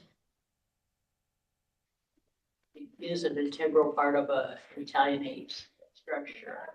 I understand the costs. In my fantasy world, I would love to see it. I am happy to see restoring the windows. I agree with the exterior onions. I do not like the standing seam metal roof. A shingle roof would be more appropriate. I'm okay with the arch. I think the chair's suggestion of making some modifications to it to some of the language that's on the arched windows on the other side would be helpful.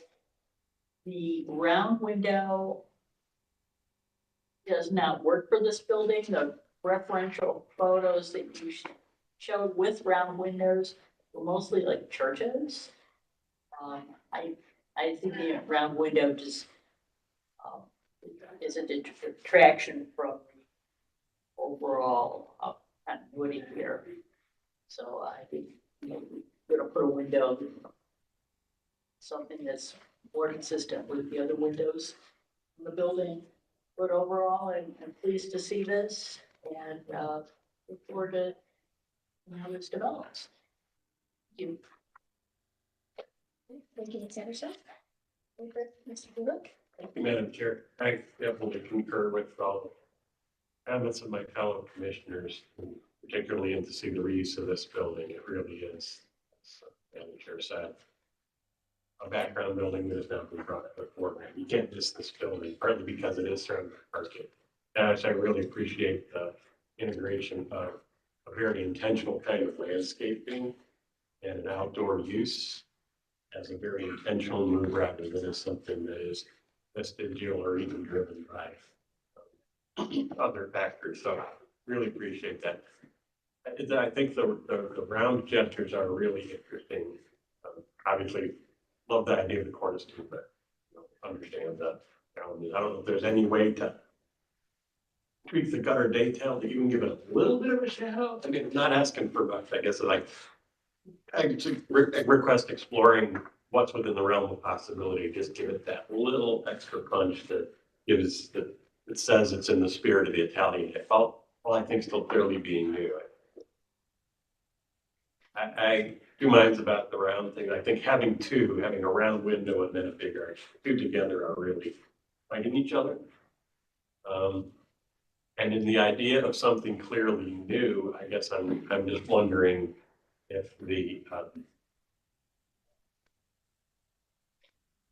considering it's the existing fabric, I wouldn't mind, frankly, honoring the infill of that existing door with setting the brick back and then doing something figural within that, whether it's a circle or not. But I feel like the big arch looks too much like it could have been part of an original building. I think it's jarring. I think it's sort of a Richardsonian Romanesque gesture in the context of an Italian building. And I find the scale and sort of I like the idea of making it clearly different, but if you can do something clearly different, I think it should be more modern.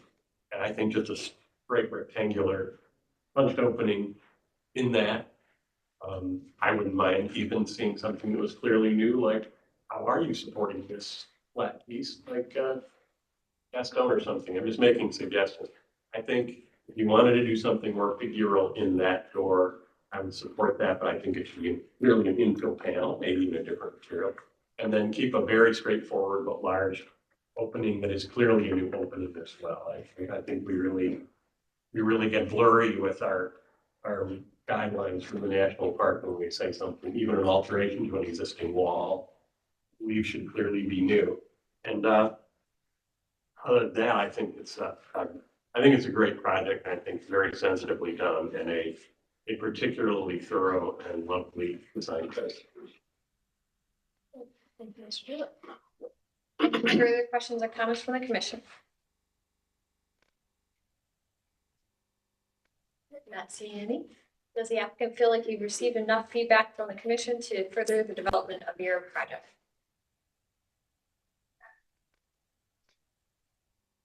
I think so.